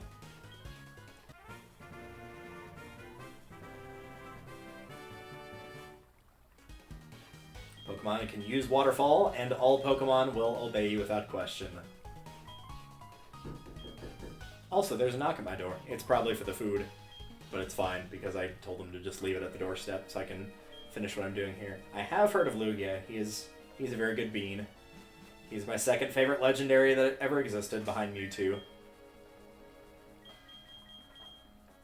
Oh, can't use that here. Alright, well, then, very quickly, I'll go grab my food, and then we will surf our way out of here and potentially find a Dratini.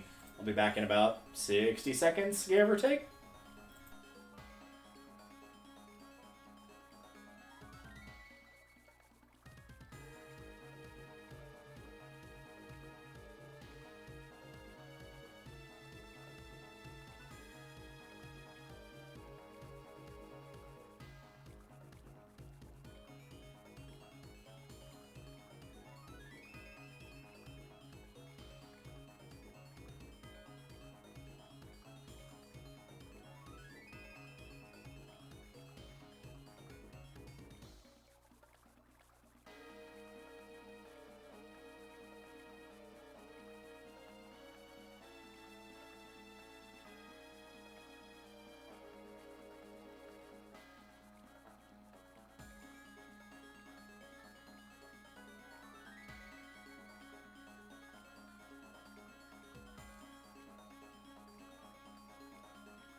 Alright, we are back.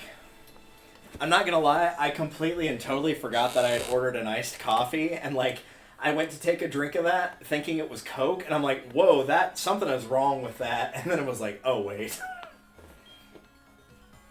It's amazing how well your brain can trick you with stuff like that, of just the expectation of being one thing and then the reality of it being another. It's not done incorrectly, it's just literally you expected it to be something completely different. Same, I'm sure, if you told your brain of, like, you were expecting, like, this is going to be really sweet, this is going to be really sweet, and then it ended up being, like, really sour, really spicy. It would just throw your brain way off. Hey, there's that Dratini.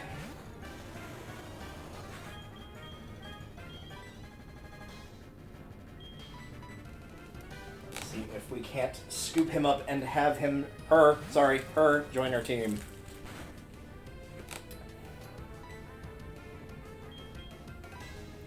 Stand to hit this a tiny bit harder. Yeah. Especially if Whirlpool's gonna miss, like, every 2 shots out of 3. Maybe I don't want to use it.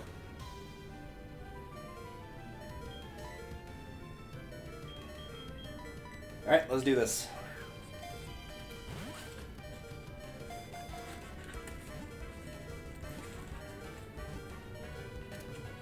Hey, we got him.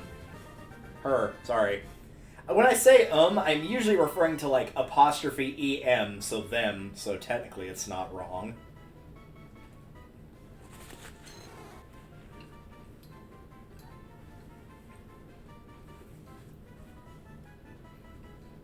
Plus my brain is probably also thinking, you know, gotta catch all.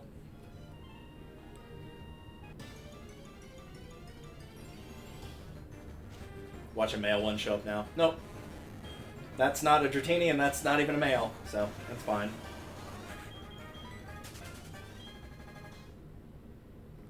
To be fair, with the exception of Pokemon that like actually genuinely have like have something different between them, like how male Combi can evolve but female can, I don't think having a female versus a male has ever dictated whether I chose one over the other. I don't think that... Well, no, that's not true. One other time it has, and it was in this playthrough. But that's because with having my Typhlosion named Wild, since that is a canonical character that I have, I wanted it to be male, but that's just because I wanted it to match up with the canon version. There will be one I get in Gen 4 that I will be actively looking for a female, so if you're wanting representation for both male and female genders, don't worry, you'll be getting both. Plus, technically, even on this team, we're getting representation for both, because Crobat's a female. I was going to show that, and then Elm called me. I really hate to say it, but like it bears repeating. Elm is... Yeah, see? There you go. Female. Elm's just kind of forgettable by comparison to Oak. Just because, like, he's hardly vital to the story at all. Like, he gives you your first Pokemon, sure, but, like, getting the original Pokedex in this game is from Oak. Getting the upgraded Pokedex from this game is from Oak. The second half of the game, the professor that's, like, in your area is Oak. Like, Elm doesn't do that much. Like, he gives you your starter. He tells you to go, like, talk to Mr. Pokemon and bring something to him, which you do. He then sends his aide. He doesn't even call you. He just, like... Or no, he does call you. But he doesn't give it to you himself or tell you to come back to him. And gives you the egg that will eventually give you Togepi. And then he calls you twice for plot-related reasons. Once for what we're doing right here, and then once for saying, like, hey, Team Rocket's taking over the radio tower. And that's basically all he does. He doesn't really do much else. And most of what I listed is at the beginning of the game.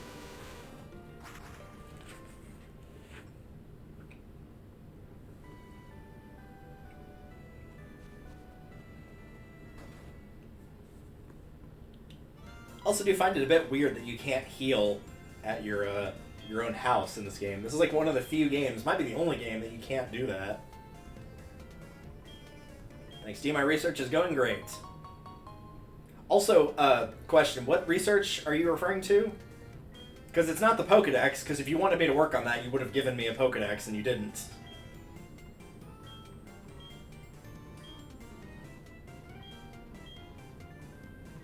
You make me proud to be your friend. Oh my god. As someone who doesn't take compliments well, please don't ever say that to me.